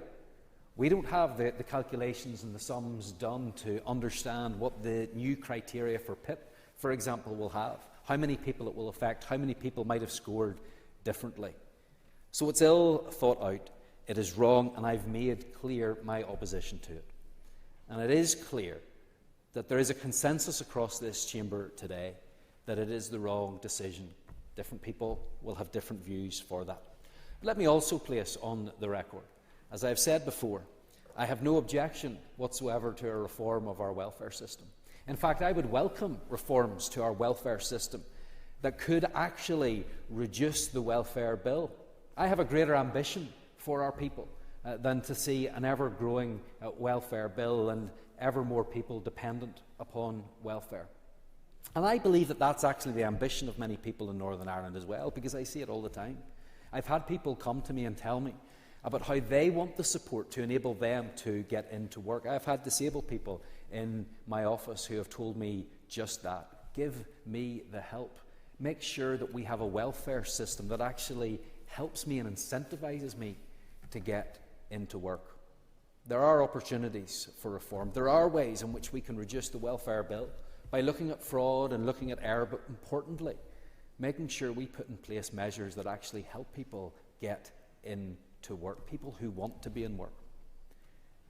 Over the course of the last 14 months, I have had numerous engagements. I have met people from all walks of life.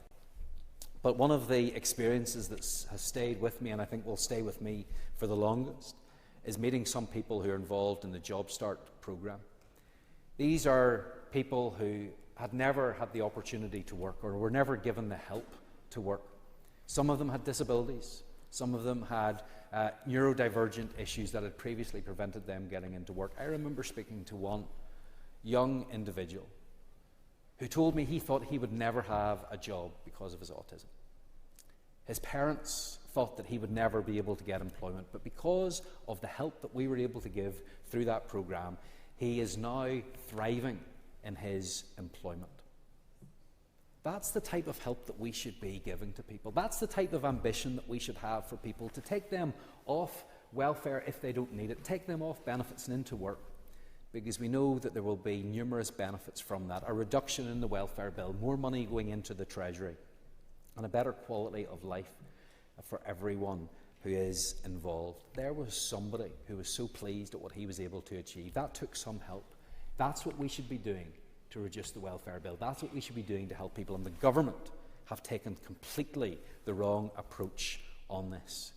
There are those in this chamber who were celebrating the election of a Labour government. I think we're all surprised at the action that they have taken, and I hope that they will see sense. And I do think it's worthwhile for us to have these debates. I do think that it is worthwhile that we take the action that we have taken and that we continue to make our views known in regards to this issue. And so I think we have a consensus in the chamber today, although we have 2 amendments in front of us for this motion. And I have to say, I will not be able to find myself in a position where I will be agreeing with the SDLP amendment. Yes, there's a bit of politics in there. I understand that. But I have been upfront and honest with people about the financial capability that we have in this Assembly. And it is calling, despite the comments from Sinead McLaughlin earlier on, it very clearly calls for me to work with the Finance Minister to, quote, develop a mitigation package which protects current and future claimants from reductions in social security entitlements. I'm sorry, but I cannot pledge that. I cannot promise that I will be able to work out how much this costs and be able to give a blanket guarantee that we will be able to mitigate against that. I'm going to be upfront and honest with people, and if Mr Durkin or any of his colleagues were in my position, they would have to do the same as well. And that's the most honest thing that we can say. The other reason why I do oppose the SDLP amendment is because it leaves out some of the things that both the DUP amendment and the Alliance motion are calling for. There has been some talk about tax increases for the super wealthy, something that the SDLP have removed from their motion.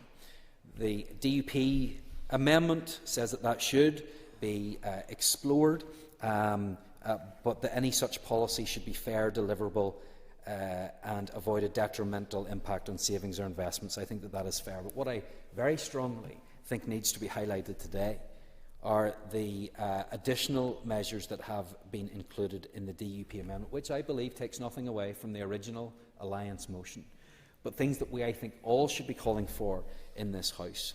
Tackling fraud and abuse in the welfare system, targeting global corporations who evade tax, and exploring a potential sales tax for online marketplaces. There are additional measures that the UK government can take. So we're not, I believe, removing anything from the spirit of the Alliance motion. I hope that Alliance and other members can look at what is actually proposed and say there are some realistic measures that can be taken, that can be looked at, and I don't think that it takes anything away from it at all. I'll give way to the member for North Antrim. Minister, what would you say to those disability campaigners who say that they feel really aggrieved that the conflation of fraud and trying to tackle fraud and the disability cuts, they feel, yes, absolutely, we are aware that there is a fraud problem within our welfare system, but when you look at disability benefits, you look at the figures there, about 0.2% of the entire budget, it is less likely that someone is defrauding the system through disability benefits, and conflating the two is actually pretty offensive. I don't think it's offensive at all, because I'm not linking the two in any way. I'm not saying that those who are getting or entitled to disability benefits are in any way responsible for defrauding the system. I'm saying this is a package of overall measures that we should be taking to increase the amount of money that we have to spend. I've said it regularly. We need to get the right money to the right people at the right time. I think it's a disgrace that there are people who are deliberately defrauding the system. I'm not talking about people who are maybe filling out a box wrong. I'm talking about those that are deliberately defrauding our system, taking money that should be going to the very people that she is talking about. So I don't believe that the line that is included here in terms of tackling fraud and abuse should be attributed to disabled people any more than the global corporations that are talked about here, or any more than the potential sales tax for online marketplaces either. I've made it very, very clear in everything that I have said in regards to welfare, fraud and error. This is not about targeting people that need it, or about targeting individuals who make honest mistakes. This is about making sure that we tackle those who are deliberately defrauding the system. And nobody that isn't doing anything wrong should have anything to worry about. So I think all in all, the DUP amendment has very much strengthened what is there in the alliance motion, and I don't see how anybody in this House with any honesty would be able to find themselves in a position where they can wholeheartedly support the SDLP amendment, which takes out those opportunities that we have to increase revenue and make sure we have a more balanced system, and also states that we should be taking action that simply people know that we're not in a position to take at this time. So I hope that that clarifies my position on this. I want to assure members that I will continue to beat the drum for Northern Ireland. I will continue to make the case, along with executive colleagues, about the better way that we have. And I do believe that we have a better way to do what the government is trying to do. And unfortunately, I think what they're trying to do in the short term is simply to balance the books and to make their numbers add up, to make sure that their sums are as they should be, regardless of the longer-term costs and consequences that that will have. We all want to see more people who can work into work. We all want to see a reduction in that welfare bill, but the way that they are going about it is completely wrong, and I will continue to make that case. Yesterday, I was able to send to executive colleagues the draft anti-poverty strategy. I look forward to executive colleagues' consideration of that, and I hope that that can go out to public consultation soon and get adopted. We will continue to put all measures in place that we can to support those who are most in need, to help people prevent themselves from falling into poverty, that we help people who find themselves in poverty, and that we make sure that we have routes available for people to exit poverty. I believe that the government is making our task more difficult. I also believe that they're making their own job more difficult in the long term as well. That's why we will continue to speak with one voice from this chamber to make sure that our views are heard and to put forward what I believe is a better way forward and a better path for us to go along. But for today, I believe that we're better off supporting the amendment in the name of Mr Kingston, and I look forward to support from the House. Thank you. Thank you, Minister. I am going to call Maurice Bradley to wind on amendment number 2, and just to advise you, Maurice, you've got 5 minutes. Thank you, Principal Deputy Speaker, and I thank those who brought the motion to the House today. It's encouraged a lively discussion on a very serious topic as we discuss the government's welfare reform and the implications these proposals will have on all of our communities. The Democratic Unionist Party believe welfare must support those who need it most, do so fairly, and do so in a way that is sustainable for taxpayers and society. The government's latest reforms present a mixed picture and one that lacks clarity or definition how it is supposed to work. It is ill thought out and a piece of legislation that it's devastating, to be honest. My office, like other MLA offices across the country, has had a steady stream of worried constituents who feel left in the dark as to how the government's proposals are expected to work. The proposal offers a narrow eligibility for personal independence payment, and by adding a requirement that individuals must accumulate their necessary points under a single daily living heading. This is deeply troubling for constituents inquiring through my office, concerned how these changes will affect them, particularly those with disabilities, complex or fluctuating mental health conditions who often see points spread across multiple headings. They are most likely the ones to suffer from these cuts. These individuals face losing vital support purely because their condition does not neatly fit the new restrictive structure. In my constituency, we have several areas of known super output areas, lacking investment in my constituency by this executive across many areas, reducing the opportunity for employment. There is also real concern about the scrapping of the work capability assessment, making PIP eligibility the new measure for those who need extra financial support under universal credit. The DUP has long advocated strong anti-fraud measures, ensuring public funds go to those who genuinely require help, equally acknowledge that the government's attempts to tackle fraud and error are necessary. Yet we question whether the additional measures announced will truly tackle dishonest practices without penalising honest claimants. We do not lose sight of the bigger picture. Northern Ireland, like other regions, struggles with high levels of economic inactivity. While the Green Paper outlines a Pathways to Work support package, We need clarity on how that £1 billion investment will filter into Northern Ireland and how much finance will be delegated to Northern Ireland to ensure the most vulnerable are protected and help move people into sustainable employment.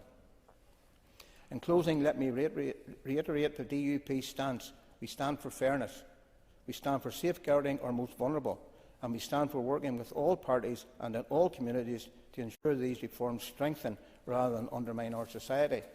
We must have clarity backed up by tangible finance to offset welfare reform mitigations, and I recommend our amendment. Thank you, Principal Deputy Speaker. Thank you, Maurice. I now call Patsy McGlone to wind on amendment number 1 and advise Patsy you've got 5 minutes. Just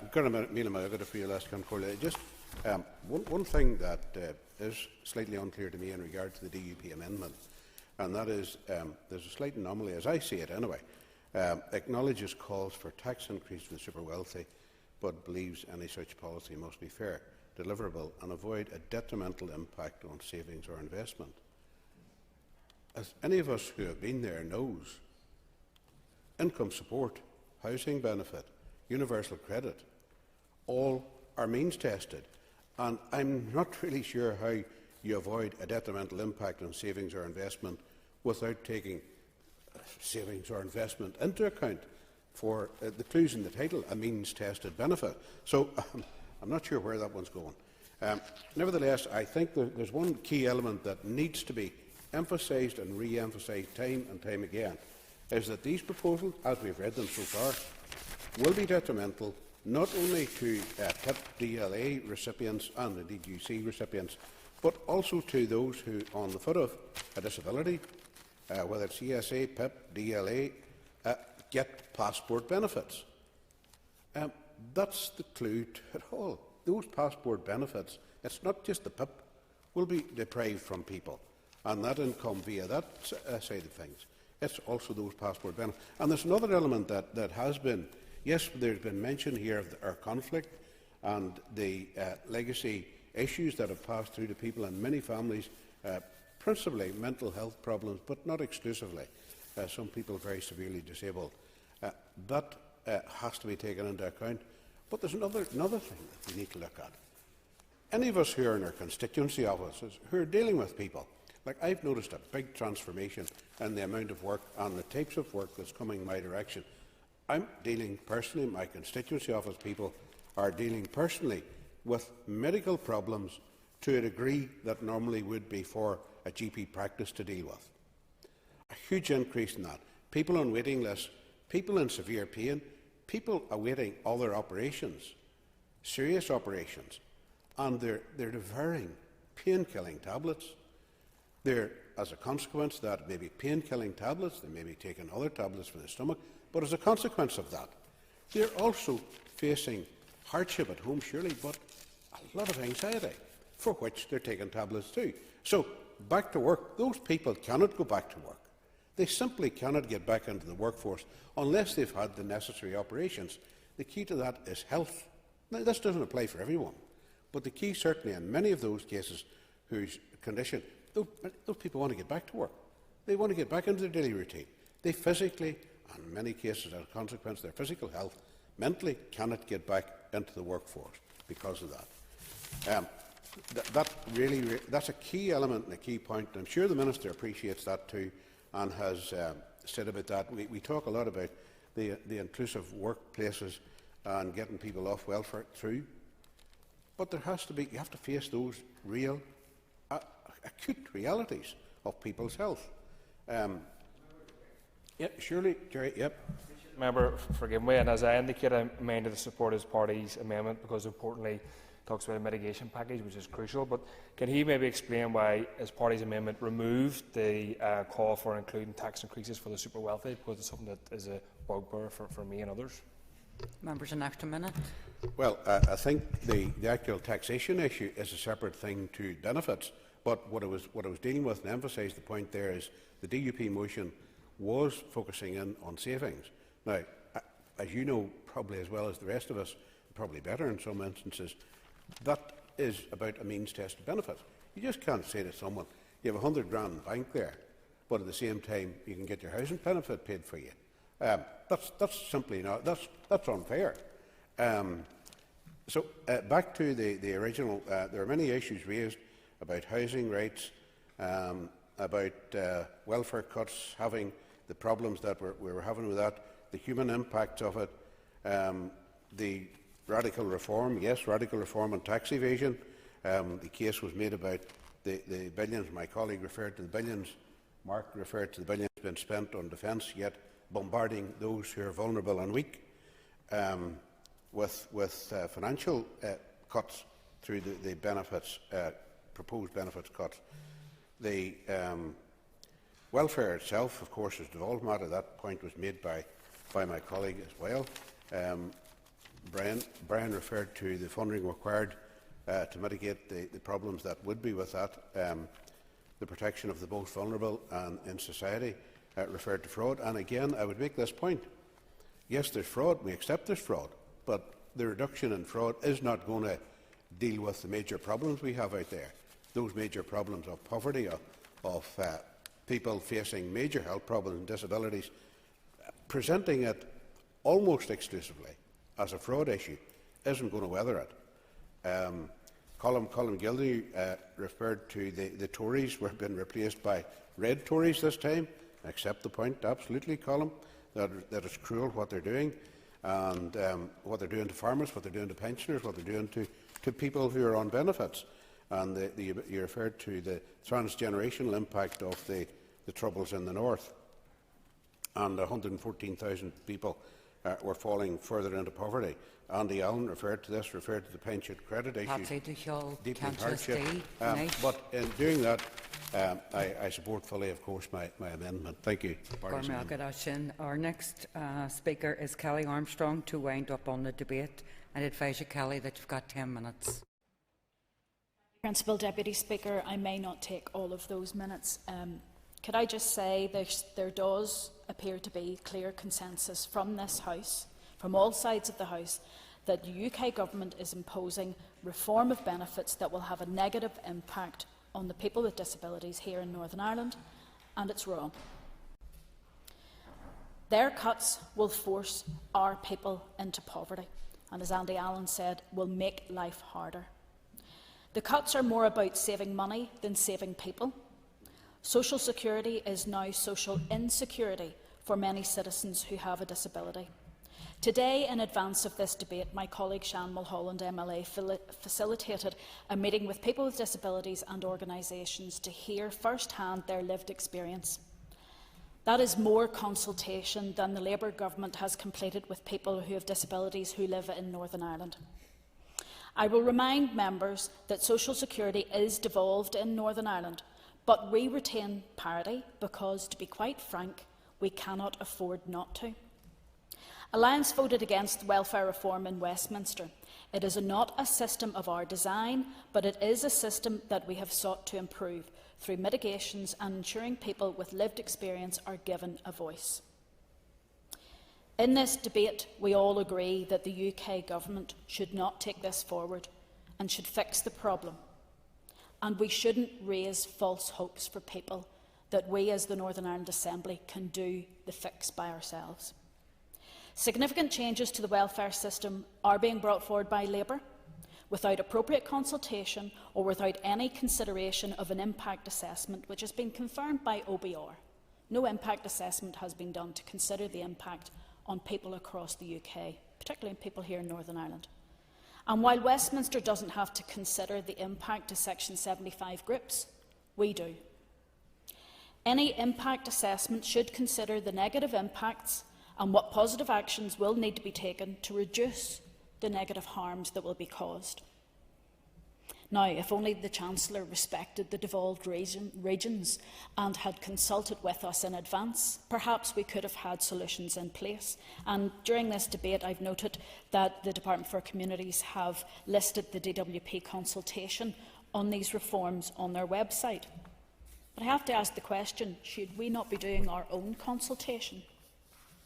We don't currently know, as the Minister had confirmed, how many people this will impact in Northern Ireland, how much it will cost them, and what harms will be caused. We can all guess. We can all speak to people with disabilities and understand from their point of view the fears that they have. Indeed, one of the people that we spoke to today spoke about not being able to sleep, that they lived in fear, that they didn't know what their future was going to hold. And I'd just like to explain to everyone in this House, 638 people have died under the current system, and one because of work capability assessments. And this is because they received a letter asking them to go for an assessment and they couldn't cope with it. We have people who are taking their lives because of the stress and the lack of dignity that they are being given by this system. I will do. Member for taking the intervention. I know this is something that is close to your own heart, but this is impacting those with illnesses and disabilities, but it's also impacting their carers, who are the people the very people who they rely on, and where do they all turn as well? This is really serious, wider impact right across our system and right across our people. Thank you very much, and I absolutely agree with Ms Dillon on this, because we need to understand as part of those impacts what happens when the support is removed. Do people have to fall back more on our health system? Do people have to fall back more on other benefits? You know, what's going to happen to our people here in Northern Ireland? One of our concerns is that in the Green Paper, while the rest of GB have and will continue to receive investment into employment programmes, we may not. It clearly states Westminster see this as a devolved issue, and as such we need to find our own resources to address the harm they are going to cause our fellow citizens. Now, we could invest in a financial mitigations package, but where's that money coming from? Health takes up over 50% of our budget. Where are we going to get this money from? Are we going to close down wards? We could increase investment into supported employment, but given how much the community and voluntary sector have had their core and operational costs cut by most departments with no clear replacement for ESF funding, who's going to deliver these programmes? I think it's time that we got real. Instead of using negative language such as abusing the system or fraud when speaking about people on benefits, how about we now focus, and we all commit to focusing on the potential for people who can work to join our workforce? How about we recognise that it's not a binary choice to be in work or be on benefits? It's about giving our friends, family and neighbours support to have a decent standard of living, which will in turn give them the capacity and confidence to be employed. As has been said before, if we want more people to be in work, then we need to set up the structures to enable them to go to work. Westminster has discussed the programmes that they intend delivering, and now it's over to communities and the Department of the Economy to present their actions, and those actions must be decided in partnership with the people they impact the most. Our system is broken, and Labour is making it worse. It's more of a lack of care system than a welfare system. Irrespective of the amendments put forward today, this House is sending a clear signal to Westminster that their welfare reform proposals will cause harm to the people living here in Northern Ireland. And because of this, Alliance is asking all parties to support our motion to send a united, clear message to the Government that they cannot take a unilateral decision that will harm our people, our friends and our families.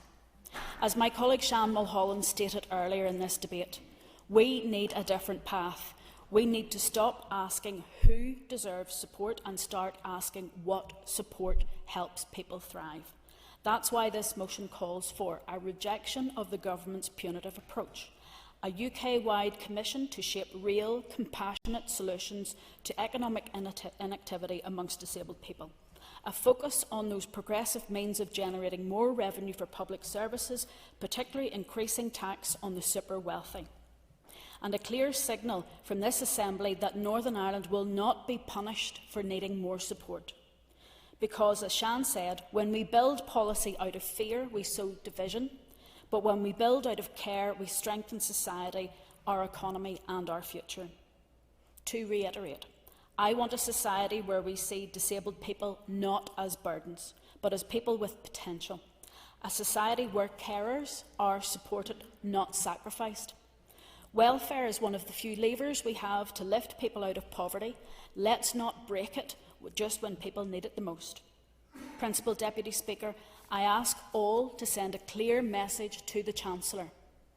You are not going to save your budget by breaking the backs of people with disabilities. Thank you. Thank you, Kelly. Before I put the question on amendment number 1, I just want to remind members that if amendment number 1 is made, I will not put the question on amendment number 2. So the question is that amendment number 1, standing in the names of Mark Durgan and Patsy McGlone, be made. All those in favour say aye. Aye. Contrary of any noes? No. No. I think the noes have it. The noes have it. The question is that amendment number 2, standing in the names of Maurice Bradley and Brian Kingston, be made. All those in favour say aye. Aye. Contrary of any noes? Okay, clear the lobbies. Put the question in 3 minutes.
Order, members. Order, members. Thank you. The question is that amendment number 2, standing in the names of Maurice Bradley and Brian Kingston, be made. All those in favour say aye. Aye. Contrary of any noes? No. Okay. Okay. Do we have tellers?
Okay, members. Okay, order. Order. Tellers have been appointed as follows. Tellers for the ayes are Maurice Bradley and Brian Kingston. Tellers for the noes are Danny Donnelly and Andrew McMurray. Clear the lobbies. The Assembly will divide. Ayes to my right and noes to my left.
Here are the doors.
Order, everybody. Order, members.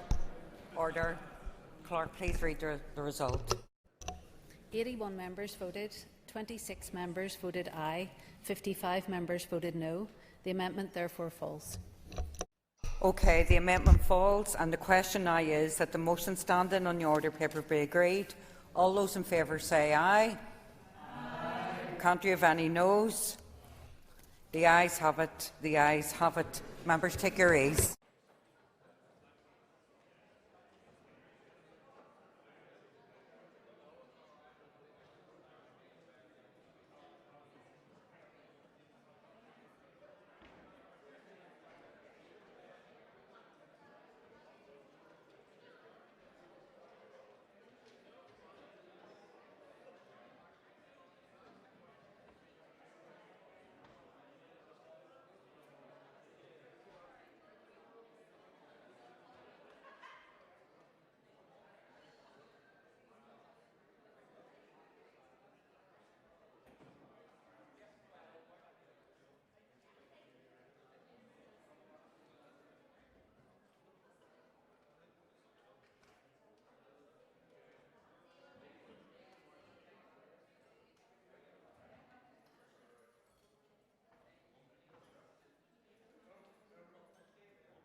Here.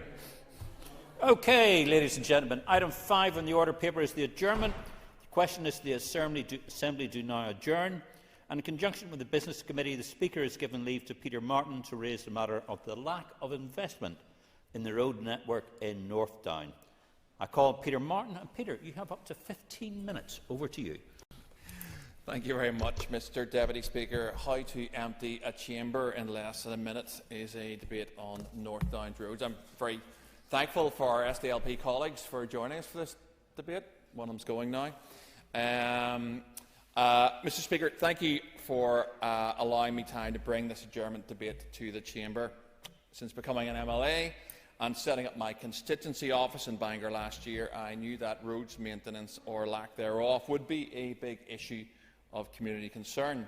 However, what has taken me back in particular is the level of complaints and the state of our roads. I know that every MLA throughout Northern Ireland, and most of them have just left the chamber, will complain about the lack of roads maintenance in their own area.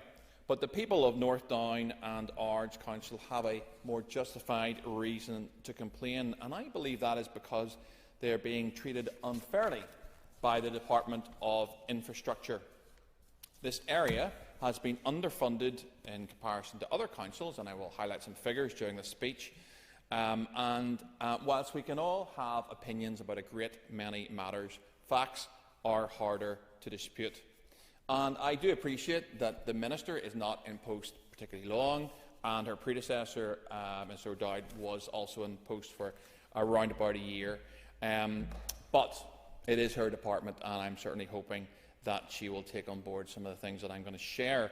My DUP party colleague, Michelle McElveen MLA, asked a question to the previous Minister, John O'Dowd, which was to provide a breakdown of the budget allocated for roads maintenance in each of the last 3 years. The response from DFI detailed the breakdown as a total structural maintenance, including both resource and capital. In the 23-24 financial year, the total budget structural maintenance in Northern Ireland was £127.4 million.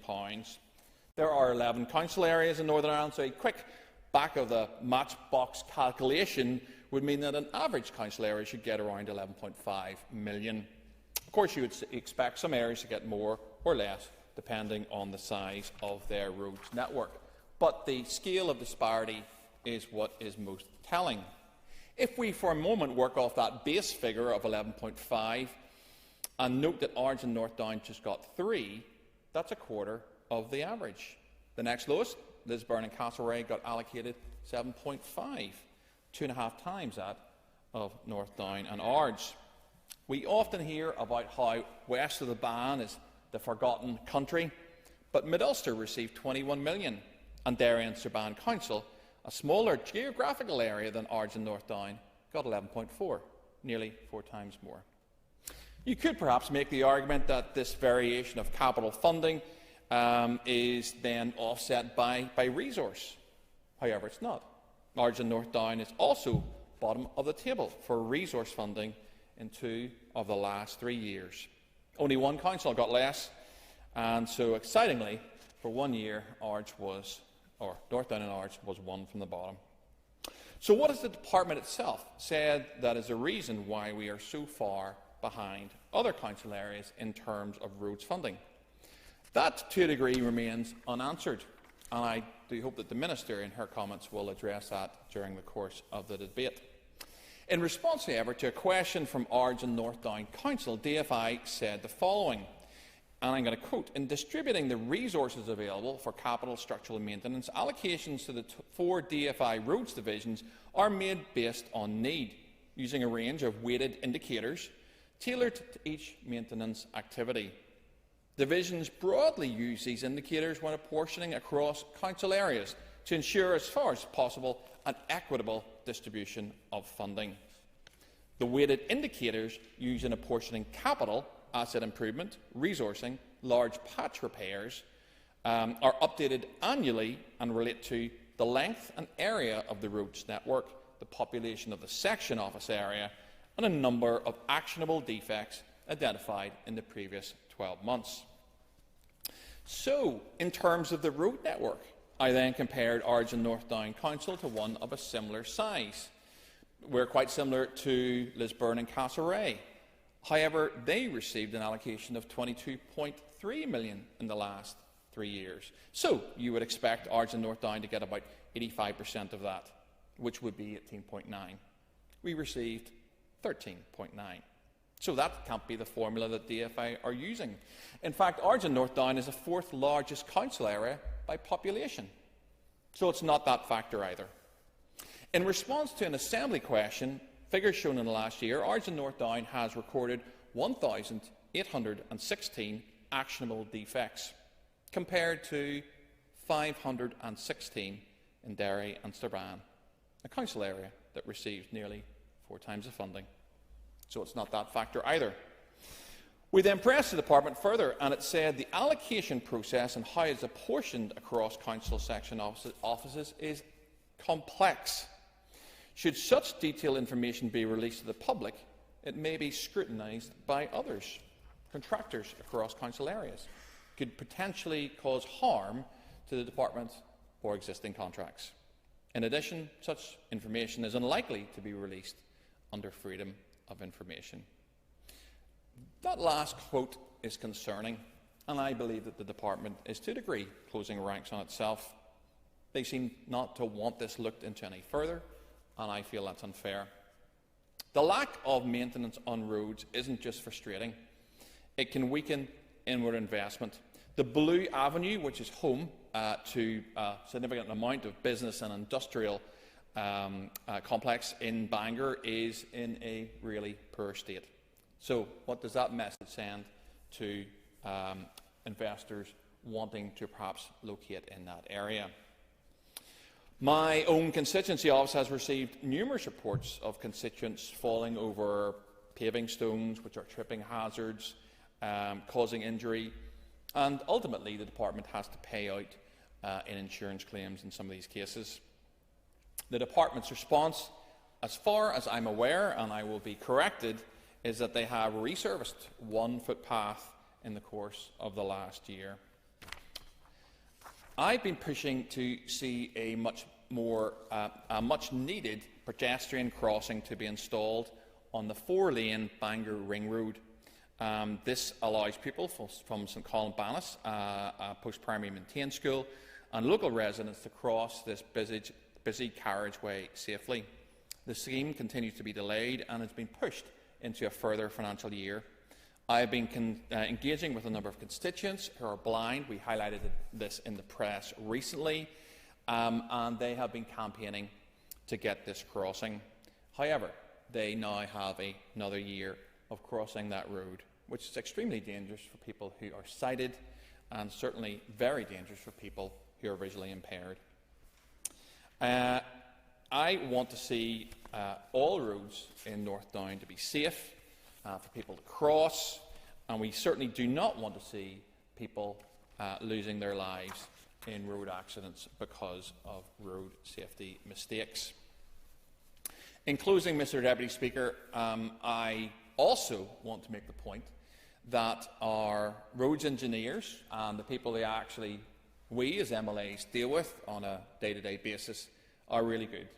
And I'm sure my colleagues who are here in this debate would agree with me that we have a good working relationship with all of them. And they are doing their level best with the resources that are provided to them. I have 5 additional specific areas which I'm going to mention and highlight, and I would ask if the Minister would, at some point, get back to me on each of these individually if she can, and I certainly wouldn't expect her to know every road in North Down, and I certainly wouldn't expect her to necessarily have answers on these today. But if she can get back to me at some point, I would very much appreciate it. The High Road, or the Bangor High Road, which connects Bangor to Donaghadee, colloquially has a sobriquet of Pothole Central and absolutely needs urgent attention. Onslow Garden pavements are a trip hazard, and there are many elderly residents in that particular area. Albany Road is literally disintegrating as we speak, and there's a track running all the way down the middle of it. The lower half of Clandyboy Road and Church Street, both pavements are in an appalling state of disrepair. And finally, the footpaths at Killeen Drive and Belmont Crescent have broken slabs and have trip hazards, and again are in a dreadful state. And ultimately, these broken pavements and the trip hazards that they cause, maybe we notice them, maybe we step over them, but for elderly folk in particular, they are really, really dangerous. And ultimately, a fall, if you're elderly, can be very debilitating. And that's why I'd love to see some action on these. Mr. Deputy Speaker, I could go on. Apparently I've got an entire 4 minutes to go, but I'm not going to fill it out. You'll all be very glad to know. I would ask the Minister if she would personally at least review the areas that I have mentioned in the speech, and at an appropriate time revert to me with answers as to if something can be done and when it could be done. But in summary, Mr. Speaker, it is my opinion that the current capital provision, which I outlined earlier in my speech, does not meet an equality standard, and certainly does not go as far as the demands of equity. That is to say that North Down, I believe, is being shortchanged in comparison to other council areas in Northern Ireland. I feel that this must be addressed. Mr. Speaker, I want to see action from the Minister. I'm sure she wants to see action herself, and I'd like to see a plan as to what she can do to ensure that my constituency receives a fair and reasonable allocation of roads funding, and that to ensure that the standards of our roads network and our footpaths do not fall even further behind other council areas. Thank you very much, Mr. Deputy Speaker. Thank you very much indeed, Peter. And just before I call Connie Egan, I remind all speakers you will have approximately 7 minutes. Connie, over to you. Thank you, Mr. Deputy Speaker. I rise today. I would like to thank my constituency colleague, Peter Martin, for bringing this debate on the lack of investment into the road network of North Down.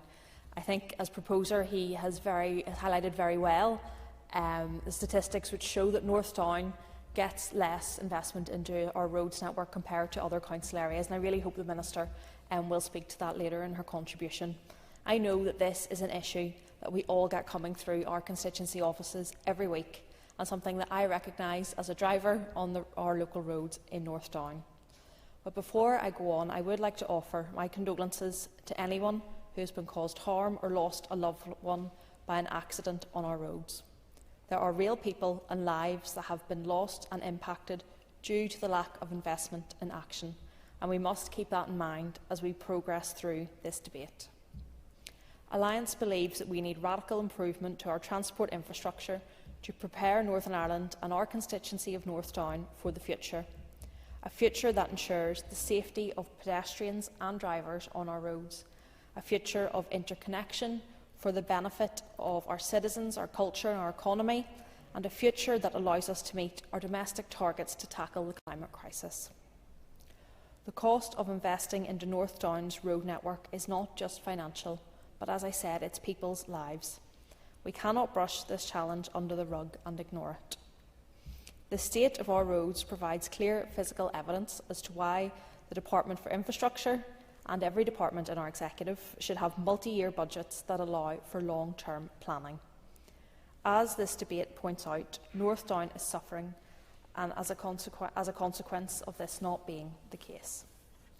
We need transformation for the safety of our communities and those who drive and use our roads.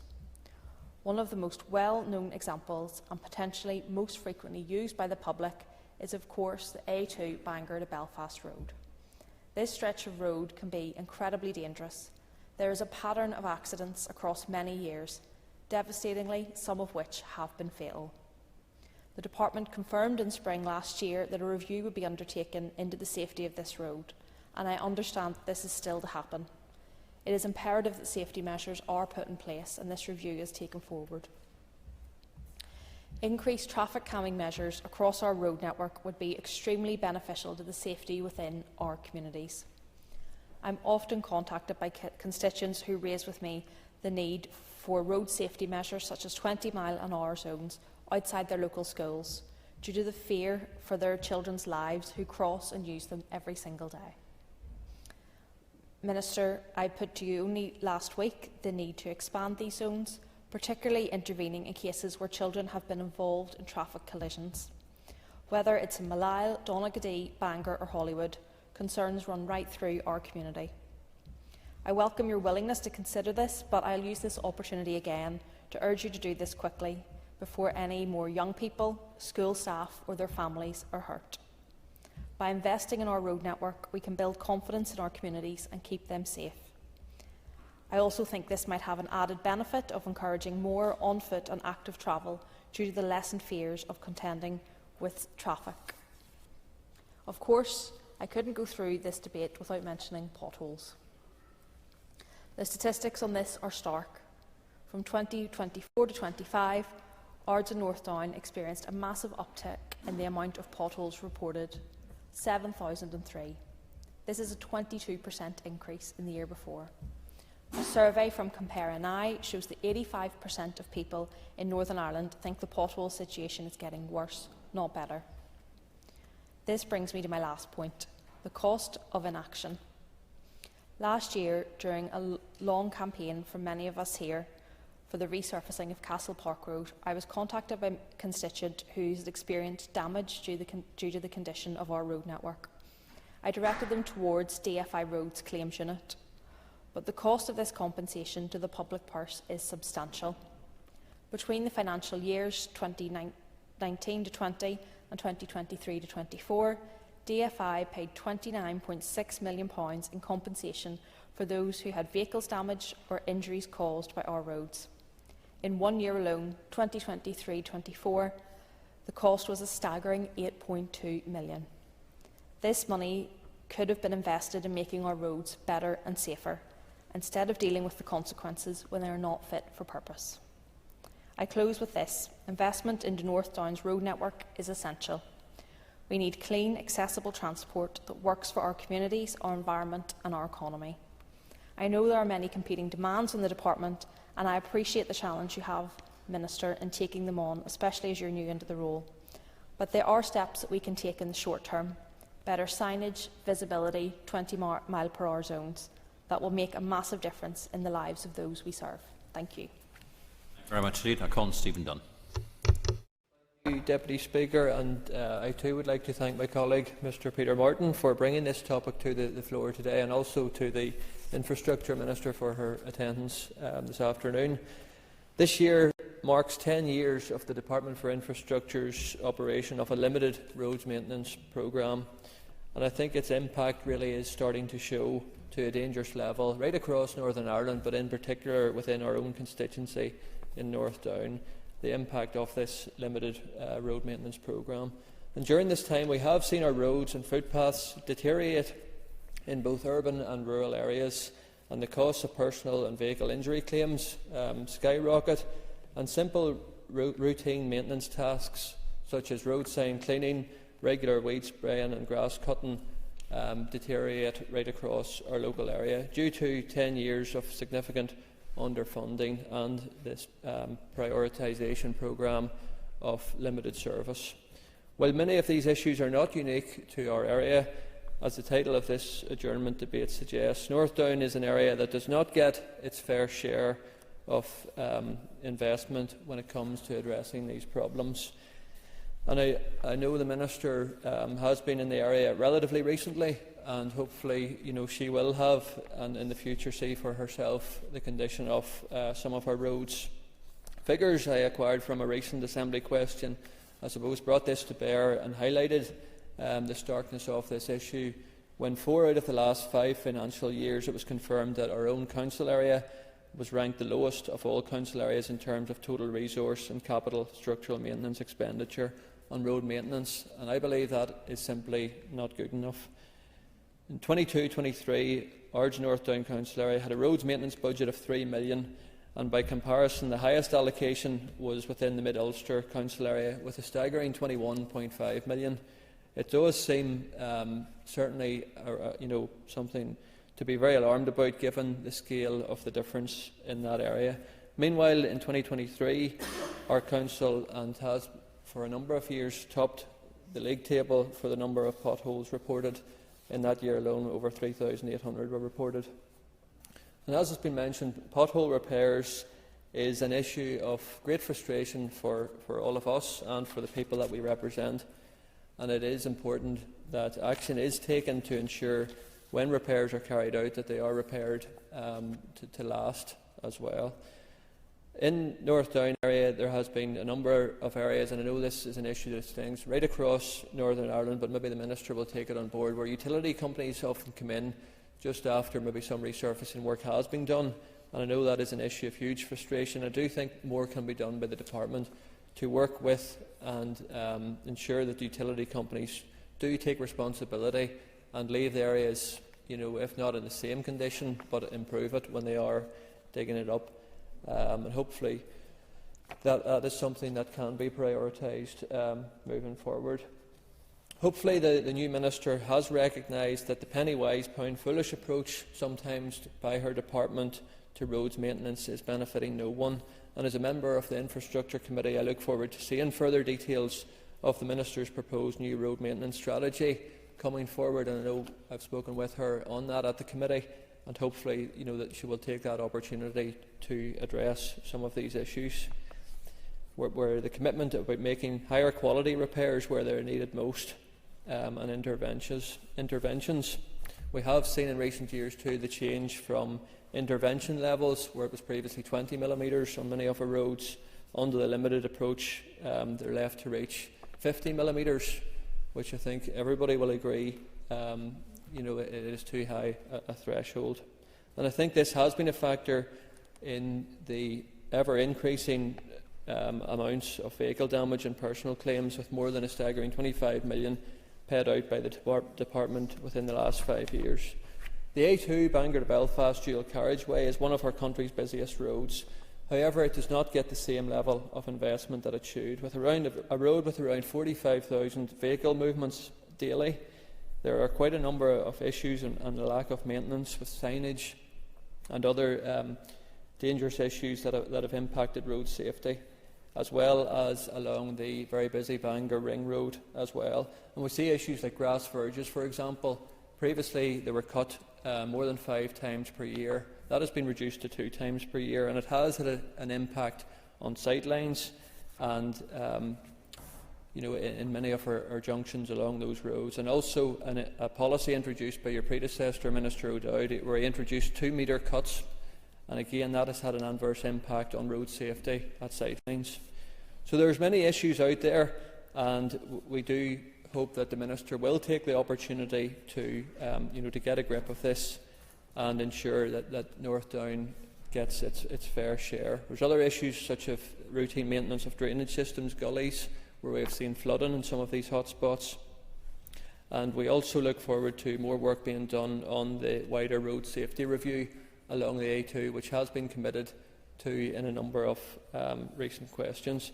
I would like to take the opportunity to pay tribute to the local section office staff, who I know very well and do meet with regularly, and I do appreciate their attention and working with what are limited resources, as well as sometimes staff shortages, and I know that is a wider issue within the department too, that hopefully that you are working on. So in conclusion, Deputy Speaker, I think it is worth highlighting that as an elected representative for North Down, we are not asking for special treatment, but we are asking for fairness, and we are asking for investment that is proportionate both in size and the population and scale of the issues that we have seen.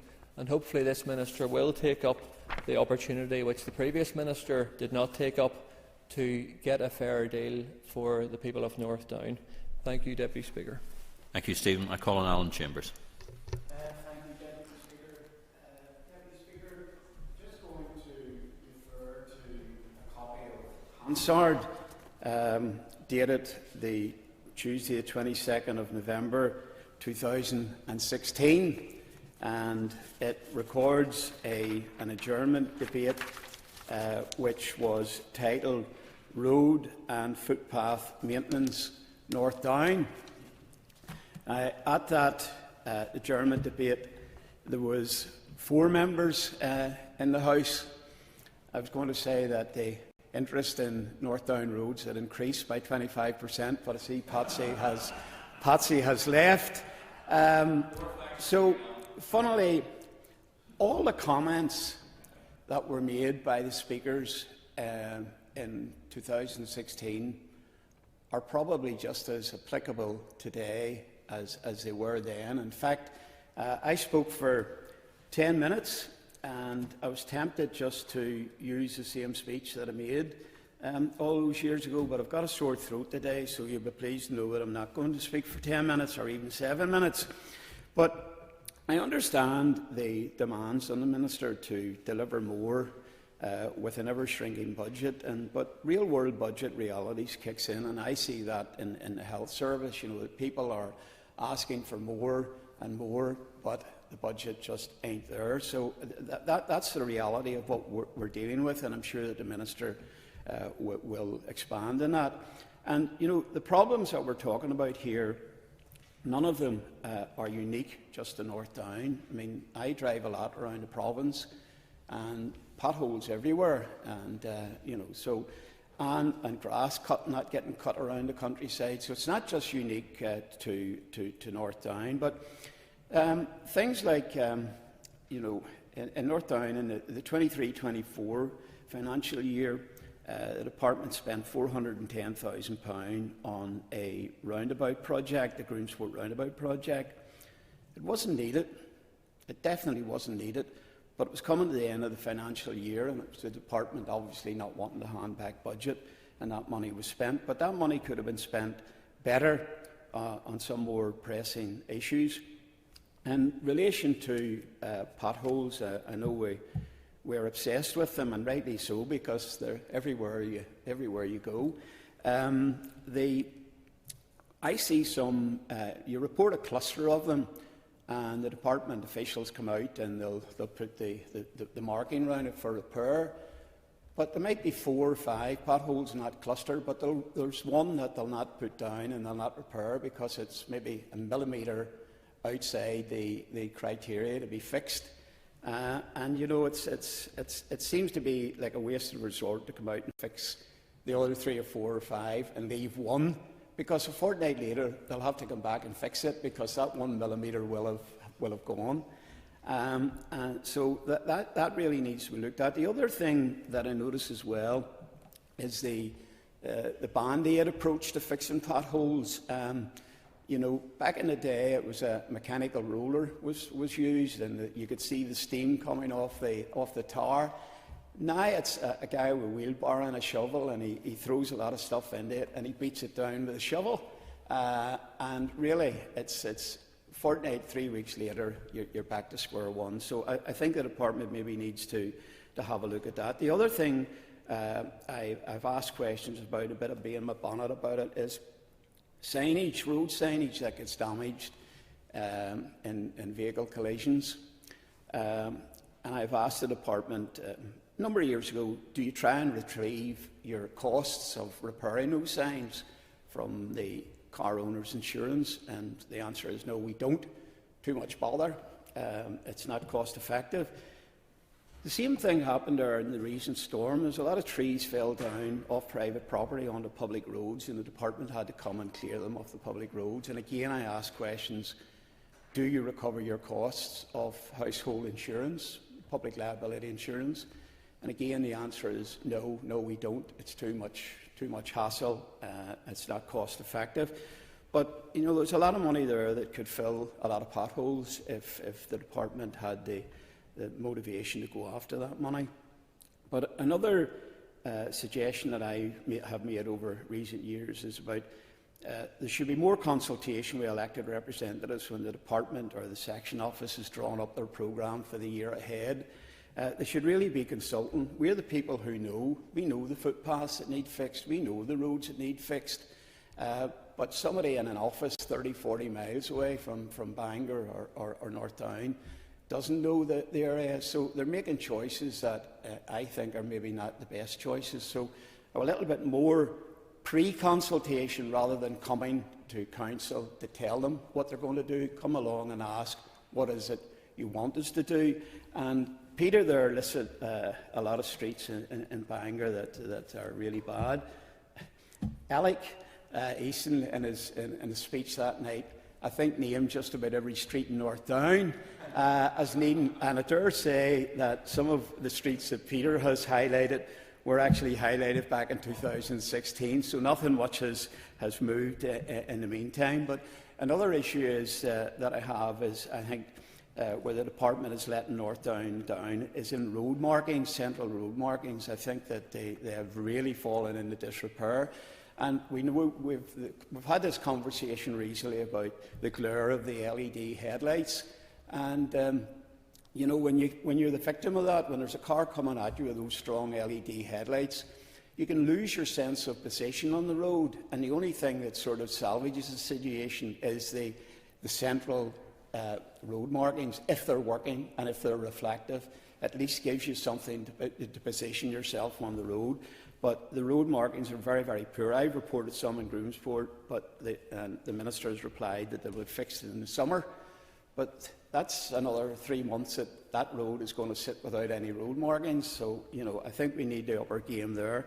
And the other thing is gully cleaning is resulting in a lot of surface water, and I think that needs to be addressed as well, a more robust approach taken to that. Thank you. Oh, I did manage 7 minutes. Thank you.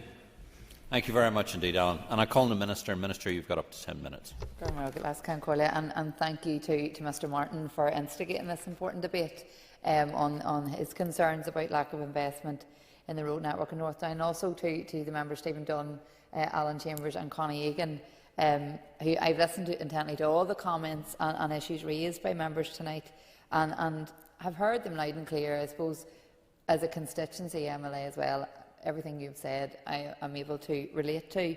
And I suppose that brings us back to the point that many have said, that this, whilst it's an issue for you as a constituency MLA in relation to North Down, it is an issue that's familiar to all elected reps right across the north.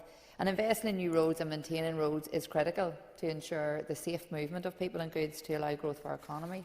And I think that has been highlighted well as part of this debate in that broader issue of road safety. And I would stress that the North could have whatever roads we wanted if we had the money to deliver that. And without the funding, roads will continue to deteriorate, as we have seen, and we've seen particularly over the last 10 years, and unfortunately pose a safety risk and impede on economic movement.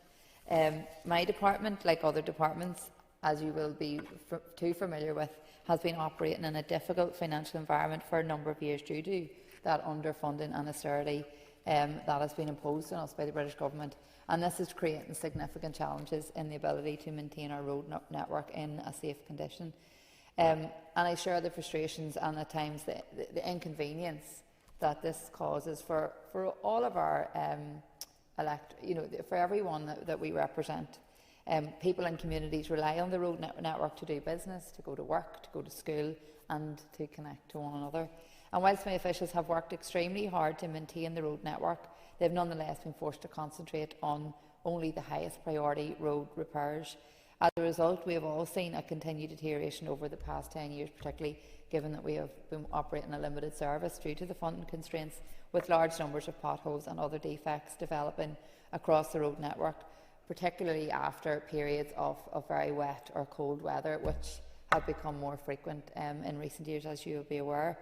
The estimated value of the shortfall in funding between what was needed to maintain the network and what was actually available to be spent between 2014 and 2024 is approximately £1 billion. So on average that would take £100 million additional money in the budget to try and bring it up to where we would like it to be. And I think in comparison, some members have outlined the £25 million cost of the compensation claims for cars that have been damaged. We're still well off what is needed to bring our roads up to the standard that we all expect. And I think it's important to outline that, because this isn't going to be something that is an easy fix, not just for North Down but across the North. The Executive agreed the 2024-25 budget, and the best use has been made of this funding to target road resurfacing. This financial year, £104 million has been allocated, as members have outlined, to capital structure maintenance, which includes resurfacing. And this figure includes £12.5 million of the £19 million secured by my colleague and predecessor John O'Dowd at October 2024 monitoring for essential road maintenance and street lighting work. As in previous years, the total level of capital funding in Southern Division, which includes North Down, is significant and has delivered over £25 million of infrastructure investment during that 2024-25 financial year.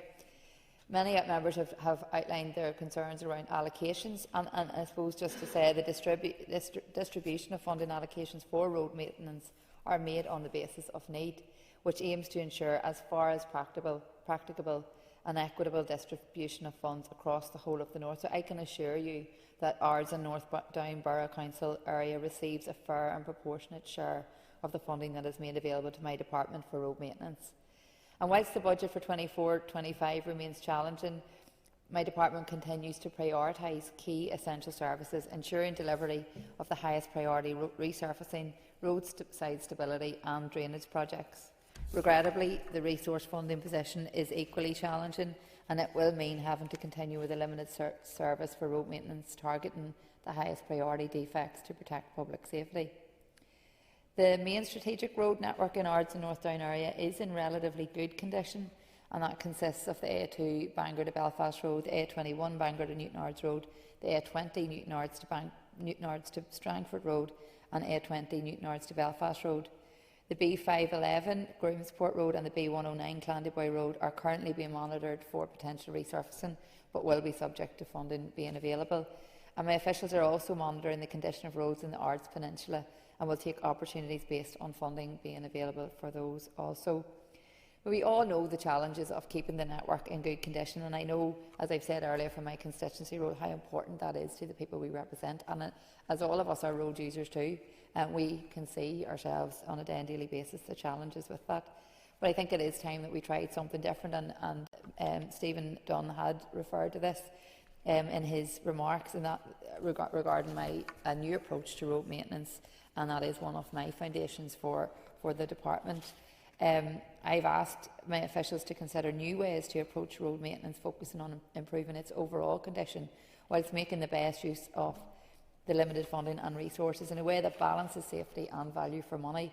And it should be data-driven and supported by sound engineering judgment, and address the problem in a meaningful and sustainable manner. And I take the point that Alan Chambers made in relation to that individual approach to fill in a pothole and maybe missing out. So hopefully those are things that we can aim to deliver on as part of this.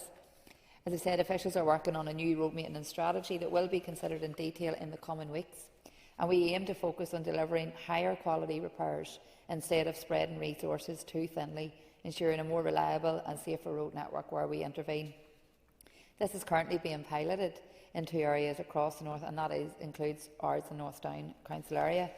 And we will use modern technology to direct our investments where they are needed most, ensuring smarter maintenance decisions and will future-proof our roads to meet the changing needs of our society, including active travel, reducing the carbon footprint of our operations and ensuring that the network is resilient after adverse weather events.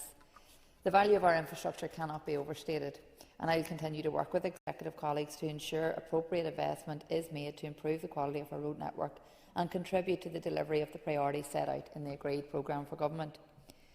I am also aware that traffic can build up in some parts of the Ards and North Down area for short periods at peak times, which is consistent with traffic patterns and conditions in many of our towns and cities across the north.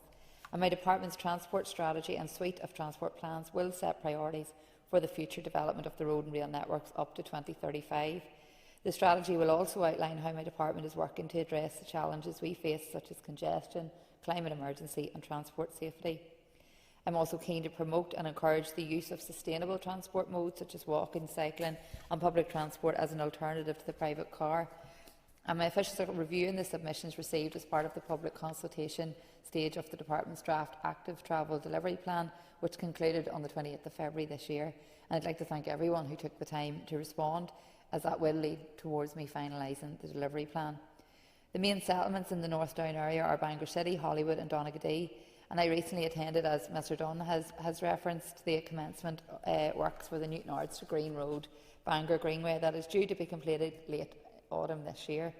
The project's total value is €5.6 million, with my department covering half of this cost by committing €2.8 million to this important project, and I look to see that delivered and further expansion, as there is also a proposal to extend the existing active travel measures on the Green Road north of the junction of Greenwood Road and Greenway up to the A21 Newton Ards Road, and the potential to provide active travel measures along the Newton Ards Road from Green Road to Abbey Street.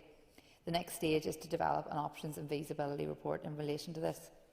It is also my intention that further projects will be delivered in the Ards and North Down area to encourage and enable safe, active and sustainable travel choices. And just to kind of mention, I've mentioned some of the points raised by members.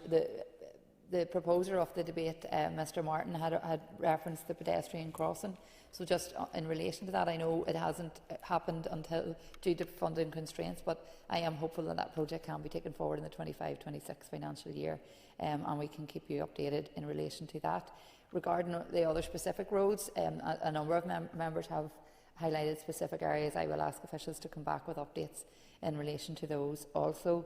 And I suppose just to urge members where, and I know this does happen all the time anyway, but specific issues around road markings, gully cleaning, things like that, to continue to report to the section office so they can be actioned, because that local intelligence is important, as Mr Chambers has outlined. It's crucially important to ensure that we can deal with it at the earliest possible stage where possible.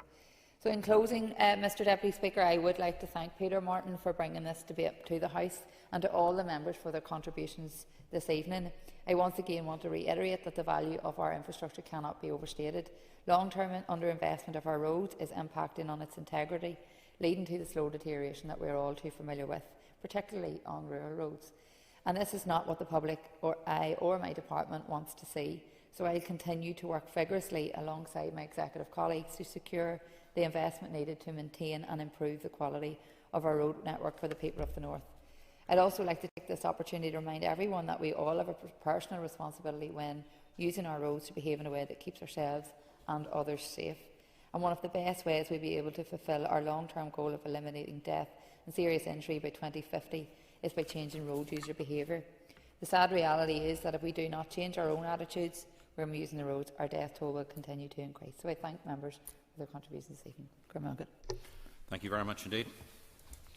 Thank you, members, for the adjournment debate. The Assembly is adjourned. Thank you very much indeed. Thank you. Thank you.